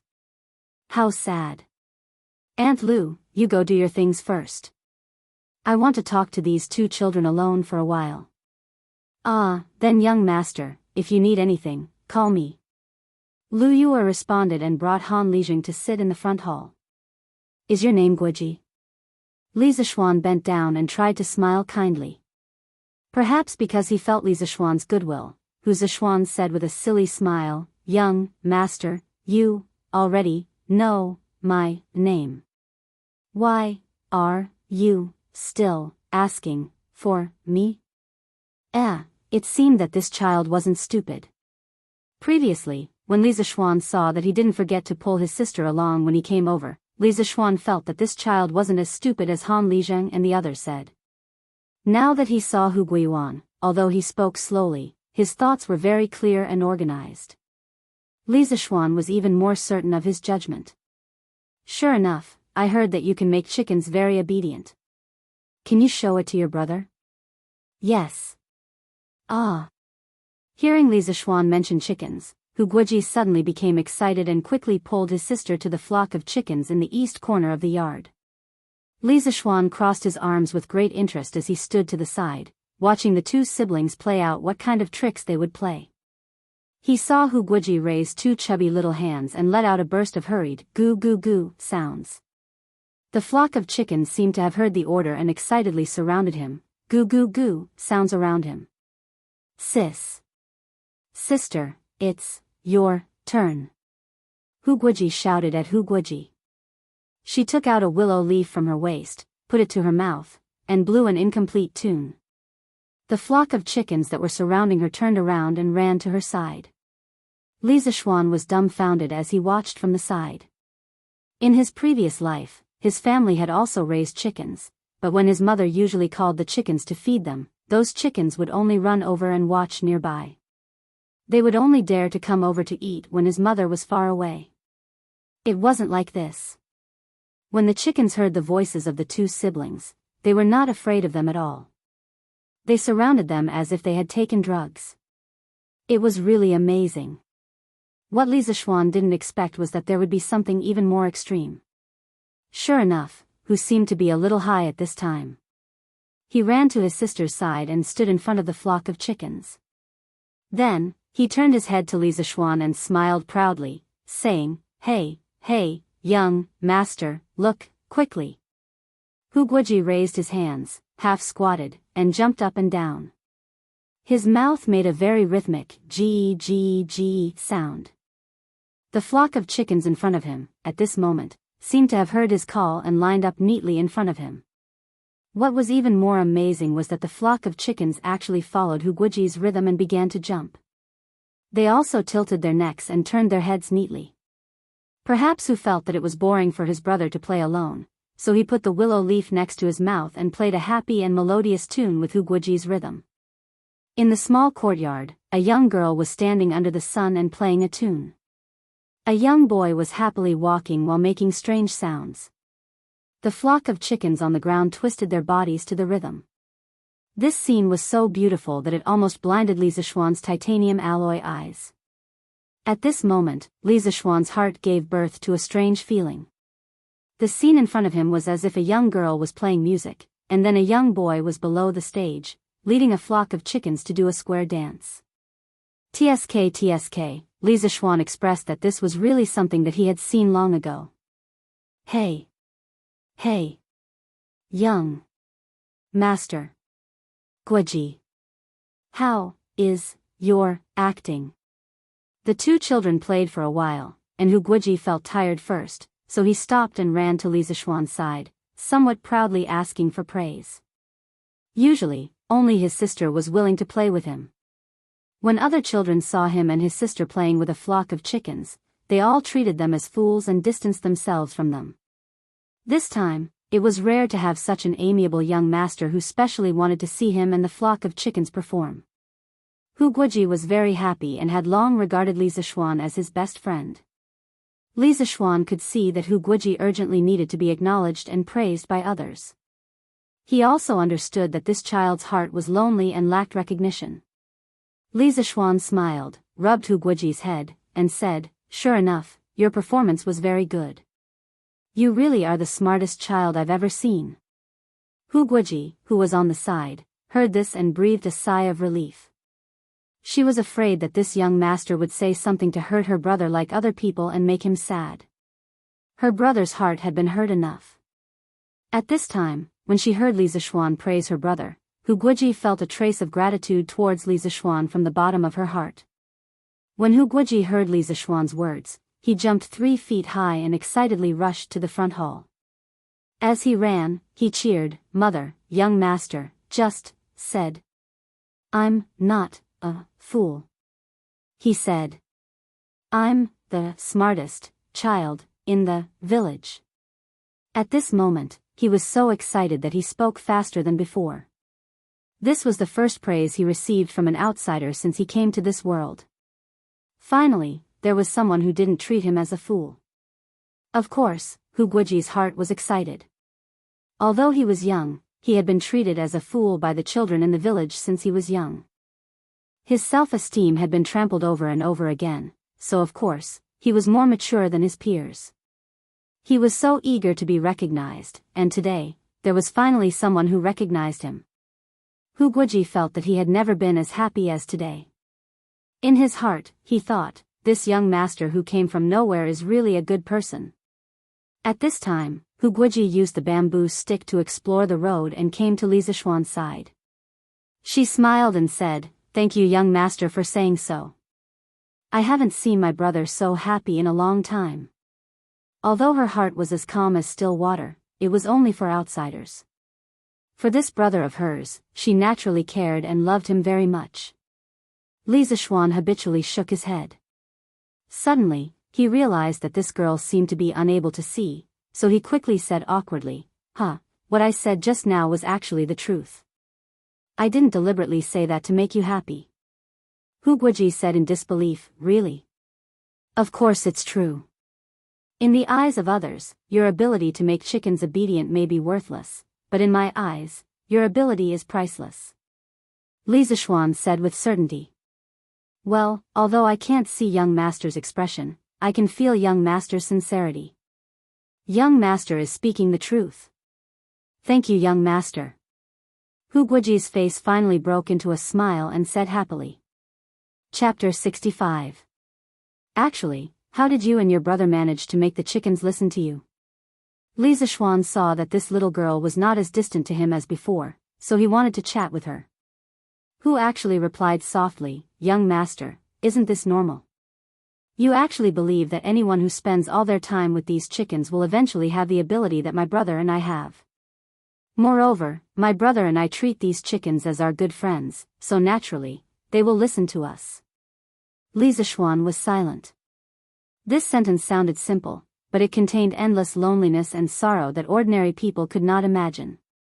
If it were not for their rough childhood, how could they spend all their time at home with these chickens? "Actually, I just said that your and your brother's ability is valuable in my eyes. Do you know why?" Li Zishuan wanted to change their fate, but this also required them to work hard. He could not cultivate their habit of reaping without sowing.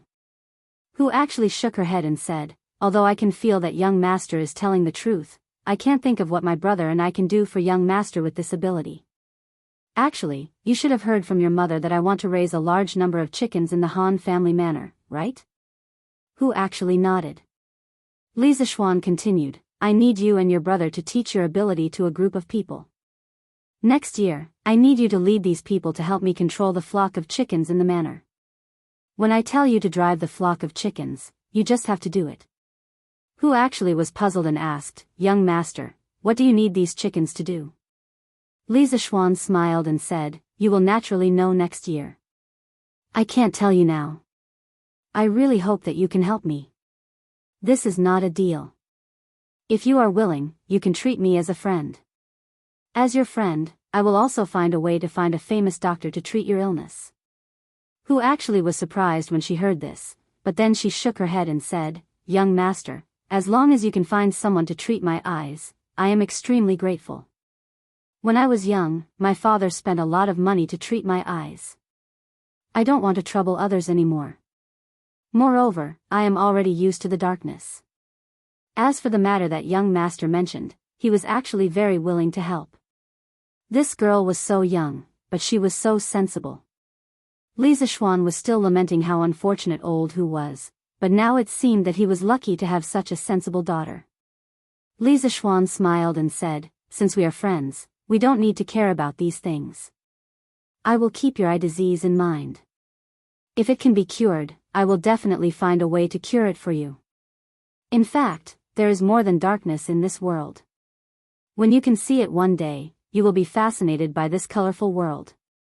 Hu actually looked forward to the world described by Li Zishuan. He said, in that case, thank you, young master.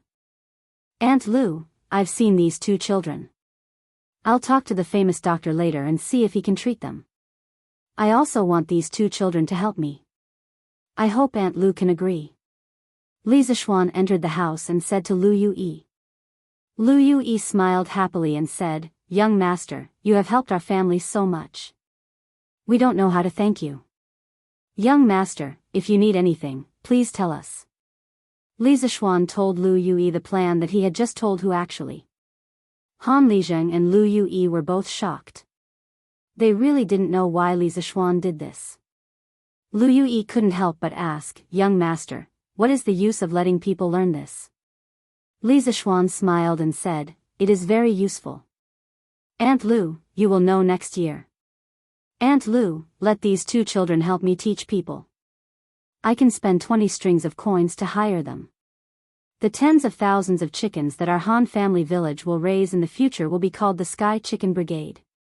These two children will be the captains of the Sky Chicken Brigade. Haha. In June next year, the sky would be filled with locusts pouring down. There would be a Sky Chicken Brigade on the ground, like divine soldiers descending from the sky. This would be a war without gunpowder. It would be a battle between man and heaven, a battle between chickens and locusts.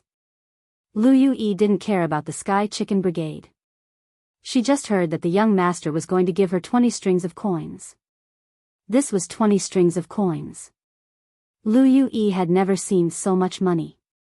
She really didn't expect that her stupid son and blind daughter could bring so much profit to the family. At this moment, her eyes were shining. Li Zishuan felt that her eyes were full of small amounts of money.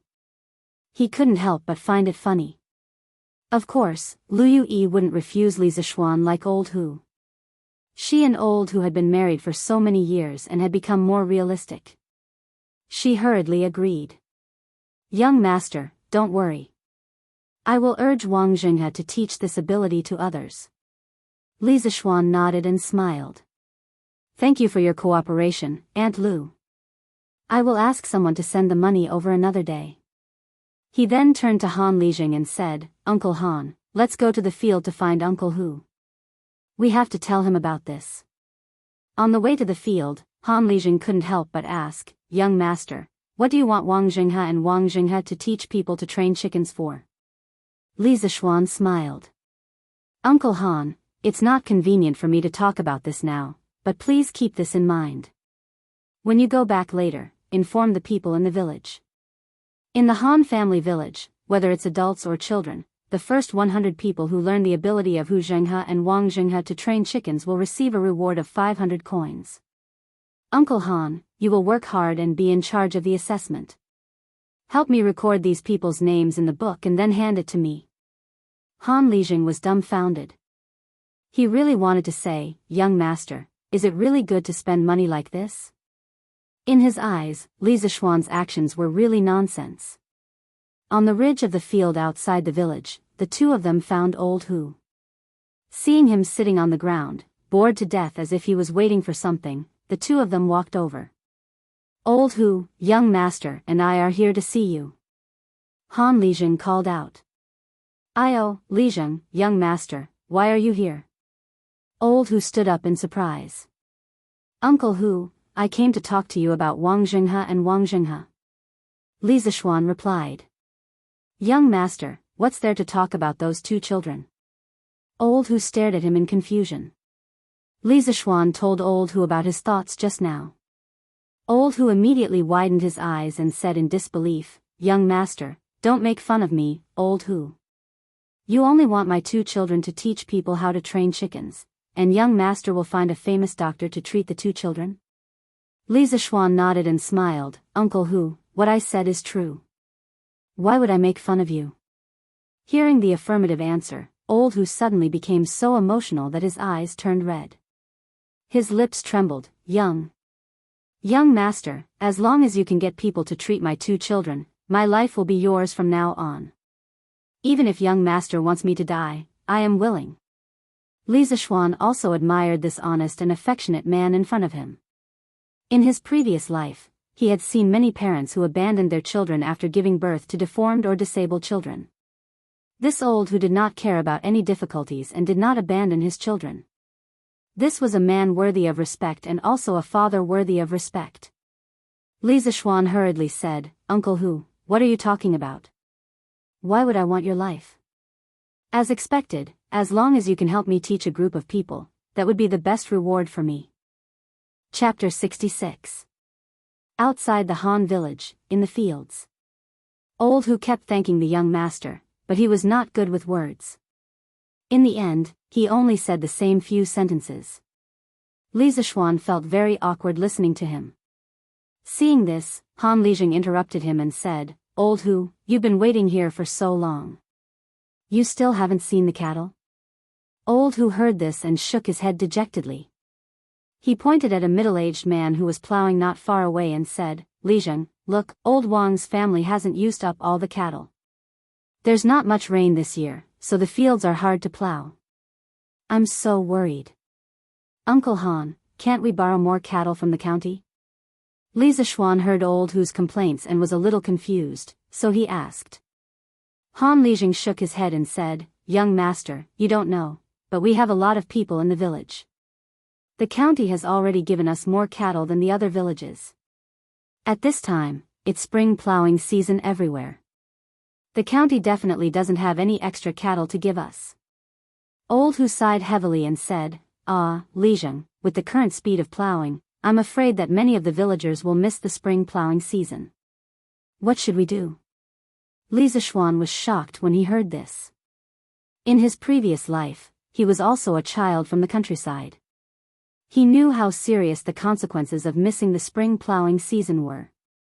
At that time, many families would starve. If everyone missed the spring plowing season, it would definitely affect their enthusiasm for raising chickens. This problem must be solved. He pondered for a while, then looked at Old Hu and asked, Uncle Hu, how much land can a cow plow in a day? Old Hu scratched his head and thought for a while before saying, Young master, the fields are very hard to plow this year.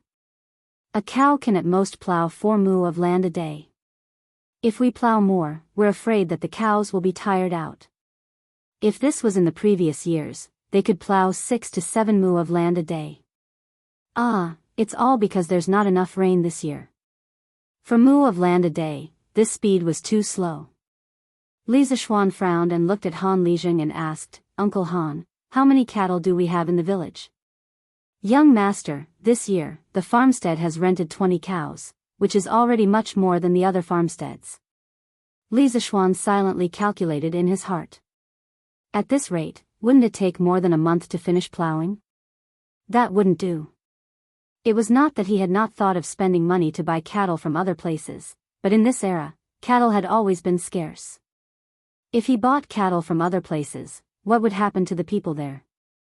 If only he was like the other transmigrated protagonists and had a system with him, he could directly exchange for a farming tractor and guarantee that he could plow dozens of acres of land in a day. Sigh, since we don't have a tractor, and we can't increase the number of cattle, it seems like we have to think of other ways to increase the efficiency of farming. This problem was easy to solve. He had countless advanced mechanical models in his mind, and he would definitely be able to find a better plow. Uncle Han, I'll go and see what kind of plows the farmers are using. Li Zishuan instructed and walked towards Old Wang, who had pointed out. Han Lizheng and Old Hu quickly followed.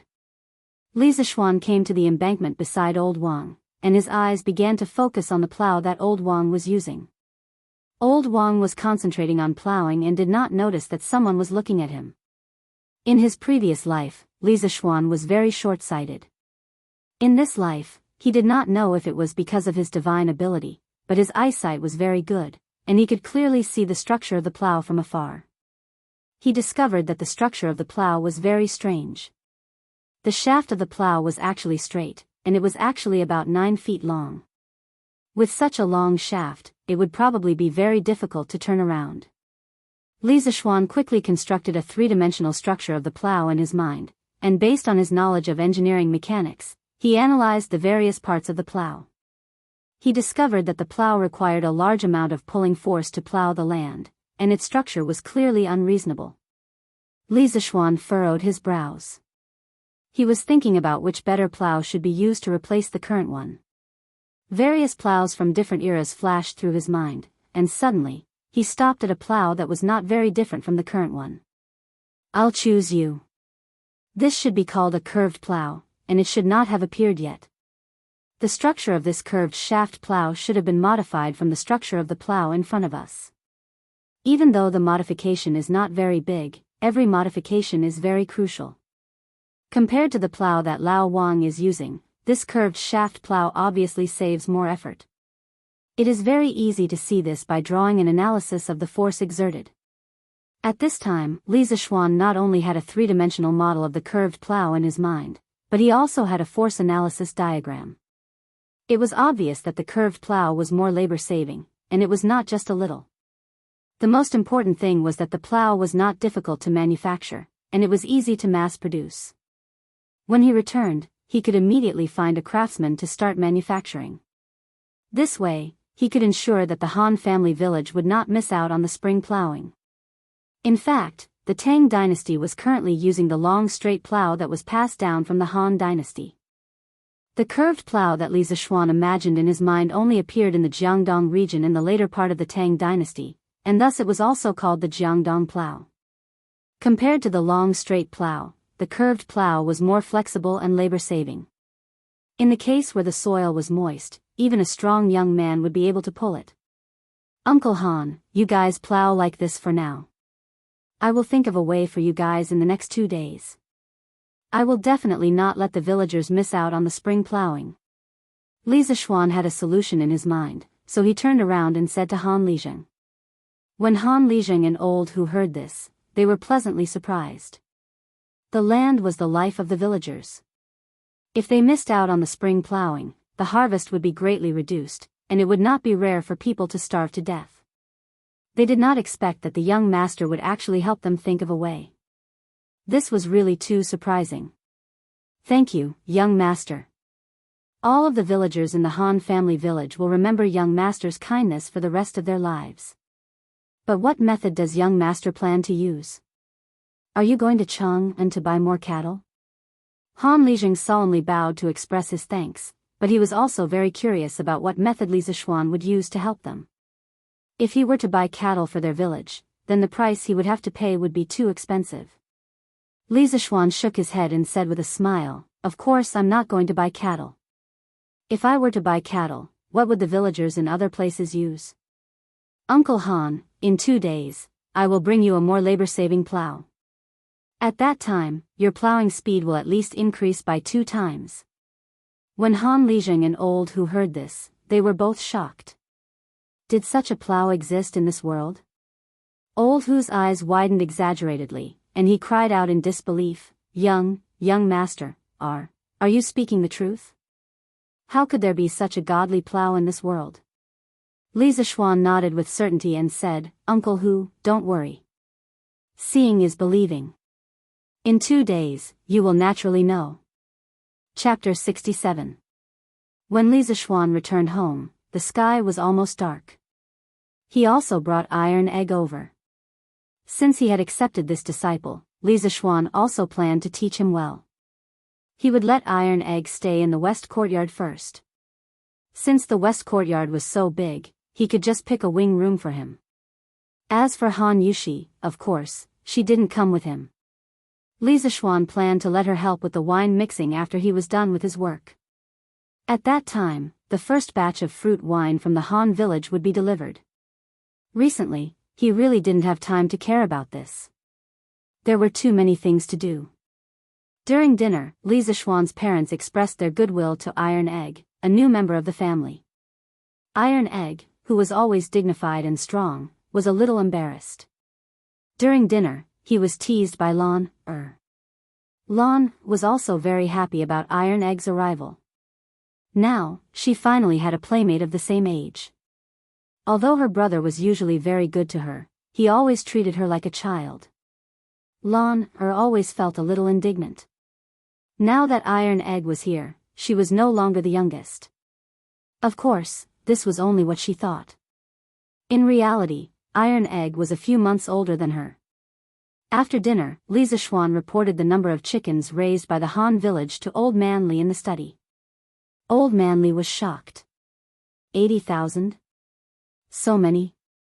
Xian, so many chickens, can the villagers raise them all? Father, don't worry, they can definitely raise them all. I will arrange for the villagers to take care of them. I plan to prepare to buy the chicken seedlings tomorrow and send them to the Han village in batches. Li Jingma nodded and said, yes, the sooner, the better. Father, do you know the market price of the chicken seedlings in Chang'an? How much is one? Li Jingma thought for a moment and said, about 70 to 80 copper coins for one. But Xian, if you need so many chicken seedlings, I'm afraid that the peddlers in Chang'an will not be able to supply all of them. 70 to 80 copper coins for one? So expensive? Li Zishuan was shocked. In his previous life, a chicken seedling only cost 3 or 4 yuan each, which was about the same as the Tang dynasty. But after thinking about it carefully, he understood. Modern chicken seedlings were hatched in batches using large automatic incubators, so the cost was naturally lower. Li Zishuan frowned when he heard the second half of his father's words. Dad, do you have any way to provide a large number of chickens in a short period of time? In his impression, as long as it was related to business, his father was omnipotent. Unfortunately, he was disappointed this time. Old Man Li shook his head, showing an expression of helplessness. Xian, I have indeed done various businesses in my early years. However, I have never set foot in the chicken market. Li Zishuan felt a little helpless. Then let's buy as many as we can and send them over. I believe that those peddlers will definitely think of a way when they see that the market is in short supply. At that time, we just need to give them more money. Li Jingma nodded and said with a smile, you've seen through it all. Early the next morning, Li Zishuan called Wang Zhong and asked him to bring Sanbao, Fu, and a few other servants to the East Market to purchase as many chicken seedlings as possible. The few of them took the money and left with the order. Li Zishuan calculated in his mind.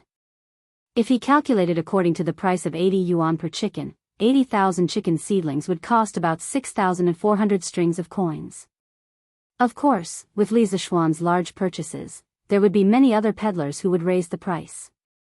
Li Zishuan felt that if he wanted to buy 80,000 chicken seedlings, he would need to spend about 8,000 to 9,000 strings of coins.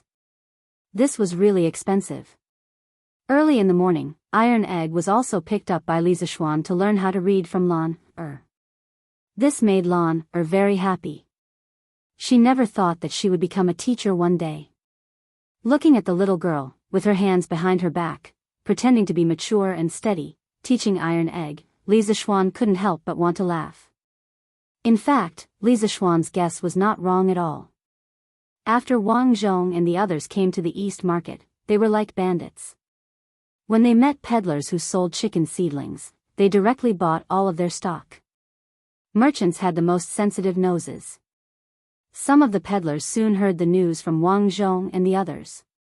So one by one, they heard the news, and one by one, they raised the price of the chicken seedlings and sent people to the surrounding counties to purchase chicken seedlings in large quantities. In half a day, the price of a chicken seedling rose from 75 yuan per chicken to 85 yuan, and finally to 90 yuan per chicken.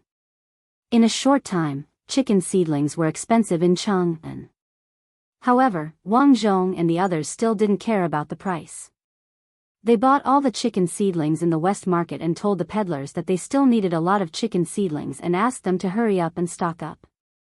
Young master, this old servant bought all the chicken seedlings in the West Market. There were only about 8,000 in total. In the end, some peddlers raised the price, but this old servant still bought all of them. Those peddlers will go to the surrounding counties to stock up today. We can continue to buy tomorrow. In the front yard of the Li residence, Wang Zhong pointed to more than 10 large wooden boxes on the ground and reported to Lisa Schwan. Noisy chattering sounds came from the wooden boxes. For a moment, it was very lively. Lisa Schwan nodded and agreed, "Uncle Wang, you did the right thing. I believe that the price of the chicken seedlings will only be more expensive tomorrow. I'll have to trouble Uncle Wang to bring 7 or 8 servants and hire a few carriages to transport these chicken seedlings to the Han village.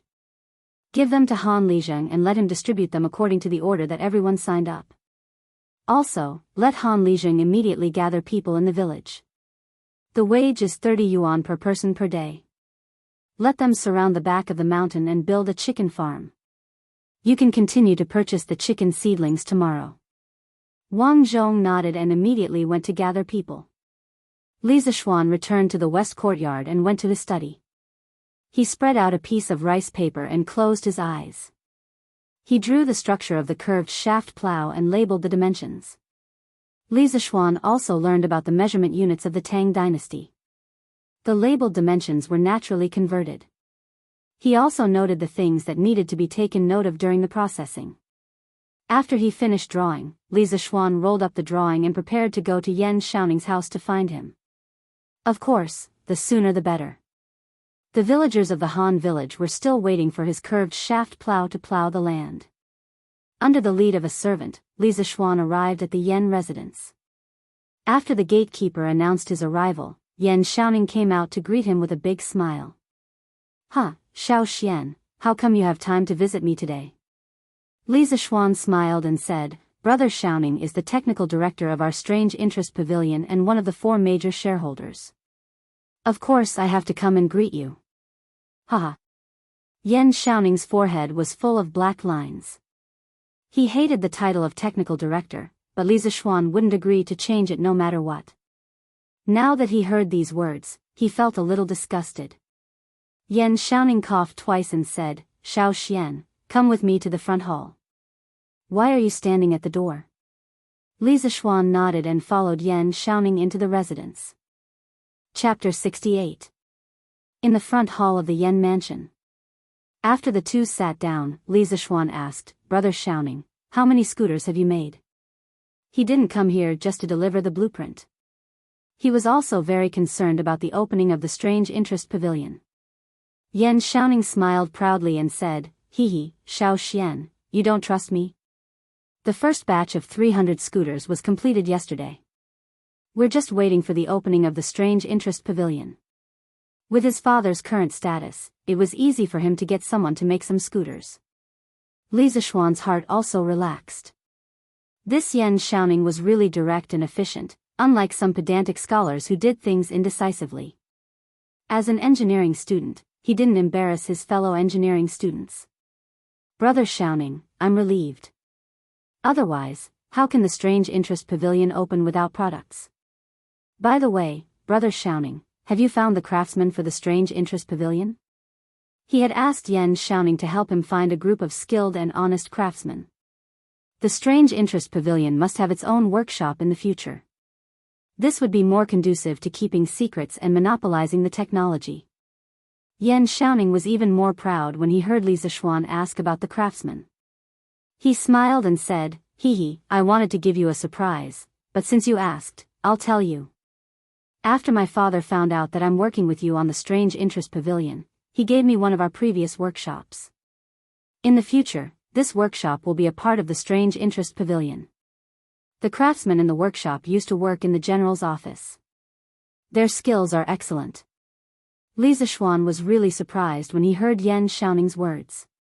He only asked Yan Xiaoning to help him find a few craftsmen. He didn't expect Yan Xiaoning to give him a workshop directly. This gift was really precious. Since Yan Xiaoning was so generous, Li Zishuan couldn't be stingy. He waved his hand and said generously, "Brother Xiaoning is really kind. I have to thank Uncle personally. I'll pay all the craftsmen's salaries in the future." Yan Xiaoning looked at him with a strange expression and couldn't help but say, "The craftsmen in the workshop work for Wonderful Interest Pavilion. Of course you should pay them." "Little Xian, are you planning to let my father continue to pay them?" Li Zishuan felt that Yan Xiaoning's words made sense. He patted his head in annoyance and secretly scolded himself for being a fool. "Well, Brother Xiaoning is right. I've been so busy these 2 days that I've become muddle-headed. Where is the workshop? Shall we go and take a look?" Since he already had a workshop, wouldn't it be more convenient for him to let the craftsmen in the workshop make the curved shaft plows? The workshop is in an lane, which is very close to the East Market. It will be very convenient in the future. Li Zishuan said happily, "That's great. Brother Xiaoning, shall we go to the workshop to have a look?" Since little Xian wants to go and take a look, then Big Brother will respectfully accept. He followed Yan Xiaoning to an lane. After making several turns and entering a small alley, he saw a relatively large group of courtyards. Although the houses were not luxurious, they occupied a large area. There was a sign hanging above them that read, "Strange Interest Pavilion Workshop." Li Zishuan looked at Yan Xiaoning in confusion. He didn't expect him to act so quickly. Yan Xiaoning seemed to see the confusion in his eyes. He smiled proudly and said, "My father said that since he gave the workshop to us, of course he had to change the name. This plaque was personally inscribed by my father. What do you think? Many people in Chang'an can't get my father's calligraphy." Although Li Zishuan didn't know much about calligraphy, he could see that the calligraphy was vigorous and powerful. It was hundreds of times better than his own doggy handwriting. He immediately exclaimed in admiration. He praised in admiration, "Uncle Yan's calligraphy is really good. I owe him such a big favor this time. I must thank him in person someday." Yan Xiaoning laughed in his heart, "This is the effect I want. When you fall into my father's hands one day, let's see how you can find an excuse to be lazy." Haha. But then he said without changing his expression, "Well, little Xian, my father is very pleased that you have such good intentions. Let's go in and have a look." The two entered the workshop and saw that there were more than 20 rooms inside. There were some empty spaces outside with some wood and iron piled up. Li Zishuan even found a big iron furnace. The scale of the workshop was really beyond Li Zishuan's expectation. He thought it was just a small workshop, but it was actually equivalent to a small factory. At this moment, Li Zishuan was really moved. Looking at Li Zishuan's shocked expression, Yan Xiaoning introduced it to him. "Little Xian, this workshop was built by my father in the year of Wu Yuan. At that time, it was just a small workshop and my father was only a supervisor. But our Yan family is a real engineering family and we know many people in the same field. It didn't take long for the workshop to expand gradually and we have more people. Now, there are more than 60 craftsmen in the workshop. Some of them are old craftsmen, such as Faubert, who worked with my father before. Their skills are superb. Little Xian, you can't mistreat these old craftsmen, or else my father won't forgive you. Li Zishuan waved his hand and said, of course I won't mistreat them. These people will be the foundation of our strange taste pavilion in the future. In the future, their salaries will be increased by 50%. Yan Xiaoning raised his thumb and laughed, brother, you're generous. The two of them entered a house and saw an old man dressed like a farmer drilling wood. He should be making a scooter. Faubert, are you busy? Yan Xiaoning called out. The old man turned around and saw Yan Xiaoning. He smiled and said, oh, young Master Yan, you're here. This is? He pointed at Li Zishuan. When Li Zishuan heard Yan Xiaoning call this person Faubert, he remembered what Yan Xiaoning said just now. He knew that this person was an old man in the workshop and couldn't be neglected. He took the initiative to introduce himself. Faubert, hello. I'm Li Zishuan, one of the owners of Strange Taste Pavilion. You can call me Little Xian. Faubert raised his eyebrows and said in surprise, you're the one who invented the scooter and the roller bearing? Li Zishuan smiled and nodded. Faubert said in surprise, I didn't expect that you could come up with such a good idea at such a young age. It seems that we old guys are really old. Haha. What are you talking about, Faubert? As the saying goes, having an old man in the house is like having a treasure. I have a lot of immature ideas in the future, and I need you to guide me. Li Zishuan valued these old craftsmen very much. Although their physical strength was not good, their experience was very valuable. Faubert felt warm in his heart when he heard Li Zishuan's words. This owner was young and talented, but not overbearing. Faubert also had a good impression of him. He stroked his beard and smiled. You're too serious. We old guys just can't stay idle. We have no regrets if we can make one last contribution to the workshop. Faubert, you can call me Little Xian in the future. You're an elder, and I don't deserve it. Then I'll call you Little Xian. Come, Little Xian, you came at the right time. I was just about to talk to you about your scooter and the bearing. Chapter 69. Strange Interest Pavilion Workshop. Little Xian, I'm a straightforward old man, so don't be offended. Although your scooter is innovative, it's just a toy for children. It's not beneficial to the people's livelihood. Your roller bearings are very useful. Since you have talent in this area, you should study more things that are beneficial to the people. After they sat down, Faubert began to preach to Li Zishuan. Li Zishuan was speechless. This old man's temper was really straightforward. If it was a narrow-minded person, they would definitely bear a grudge against him because of this. But fortunately, Li Zishuan wasn't that kind of person. He agreed with Faubert's words. Faubert is right. This scooter is just a toy I thought of to coax my sister. Of course, I won't only make this in the future. Faubert nodded with gratification. Well, you're worth teaching. Li Zishuan remembered another purpose of coming to the workshop this time. He said, yesterday, I went to my family's farmstead and found that it's very difficult to plow the fields this year due to the lack of rain. It's estimated that some of the farmers will miss the spring plowing. Brother Xiaoning and Faubert, do you know about this? Yan Xiaoning's face turned solemn and he said in a deep voice, this situation doesn't only happen in your farmstead. It's more or less the same situation in the surrounding counties of Chang'an. According to my father, this matter has alarmed the imperial court. His Majesty has also learned about it. He's ordering people to transfer a batch of cattle from the northern counties to Chang'an and distribute them to the farmers. He's trying his best not to let the farmers miss the spring plowing. Faubert also nodded and said, I've also heard about this. But Little Xian, why did you mention this? We can't help much with this kind of thing. We can only rely on the imperial court. Li Zishuan stood up and disagreed. Faubert's words are wrong. As the saying goes, if a worker wants to do a good job, he must first sharpen his tools. As a craftsman, you must have the spirit of a craftsman. You just taught me to study more things that are beneficial to the people's livelihood. Then why can't we make better farming tools for the people? Faubert raised his eyebrows. He had been in this field for so many years, but today he was being lectured by this little kid. He was proud and arrogant, he was a bit unhappy and frowned. It's easy for you to say.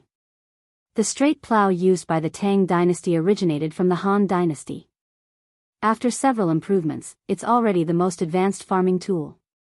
How can there be better farming tools? I don't agree with Uncle Fu's words. How can craftsmen not seek innovation? How can they do things like planting trees for their predecessors and enjoying the shade for their descendants?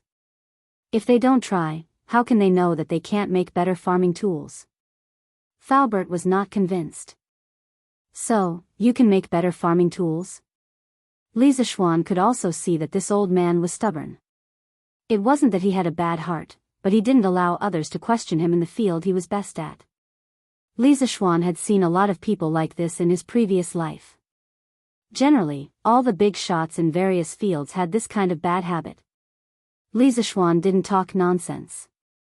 He directly took out the drawing of the curved plow from his sleeve, spread it out on the table, and said to the two of them, "This is a type of plow that I thought of when I saw the villagers using the straight plow in the Han village yesterday.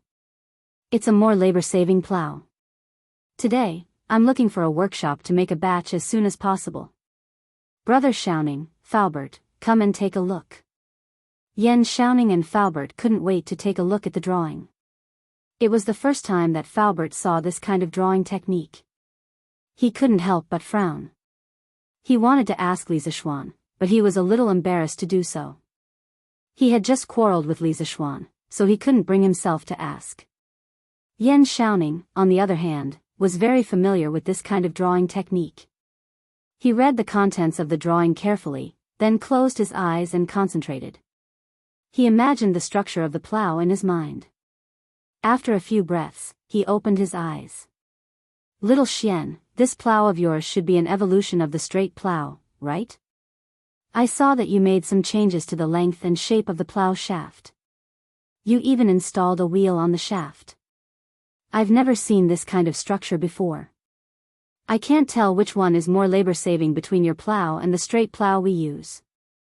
At this time, Falbert saw that Yen Shouning's words were clear and logical. It was obvious that he could understand this kind of drawing. Falbert couldn't help but feel depressed. He had been a craftsman all his life, and he had his own pride in this field. He didn't expect that today. It seemed that he wasn't as good as these two little kids. In fact, after Yen Shouning finished speaking, he noticed that Falbert was still staring at the drawing. He thought for a bit and understood what was going on. He patted his head and said embarrassedly, Falbert, I forgot to tell you. This kind of drawing technique was created by little Xian. These three drawings represent the shape of the object when seen from three directions." Yen Shouning began to teach Falbert about the three-view view again. Falbert had studied this field for so many years, so he understood it all with just a little bit of explanation. Even though he didn't agree with Li Zishuan's point of view before, he now somewhat agreed with Li Zishuan's drawing method. He nodded and looked at the drawing again. Li Zishuan also explained at the side, "Falbert, Brother Shouning, I call this kind of plow the curved shaft plow. It is made up of 11 parts, which are the plow share, the plow wall, the plow bottom, the plow press, the plow head, the plow arrow, the plow shaft, the plow judge, the plow construction, the plow tip, and the plow disc." Li Zishuan pointed at the drawing and explained one by one as he spoke. The two listened to him seriously. Even if they could understand the drawing, they definitely couldn't compare to Li Zishuan in terms of understanding the curved shaft plow. Li Zishuan continued, "I changed the long straight shaft into a short curved shaft and installed a plow disc that can rotate freely at the head of the shaft. Not only does this make the plow frame smaller and lighter, but it also makes it easier to turn and turn. It's more flexible to operate and saves more manpower and animal power. Also, I added the plow judge and plow arrow. If the plow judge is used, the plow arrow can be directed downwards and the plow share will go deeper into the soil. If the plow judge is used, the plow arrow can be directed upwards and the plow share will go deeper into the soil. By combining the plow judge, plow arrow, and plow arrow, it can adapt to the different requirements of deep plowing and plow. Not only can the plow wall break the soil, but it can also push the plowed soil to the side and reduce the resistance of the plow. With all these improvements, the curved shaft plow saves at least 50% of the effort compared to the straight shaft plow. Lisa Schwan looked at the drawing and spoke with assurance. The two nodded as they listened. In the end, Thalbert couldn't help but say, "Your design is quite innovative, and it sounds reasonable. However, we are only talking about it on paper. No one knows if it will save more effort or be easier to use." Lisa Schwan wanted to tell him that there was a theoretical basis for all of this. He just needed to draw a force analysis diagram and do some calculations according to the formula to know which one saved more effort. However, if he told them that, he would have to teach them about engineering mechanics. This was not something that could be explained in a few words. Lisa Schwan could only say, "Thalbert, what you said is not unreasonable. However, practice is the only standard to test the truth. Instead of arguing here, why don't we make a batch of plows to test first? Won't we know which plow saves more effort?" Thalbert muttered, "Practice is the only standard to test the truth. Little Xian, what you said is very reasonable. Then let's make one to test." Lisa Schwan cupped his hands and smiled. "Then I'll have to trouble Thalbert to make 20 curved shaft plows. My village needs them urgently. The day after tomorrow, I'll bring this batch of curved shaft plows to the village for an experiment." Thalbert frowned. "Little Xian, you're making so many on your first try?" Lisa Schwan smiled confidently. "Thalbert, I'm very confident in the curved shaft plows. The villagers of the Han village are waiting for spring plowing. I don't have time to test them one by one. I believe that the curved shaft plows can solve this urgent problem." Thalbert hesitated for a moment and nodded. "Okay, since Little Xian said so, then the workshop will work overtime to make 20 curved shaft plows. The day after tomorrow, I'll go with you to the Han village to see the results." "I want to go too," Yen Xiaoning hurriedly added. If the curved shaft plows were really as magical as Lisa Schwan said, then this would definitely be a shocking event. He had to go and see for himself. Chapter 70. When Lisa Schwan left the workshop, he asked someone to send the 300 scooters that he had already made to the Strange Interest Pavilion. The original shopkeeper of the Curious Pavilion had already moved everything away. Lisa Schwan had previously had Wang Zhong decorate the shop. He felt that the most important thing about the Curious Pavilion was the novelty of the products, not the decoration of the shop. "Brother Xiaoning, now that we have the first batch of scooters, I plan to open for business tomorrow. I will have someone inform the Crown Prince and Princess Changel that tomorrow at noon, Brother Xiaoning, please be there on time." With the first batch of scooters, Lisa Schwan's back was firm and he planned to open for business immediately. Yen Xiaoning was shocked. "So fast?" Lisa Schwan nodded his head. "Since we already have the first batch of scooters, the sooner we open for business, the better. Besides, there are still a lot of things waiting for me to do." "Okay, then your brother will definitely be there on time tomorrow." When Lisa Schwan returned home, he immediately wrote 2 invitations and asked Wang Zhong to send them to Qing Chimo and Li Qingqian. These 2 good brothers still had to be notified and at the same time, let them come and support him. Wang Zhong accepted the order and left. Lisa Schwan then called for San Bao, instructing, "San Bao, go to the Western Market and find 6 children from the vaudeville troupe. 6 or 7 years old will do. Tell them that this young master needs to invite people to perform. Each person will be paid 200 copper coins a day. Quickly go and bring them back." Although San Bao was puzzled, he knew that he should not ask. Thus, without hesitation, he bowed and replied, "Yes, young master. San Bao will go immediately." 2 hours later, San Bao returned with the 6 children and a middle-aged man. "Young master, San Bao has returned. This is troop leader's son of the vaudeville troupe." He was somewhat worried and followed along. San Bao pointed at the middle-aged man and introduced him to Lisa Schwan. Without waiting for Lisa Schwan to speak, leader's son took the initiative to step forward and say, "Young master, I'm really sorry. I was just worried that these children were not sensible and would offend young master, so I followed you.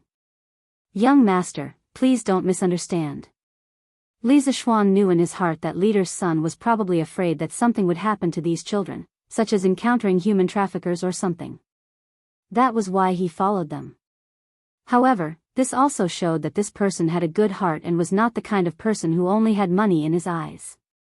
Li Zixuan was too lazy to expose him, so he just smiled and said, "What are you talking about, leader's son? I have a shop in the East City that will officially open tomorrow. I invited these children here mainly to let them perform at the entrance of the shop tomorrow for a festive occasion." Leader's son heaved a sigh of relief when he heard this. He had indeed been worried about the safety of these children before, which was why he had followed them here. "If that's the case, young master, if you have any requests, feel free to instruct these children. Their playing skills are not bad." "This old man will take his leave first." Li Zixuan nodded. "San Bao, give your salary to leader's son first." After leader's son left, Li Zixuan looked at the 6 children in front of him. There were 3 boys and 3 girls. They were all about 6 or 7 years old. Although they looked thin and weak, each of them exuded a sense of cleverness. "What are your names?" Li Zixuan asked kindly. "Young master, my name is Xiao Hang. I'm the oldest among us. This is Xiao Hao, this is Xiao Ji, this is Xiao Shui, this is Xiao Meng, and this is Xiao Ya. Young master, what do you want us to perform? Feel free to instruct us. Although we are young, we can definitely do it well." A slightly older boy came out and introduced them to Li Zixuan. The other children looked at Li Zixuan with hopeful faces. They all wanted to perform well and satisfy this young master. Otherwise, they would definitely be scolded when they went back. "Well, don't be nervous. I didn't ask you to perform any difficult juggling. I just want you to play something very interesting. San Bao, go and bring all the scooters in our school." "Yes, young master." Half an hour later, San Bao and 2 other servants brought 6 scooters over. The 6 children stared at the scooters curiously. Li Zixuan smiled and said, "Your task is very simple. You must learn how to ride the scooters by today. When my shop opens tomorrow, you will split into 2 groups and ride the scooters. Make 2 lines of scooters at the entrance of the shop to attract the crowd. San Bao, come over and teach them how to ride." San Bao's face was bitter. This was something for children to play with. He was too embarrassed to play with it. "Young master, San Bao has never played with scooters before. Stop talking nonsense. If you haven't played with scooters before, then you haven't seen it before. How Lan usually plays with scooters is how you play with scooters. Quickly, go and teach them. I will reward you." Li Zixuan was, of course, unwilling to teach a group of children how to ride scooters. It was too degrading. He had no problem teaching his younger sister, but with so many children, it was better to let San Bao teach them. Li Zixuan finished speaking and went back to the west courtyard. He planned to wait for 4 hours before coming back to check on the progress. Duke Lu's mansion. "Young master, this is an invitation sent by Li Zixuan." The Qing mansion's housekeeper handed an invitation to Qing Chimo. "Oh. An invitation from Xiao Xian? What does he want to do? Let me see." Qing Chimo took the invitation curiously. He opened it and looked at it carefully. He said, "Strange Interest Pavilion? What is it for?" "Uncle Liang, do you know about the Strange Interest Pavilion?" Housekeeper Liang thought for a while and replied, "I have never heard of this Strange Interest Pavilion. But looking at the location written on the invitation, it should be the shop where the East City's Heavenly Craft Pavilion used to be. I heard that the Heavenly Craft Pavilion was going to sell it, but I didn't expect it to be bought by the Li family." Qing Chimo nodded. He also didn't know what Li Zixuan was doing. But he suddenly remembered a rumor today and said, "Uncle Liang, I heard that Xiao Xian's family was wantonly purchasing chicken seedlings in the West City today. Is this true?" Housekeeper Liang nodded. "Young master, I also heard about this today.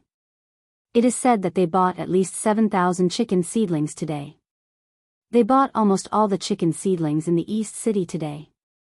I am also curious as to why they bought so many chicken seedlings. Although Ching Chumo was a bit fierce, he wasn't stupid. He stroked his stubbled chin, thought for a while, and said, "This brother of mine is very smart. This brother of mine is very smart. I don't believe that he would make a loss. There must be a deeper meaning behind this. I'll ask him tomorrow. If there's really a profit to be made, I'll ask my father to buy some chicken seedlings." Hee hee. East Palace. An eunuch hurried in and bowed to Li Qingxian. "Reporting to your highness, there is a person outside the palace with the East Palace token. He asked this servant to give this invitation to your highness." Li Qingxian curiously said, "Oh, give it to me."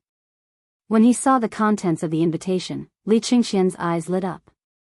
He said, "Oh, they opened for business so soon. That's great.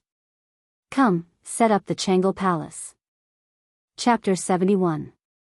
Changle Palace. Changle was reading Journey to the West with great interest. She had been studying palace etiquette in the inner court for the past 2 days. It was rare for her to be free today. She finally had time to read this imaginative story. Changle, are you reading Journey to the West? Li Qingxian came in directly without letting anyone report. He had a good relationship with Changle. He had come to Changle Palace many times, and the palace maids were already used to it. "Ah, brother Crown Prince, why are you here?" Changle saw that her story was interrupted. She looked up and saw Li Qingxian. She was pleasantly surprised. I'm here to give you good news today." Li Qingxian envied Li Zishuan since he met him and saw the harmonious and warm relationship between him and Lan Er. After that, he visited his sister more frequently. He also wanted to be a good brother. "Brother Crown Prince, what's the good news?" Changle smiled faintly. Li Qingxian took out the invitation and handed it over. He said, "Changle, Strange Interest Pavilion will officially open tomorrow. You are also one of the shareholders. Do you want to go tomorrow?" Changle took the invitation and opened it.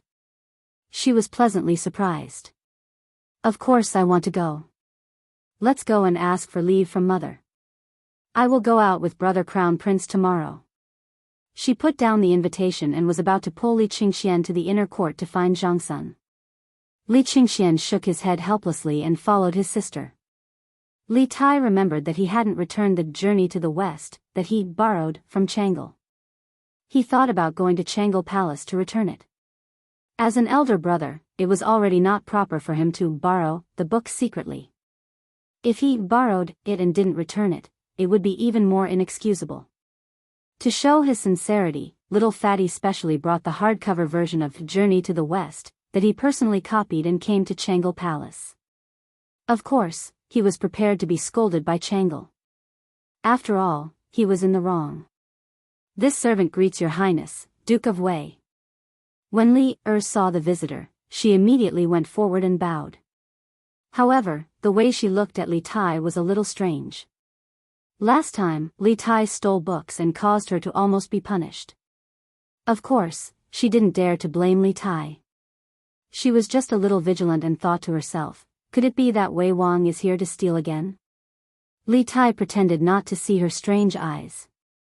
He waved his hand and coughed softly, "Ahem, where is Changle?" "Reporting to your highness, the princess just went out with the crown prince." "Oh." Li Tai's eyes lit up as he was secretly delighted. However, he did not show it on his face. He waved his hand and said, "Then go busy yourself.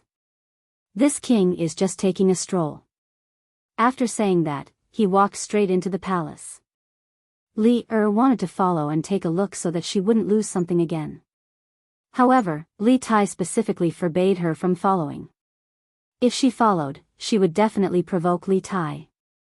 After hesitating for a moment, Li Er still didn't dare to follow. She prayed that the princess would return soon. Li Tai came to the hall and quickly glanced around. After seeing that there was no one, he immediately sneakily put the hardcover edition of Journey to the West on the table and prepared to leave. He was also afraid that Changle would suddenly return. At this moment, he saw a red invitation on the table. After hesitating for a moment, he took it and opened it to take a look. East Market, Strange Interest Pavilion Opening. What is this? Lisa Schwan? It's actually Lisa Schwan's shop. So it's you, this bastard. Instead of writing Journey to the West properly, you actually open some strange interest pavilion. You really don't do proper work. I'm so angry. This king will go and capture you tomorrow to specially write stories. Humph. Li Tai put down the invitation and walked away angrily, leaving behind a dazed Li outside the hall. Unaware that someone was plotting against him, Li Zixuan took an afternoon nap on the lounge chair in the western courtyard. When he opened his eyes, the sun was about to set. Thinking that the children in the front yard were still practicing their scooters, Li Zixuan hurriedly got up and washed his face. He wanted to go to the front yard to see how the children were doing. Before he reached the front yard, he heard the laughter of children. Li Zixuan even heard Iron Egg and Lan Er's voices. Hence, he hurriedly walked over. Little Ji, pay attention to controlling your speed. Maintain the formation. Yes, got it, brother Little Hang. Little Shui, your team's speed should be faster. Keep up with Miss Lan Er's speed. Don't fall behind. Understood. When Li Zixuan came over, he saw Little Hang instructing a few people to practice their scooters. There were a total of 2 teams. The boys' team, Little Hang was at the front. Iron Egg, that brat, actually mixed into the team. As for the girls' team, Lan Er was at the front. Behind her, 3 little girls were struggling to follow Lan Er. The 2 teams were like 2 small dragons, meandering in the front yard. It was very beautiful. The few children in the field cheered repeatedly, and Lan Er's voice was the loudest. The little girl usually had few playmates. This time, so many children came to play scooters with her. She was so excited that she pulled Iron Egg, who was learning how to read, along. Ah, brother, you're here. When Lan Er saw Li Zixuan, she stopped in her tracks and said in surprise. However, the 3 little girls following behind her didn't have time to stop in time. Be careful. Seeing that the few people were about to be rear-ended, Li Zixuan flashed over and picked up Lan Er and her scooter. Only then did they avoid a chain accident. He put Lan down and glared at her angrily. You're so careless. How can you be so careless? Lan was not afraid of him. She went forward and grabbed Li Zixuan's arm. She smiled and said, Lan knows that brother can save me in time. Didn't it happen last time? Little Hang and the others had also stopped their scooters. They came to Li Zixuan with some fear and said with trembling. Young master, please forgive us. We didn't take good care of Mississippi. Li Zixuan smiled and waved his hand. He was not the kind of person who couldn't distinguish right from wrong. It's not your fault. Don't be afraid. I just saw. Little Hang, you guys are practicing very well. Let's stop here today. Tomorrow morning, when the gate opens, you guys come over and practice for a while. At noon, we'll go to the East Market together. San Bao, give each of them 10 coins. You guys go home quickly. It was not that he was stingy, but 10 coins was a lot for these children. If he gave them more, it would harm them. When Little Hang heard that Li Zixuan did not vent his anger on them, he was greatly relieved. These young masters of rich families often beat people over small things. When he heard that there was a reward, Little Hang quickly went forward and said gratefully, Thank you, young master, for your reward. We will definitely come on time tomorrow and practice well. We won't embarrass you. Li Zixuan nodded. This child was very clever and knew how to talk. He could not help but wonder, are the children in ancient times all so precocious? The children happily received the reward and went home. At this time, Lan Er came over and said, Brother, Lan Er wants to perform with them tomorrow, okay? Li Zixuan frowned and said, Lan Er, why are you adding to the trouble? If there's trouble like just now, it will be very dangerous. Lan pouted and said, it won't happen. Lon was happy to see you just now. Lon promises that it won't happen again, okay, brother? Lisa Schwann's hair stood on end. When did this little girl learn to act coquettishly? He hurriedly jumped away, waved his hand, and said, okay, you go. When the time comes, be careful. Lon cheered and said, okay, then Iron Egg will go with us tomorrow, okay? Give him an inch and he wants a mile. This was a classic example of giving him an inch and he wants a mile. However, when Lisa Schwann saw that Iron Egg was looking at him with a hopeful face, he knew that this child was addicted to playing. He said, okay, but Iron Egg has to learn 20 words tomorrow before you can go. Oh, brother is the best. Iron Egg, let's go. Sister will teach you how to read now. Lisa Schwann looked at the little girl's back and shook his head. Alas, this crazy girl. In the future, no one in the family will be able to control her.